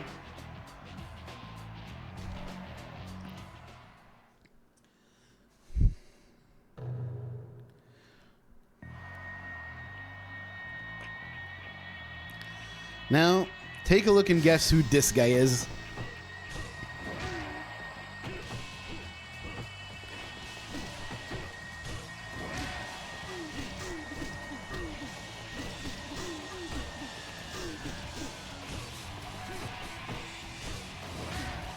This is, for those unfamiliar, this is just Shimano.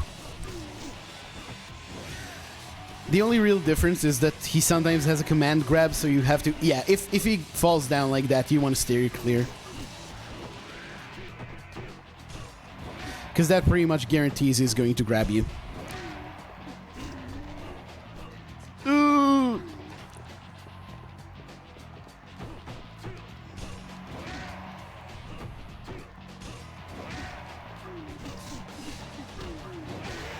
Okay.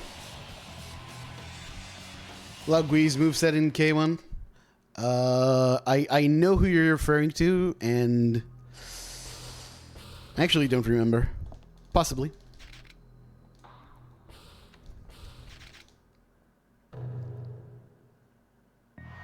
Okay, so this tournament is literally Chapter 5 Coliseum. Exactly the same.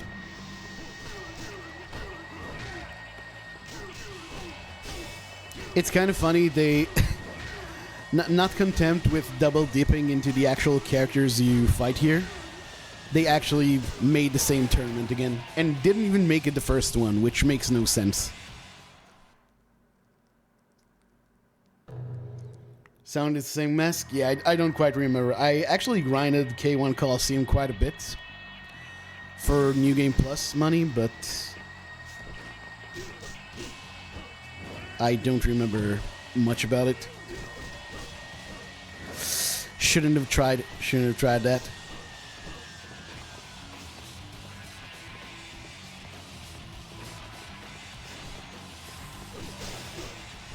Fuck.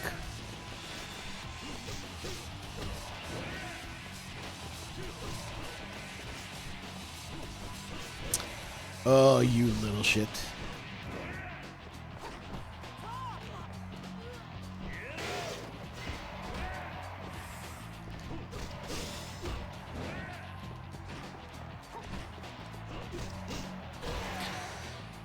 All right.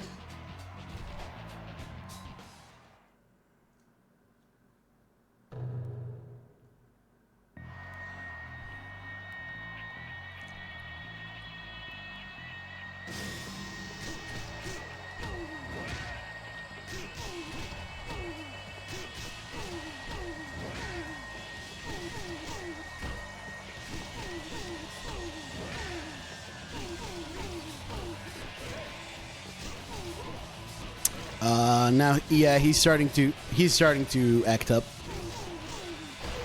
Okay, that's fine. Okay, that's halfway through the tournaments. 5 down, 5 to go.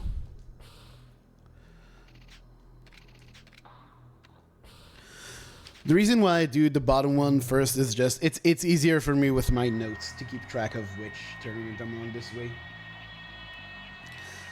So this is the tournament where the edges are burning, but the funny thing is this makes the AI very exploitable because it just keeps running towards you. Except, I mean, at least when this asshole isn't ruining my life like that. But yeah, you can just push them to the edge, and they eat that fire damage. It's very funny.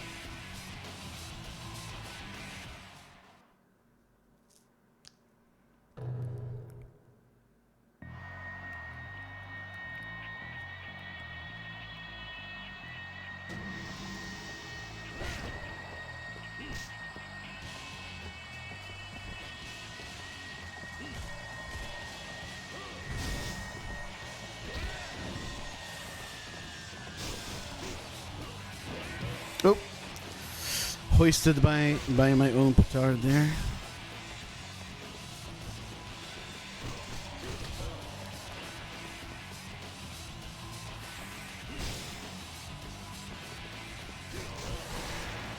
Okay, that works. This, needless to say, is implemented much better in later games in the series. And then just Daniel Feldman again, because why the fuck not?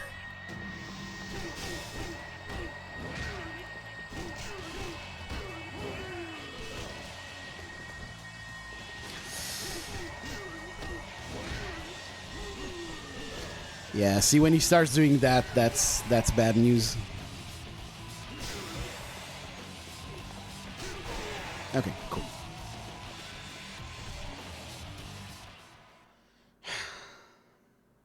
So this is the last we see of Daniel Feldman or G. Pramuk.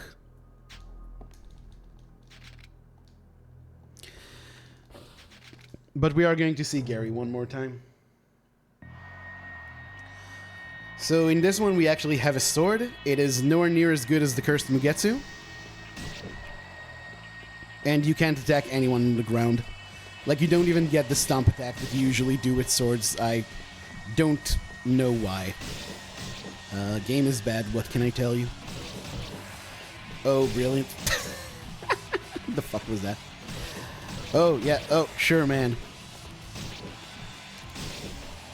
Whatever you say, whatever you say.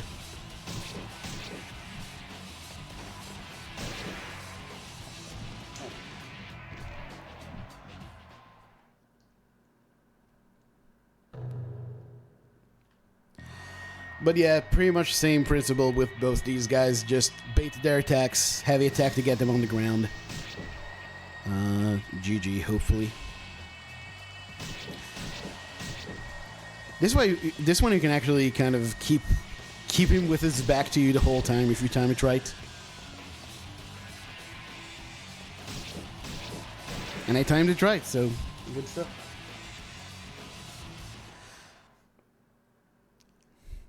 Okay, this one this one actually threw me for a loop. Guess who this guy's moveset is based on?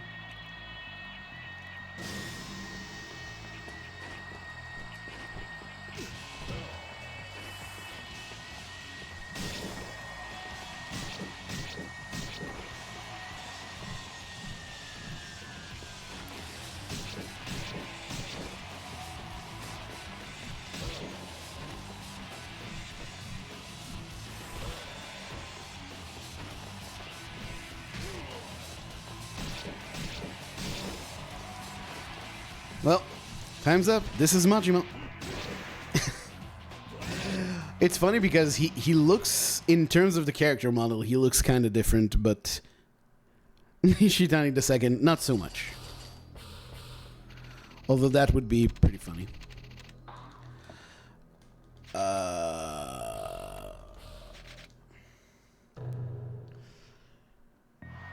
Alright. So everyone here has guns. This guy in particular is pretty much the assassin we fight as part of the Yuya mission in Chapter 4. So same principle, try to get him with like the edge of the gut punch hitbox. Other than that, not much you can do here. Heat moves, I think, don't work that well. Yeah.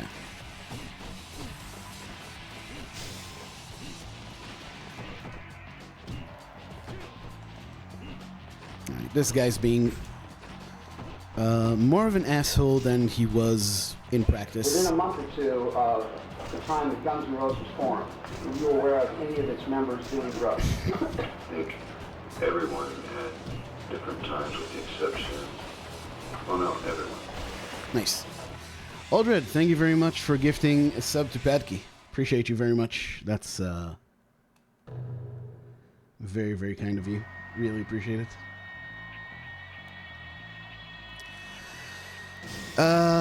This guy's easy. Just heat moves. This guy's kind of a pushover, to be honest. Usually when I say that, they end up being really annoying the next time I fight him, but no, this guy's pretty easy.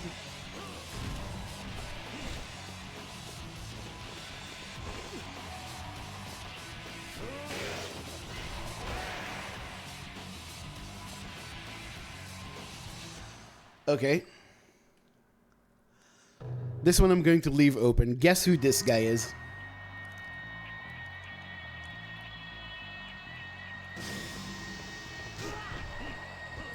Okay, I guess it actually becomes obvious, like, immediately.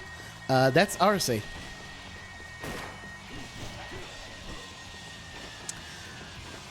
And we never fight Arase without a weapon in Speedrun. The best strat is to just bait an attack. Usually that long gun attack is good, because that one you can punish with a full combo sometimes.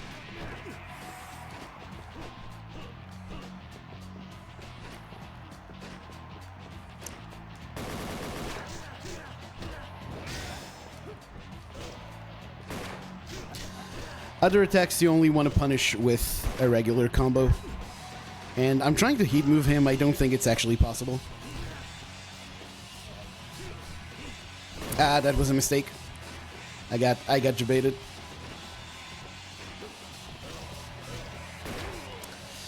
Yeah, making some dumb mistakes here, so I'm losing time, but it's fine.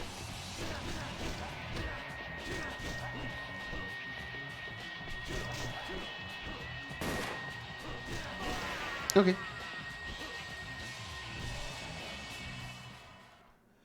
All right, 2 more tournaments left.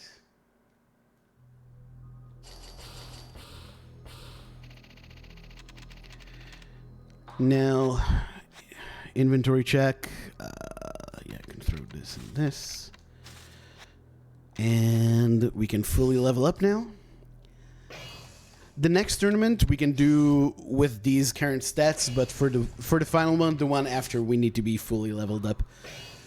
And I've said before, like, again, no disrespect to Patrick, his work on his guides for this game and Yakuza 2 are amazing, but he is wrong in saying that you need to be fully leveled up for Kiryu to fight Amon. You only need to be fully leveled up for the final tournament in the Coliseum. Oh no, when Gary acts up like this, it's okay. We're fine. That was looking a bit scary. Oh god, he's gonna start doing wacky stuff soon, I'm pretty sure. I've seen this Gary behavior in the past and I don't approve. The guy with that... No, that's just Arce.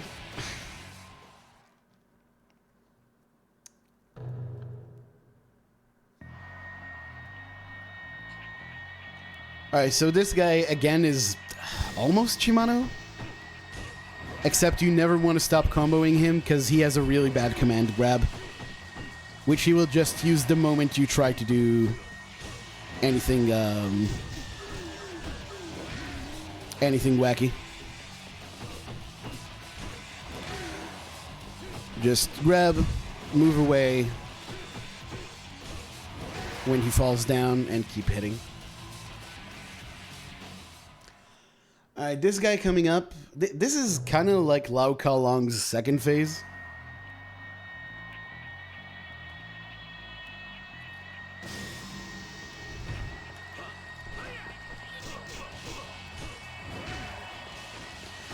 You kind of want to just combo him against the wall.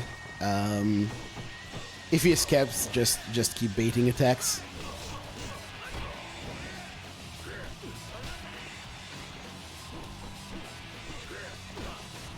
Fuck. I couldn't... I did the bait, but I couldn't, like... I was dodging into him, so it wasn't working.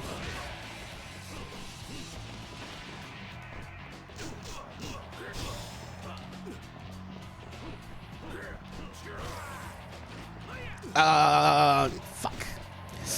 Yeah, he's being really annoying right now. Oh my god. Jesus.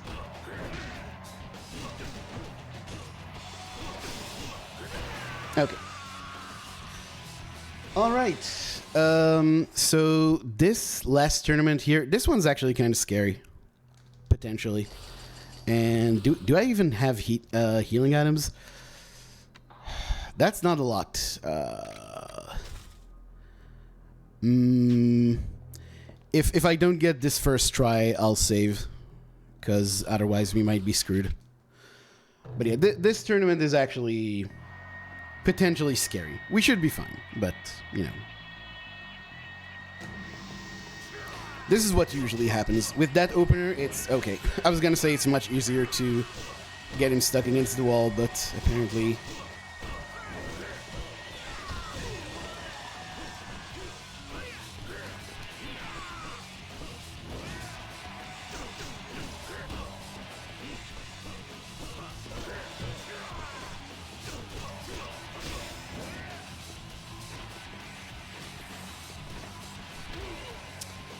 God damn it.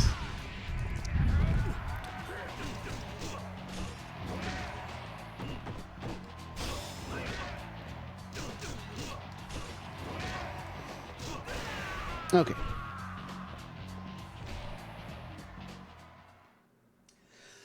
This next guy is also based on someone you fight in the main story, but we haven't fought him yet, actually.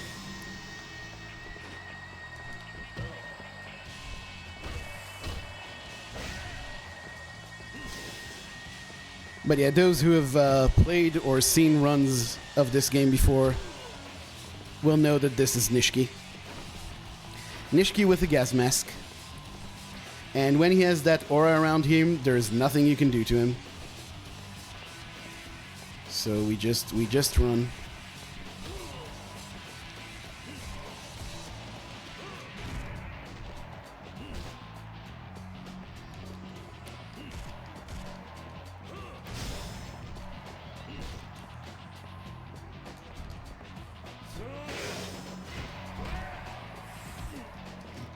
Okay, if I get this, we actually do a lot of damage. Okay, nice.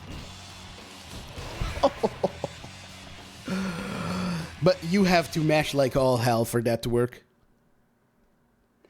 Alright, and now this is the really scary one. Komaki is actually very easily the hardest fight in this game. And what I'm going to do doesn't look like much of a strat, and it isn't, but this is as good as I've come up with. So eventually Komaki might let you grab him.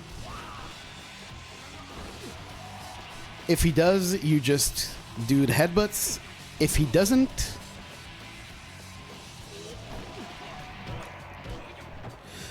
you try to counter with L1.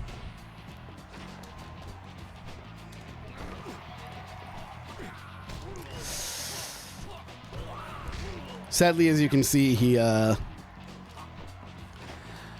does not play along often.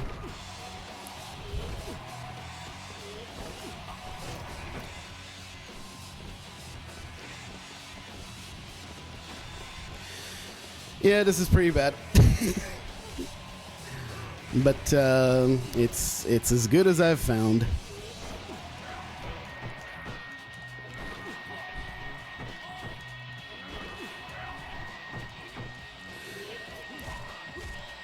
I assume you can Tiger Drop or do the Komaki parry as well, but L1 has the advantage that it blocks if you don't get the timing right. And also, if you don't get the timing right on a circle or triangle, Komaki can actually Tiger Drop you, which is very bad. And L1 is guard, so he can't counter that.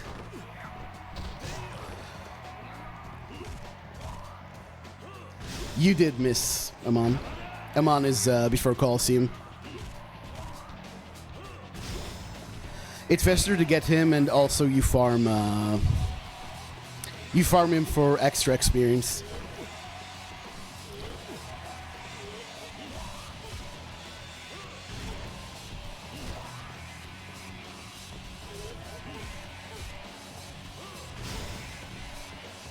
Yeah, exactly. Likes to Tiger Drop your attack. But I mean, you've seen that Amon fight before. Other than the occasional heat move to get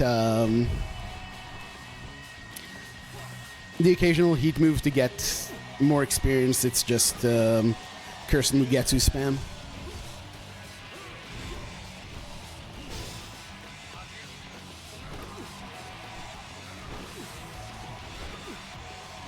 Come on, you douche. Let me do it. Let me do it. Let me do it.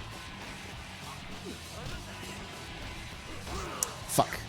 See, I got greedy. Now he's going to punish me for 10,000 years. Okay, that wasn't that bad.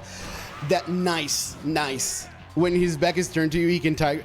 Unlike Kiryu in Yakuza 4, he can Tiger Drop backwards, so you're completely safe to combo him. And that's it, folks.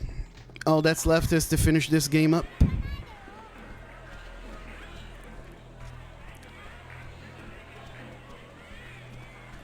Yeah, there's the VOD. But to me, the coolest part is the strats for the Coliseum, because that Komaki may have seemed, terrible and janky, but that's just the game. Honestly, that's probably the most consistent, reliable Komaki strat that anyone's ever come up with. So I'm pretty proud of that one, actually. The grab and headbutt thing I've seen other people suggest, but I'm the one who came up with the L1. I mean, I don't know if I'm the first to have ever done it in history, but no one else I know of has done that in a run. I'm gonna take a very particular line here because there's some nasty fight spawns coming up that I don't want to come across.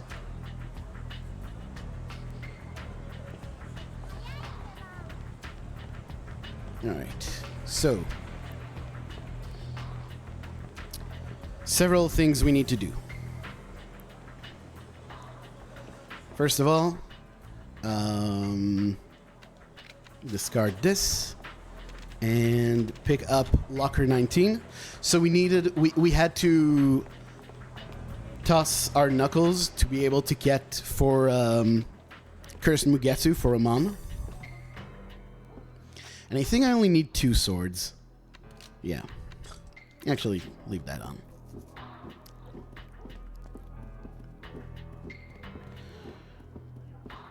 So yeah, that's why we pick up that locker key. All right.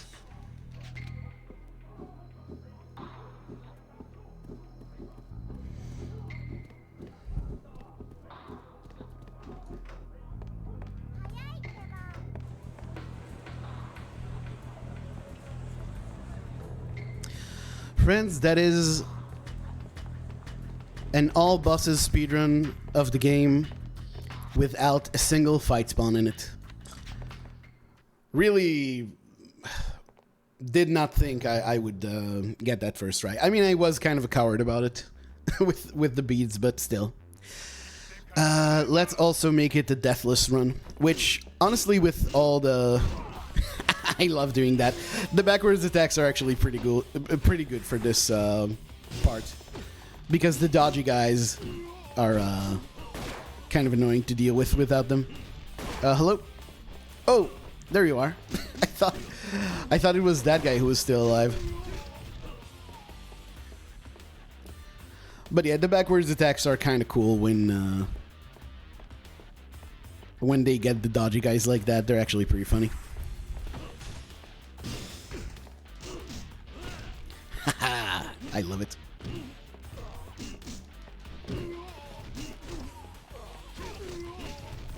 And they actually have a good range to them, so even though they knock enemies down, which is bad for grouping up, that's actually a good amount of DPS. As the kids say, hello, sir, where are you going?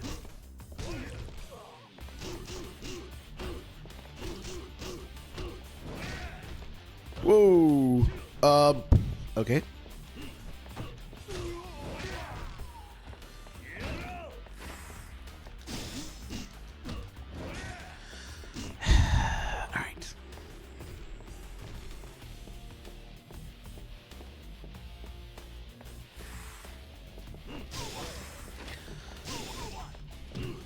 The nice thing about this run is that it's very easy to verify that I followed all the conditions.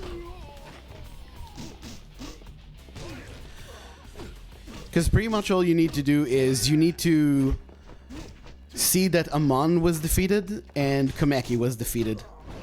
And other than that, just Blue Z and Hirata 2. I did check that I finished all the sub-stories earlier, but that was for me. I mean, there's no leaderboard for this, it doesn't matter, but that was for me to know that I don't have any loose ends I need to take care of. But yeah. Alright.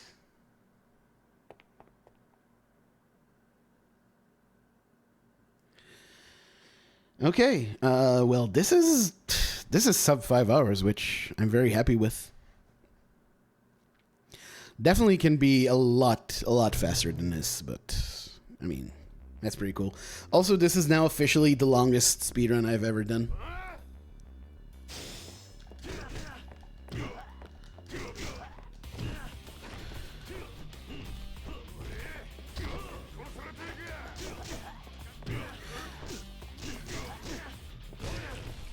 And I think even if you optimize this, because I'm sure there's a lot to optimize here. I'm under no illusion that I came up with the perfect route, and you know the execution was definitely not perfect.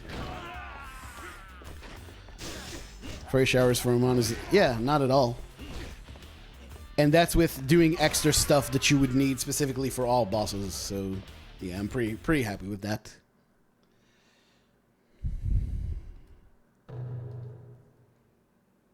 But yeah, we'll talk about possible optimizations after the run. But yeah, I'm super happy. I'm super happy that... Because I expected to fuck something up and fail a sub-story or something.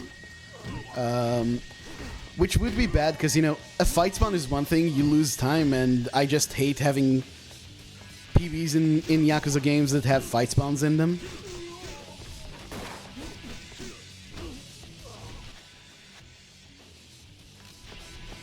Sir, it's actually good. Ah, beautiful. It's actually really good to have him on the stairs, so of course it won't happen. Okay, still a chance. So if he's on the stairs, then the guys who fuck, I got too greedy. If he's on the stairs, the guys who spawn after you defeat him take some damage and also are on the ground after this. Yeah, look at that. They all took damage. Nice. Haha, take that.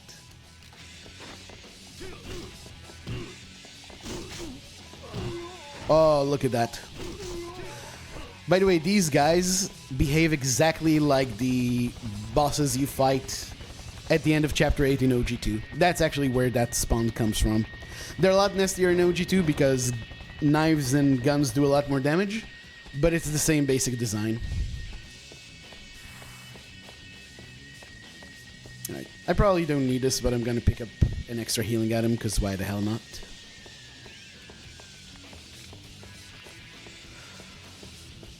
Alright.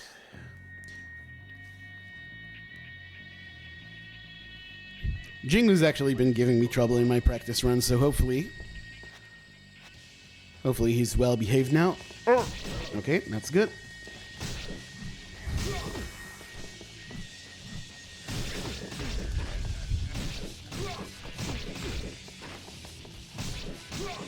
Nice. Basically perfect Jingu. Well, no, but very good.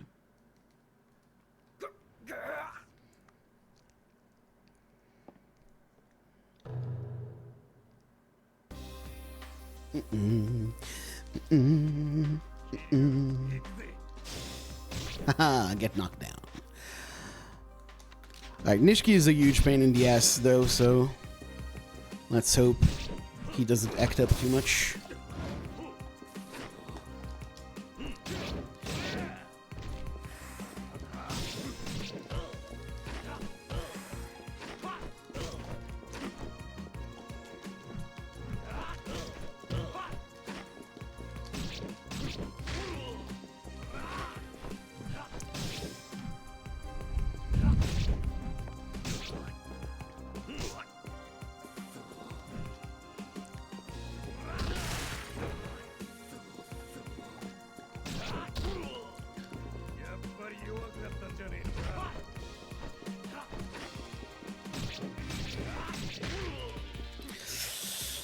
Definitely healing.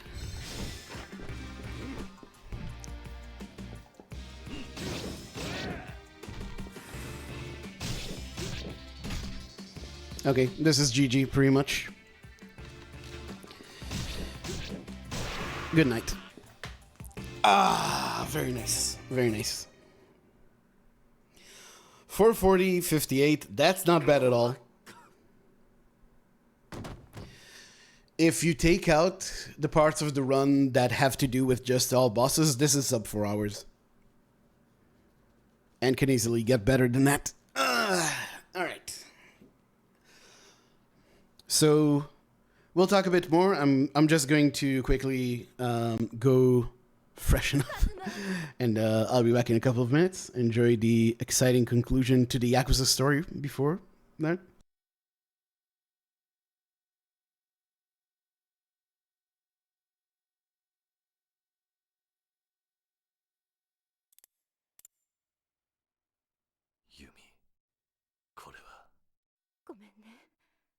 私、あなたのことずっと忘れられなかったの。記憶を取り戻した後もこうしてあなたのこと。私、弱い女だった。記憶を失ってからも本当はあなたのことだけはうっすらと覚えていたの。名前は思い出せない。でもあなたの笑顔や仕草が浮かんでいた。でも誰だかわからない。すべて思い出せない。そんなあなたのことを待ち続けることができなかった。だから神宮のことを。でもね、はるかは何もかも失った私にとってたった一つの宝物だった。だからはるかとお別れに行った時、思わずこのペンダントをあげてしまったの。私の一番大切なものを持っていてほしかったから。はるか、私のせいで怖い思いさせてごめんね。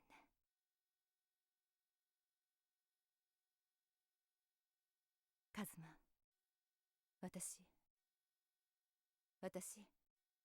まだやらなきゃいけないことがあるの。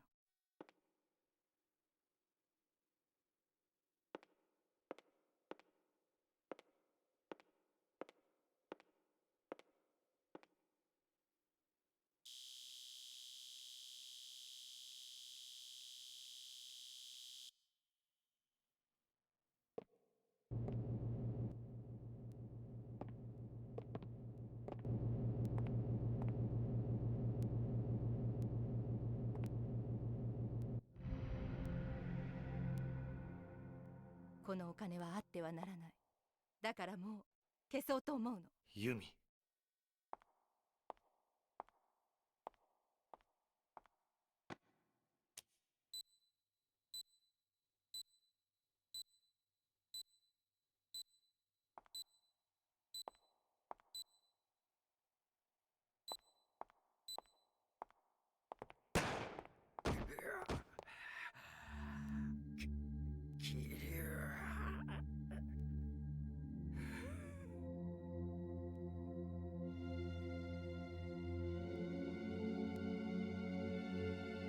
はるかはるか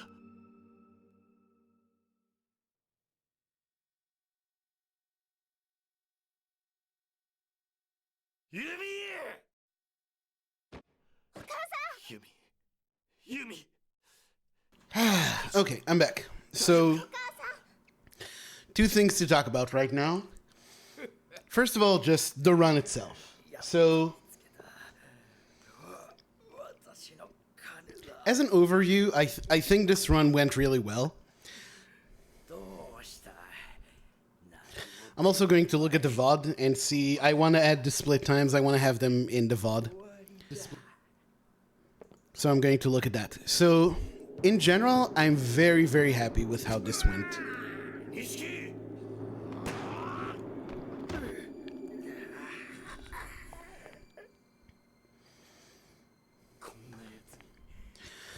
Very happy with how this went because we didn't get any fight spawns and there were no deaths. And to me, those are the two big things that you want in a Yakuza run for your run to be, I don't know, decent, I guess. Okay, I'm actually going to skip that because I'm not sure if that DMCA's me or not. So that's very good. Looking at individual splits. Hold on. Where is the place in the VOD I'm looking for? Okay, this is the start of chapter 12.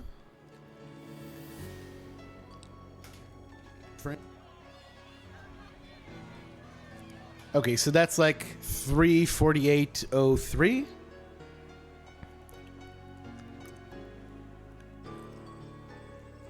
$3:48:02.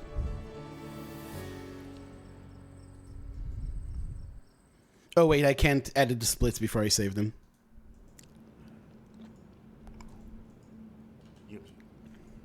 弓 So 3:48:02. やっとお母さんって言ってもらえたのに。弓10年前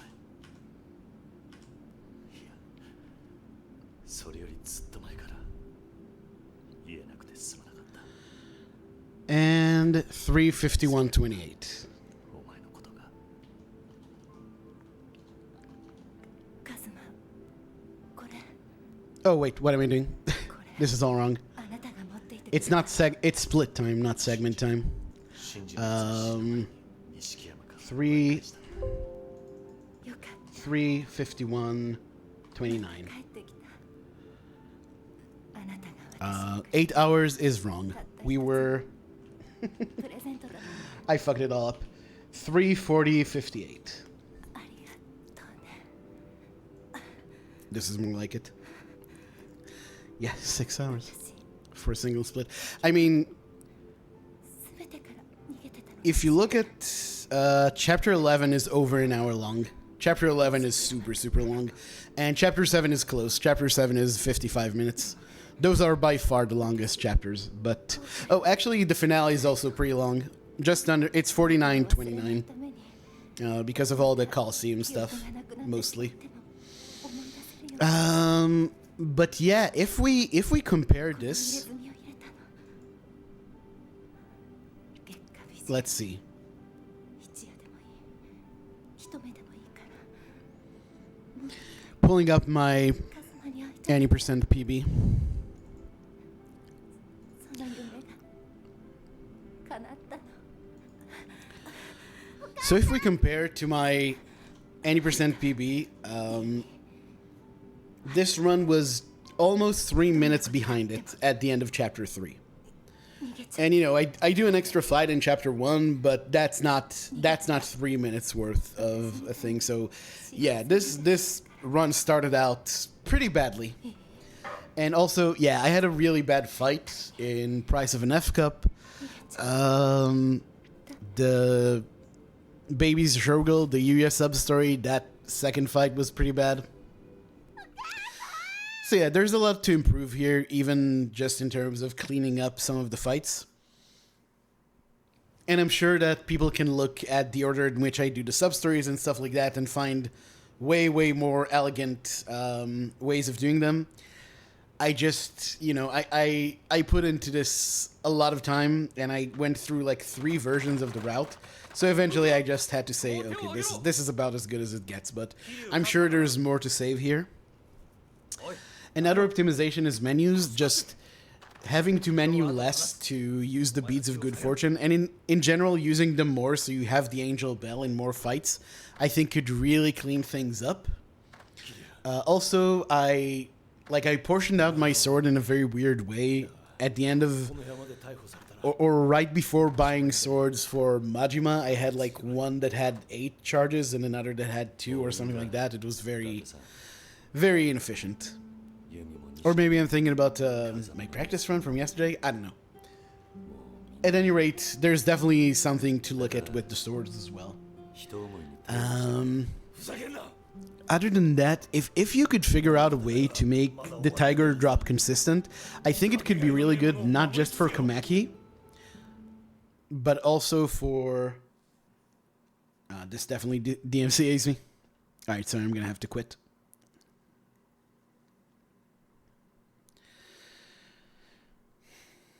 But yeah, if you can make the tiger drop consistent, you can really, really speed up the Komaki fight because it does so much more damage than the knockback. And it also would be good for the guy who's Jackal Yagisawa, but not really, from earlier in the tournaments. I tried seeing if there's gear that would be better than the Angel Bell and the Beads of Good Fortune. Not really. As far as weapons, if you get the lightning swords from the Coliseum and you identify them as such, because, you know, I can't read Japanese, so I can't tell what I'm getting most of the time, unless it has, like, the XX or the plus plus for the Staminans and Tauriners. Other than that, I can't really tell. So yeah, the lightning swords are good, but they're also RNG, so you never know if you're actually gonna get them. So I don't know. I don't want to rely on that. But yeah, there's definitely a lot to work with here. I think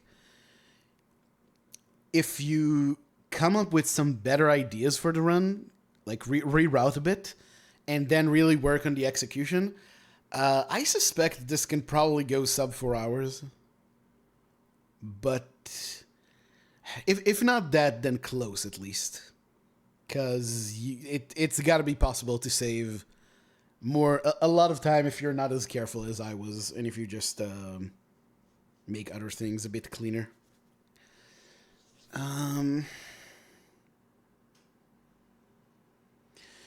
So, other categories. You can strip this down a bit, like I said, and do just Amon percent, which would basically save you almost the entirety of the finale. So that would be a much shorter run, but I don't know, just Amon percent kind of feels disappointing to me because, you know, as long as we're making all this effort to go around and do all the sub-stories and unlock Amon himself, might as well show all the bosses that you don't normally show in any percent, which is what I opted to do. If you want to do more than this category, really the only thing that would be like full completion for this game, I guess that would be the closest to a hundo this game would have, would be to also do the 6 hostess sub-stories. And you could also just do those 6 sub-stories and not do Coliseum, and that would be an all sub-stories run. But again, the hostess sub-stories to me aren't really interesting. I think this is a much more interesting category. And one thing you can optimize, and the problem with this is it's going to require a lot of research, and like painful research, is to check if all the sub-stories are actually needed for Amon, because we know that the hostess sub-stories aren't needed. By the way, I tested, and UFO catcher is necessary for Amon, so no luck there. I actually did all the sub-stories other than UFO catcher in one of my practice runs. I just left it for the end. Then went to see if he's there. He wasn't. I did UFO catcher. He was. So, but also you might be able to fail some of the sub stories, because some sub stories, when you don't finish them in the best way, for example, if someone tries to scam you and you pay them instead of fighting them, it gives you the V or the mark in the missions menu. But it's not a real success. And if you look at the variable in the game which says whether or not a sub-story was completed successfully, it's set to false instead of true. So it's a good question if you can just fail a sub-story and still get them on to show up. I don't know. I didn't really care to test because honestly, this took forever anyway. This took a lot. But that's definitely, if you can fail sub-stories, we can just fail a bunch of these sub-stories. But then it kind of raises the question of how you get the extra experience to access Kameki training and access the final Coliseum fight. So that's an issue you're going to have to deal with either way. Cool category overall? Yeah, I think so. Thank you.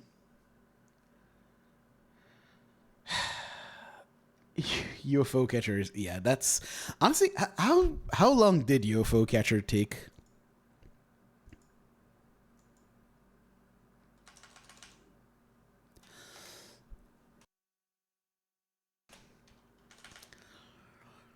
Let's see, like from the moment I timed this from the moment I enter Club Sega for the first time, and until we finish the fight with the guy.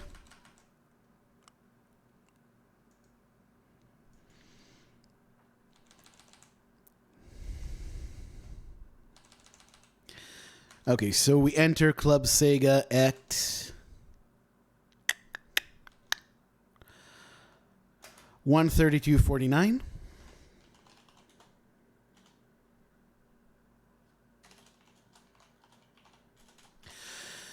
And we beat the final guy at...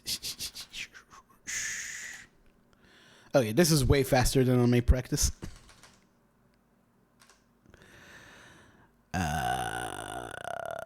Yeah, we get the XP at like 1:45:56. So that's just over 13 minutes, which sounds terrible. It sounds like a lot. But in one of my practice runs, UFO Catcher took 25 minutes. No joke, 25 minutes. This is, by the way, another place where you can save a lot of time. If you manage to become really, really good at UFO Catcher, and I'm not even sure that exists. I'm not sure how skill-based it is. But if you can just immediately get every single prize, you can also save a lot of time here. But with all due respect, fuck that.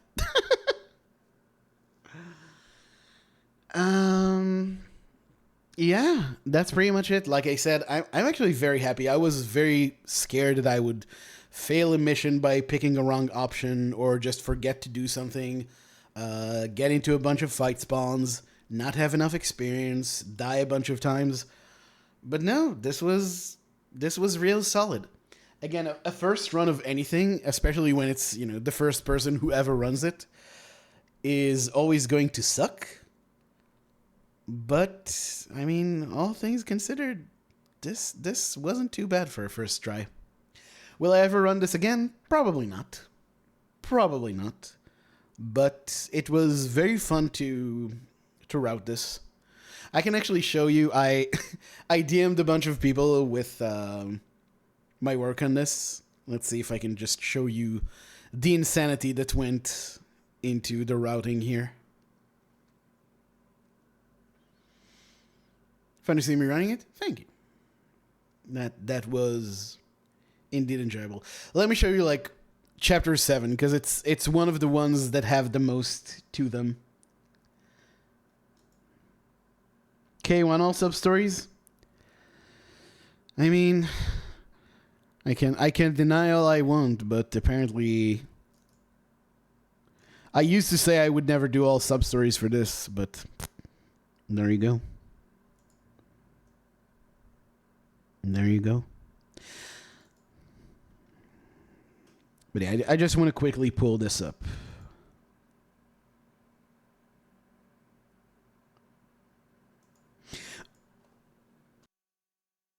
Oh, I'm looking at an image capture. I actually need a window capture.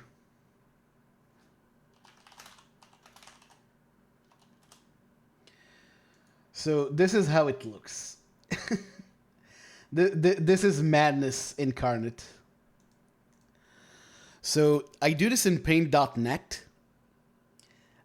This is not readable for anyone except me. So basically all these lines are the route you take throughout the level. And the order of the lines is like the colors here are the order at which you walk these. So you start from the blue line. And yeah, as you can see, there's quite a lot to this. I made this in paint.net because what I realized is so hard about routing all sub-story runs is that people think all sub-stories is just about, oh, this sub-story is over there, this one is over there. The problem is, not only are these sub-stories separated in the actual space of Kamurocho, they're actually separated in when you can accomplish them. Some of these sub-stories trigger each other. Some of them only get triggered from a certain point in the game, from a certain chapter. And the cool thing is, actually, can I show this? Not what I wanted to do. For some reason, it doesn't capture that window. But basically, let me show this with the full, because this is per chapter, but I also made one for all of Kamurocho with all the sub-stories. Oh, that's the wrong one. That's just the blank template.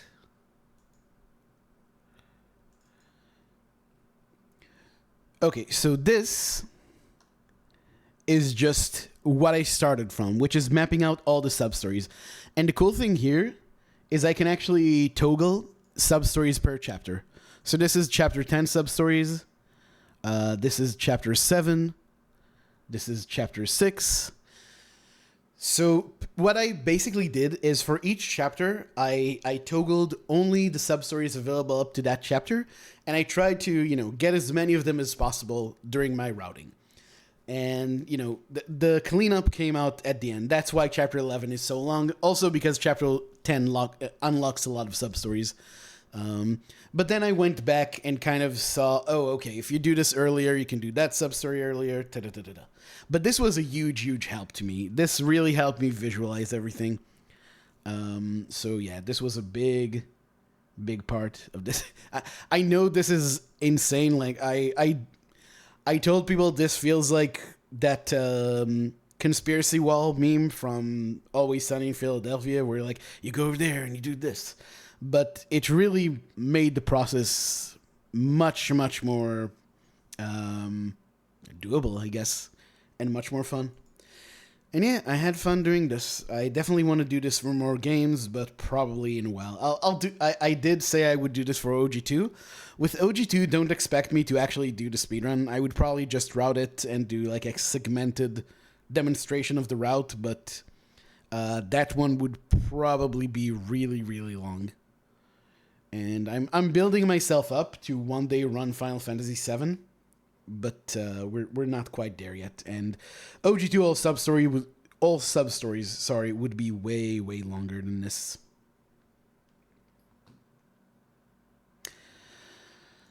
But yeah, that's pretty much all I had to say about it. Thank you all for watching. I hope this was interesting. This was a more unique thing than just your run-of-the-mill any percent runs. And yeah. So I'm gonna call it here. Been a long honestly, I've streamed for much longer than this in the past, but it's just not a single run. That actually took the wind out of me quite a bit. So yeah, I'm going to retire now. I'm going to send you, speaking of Final Fantasy VII speedrunning, I'm going to send you to a Final Fantasy VII speedrunner I found out about very recently. His name's Dil Wingo. And yeah, he's top 10. He's pretty damn good. And I love Final Fantasy VII, one of my favorite runs to watch, if not the most favorite. And yeah, see you around, folks. Bye-bye. Good night.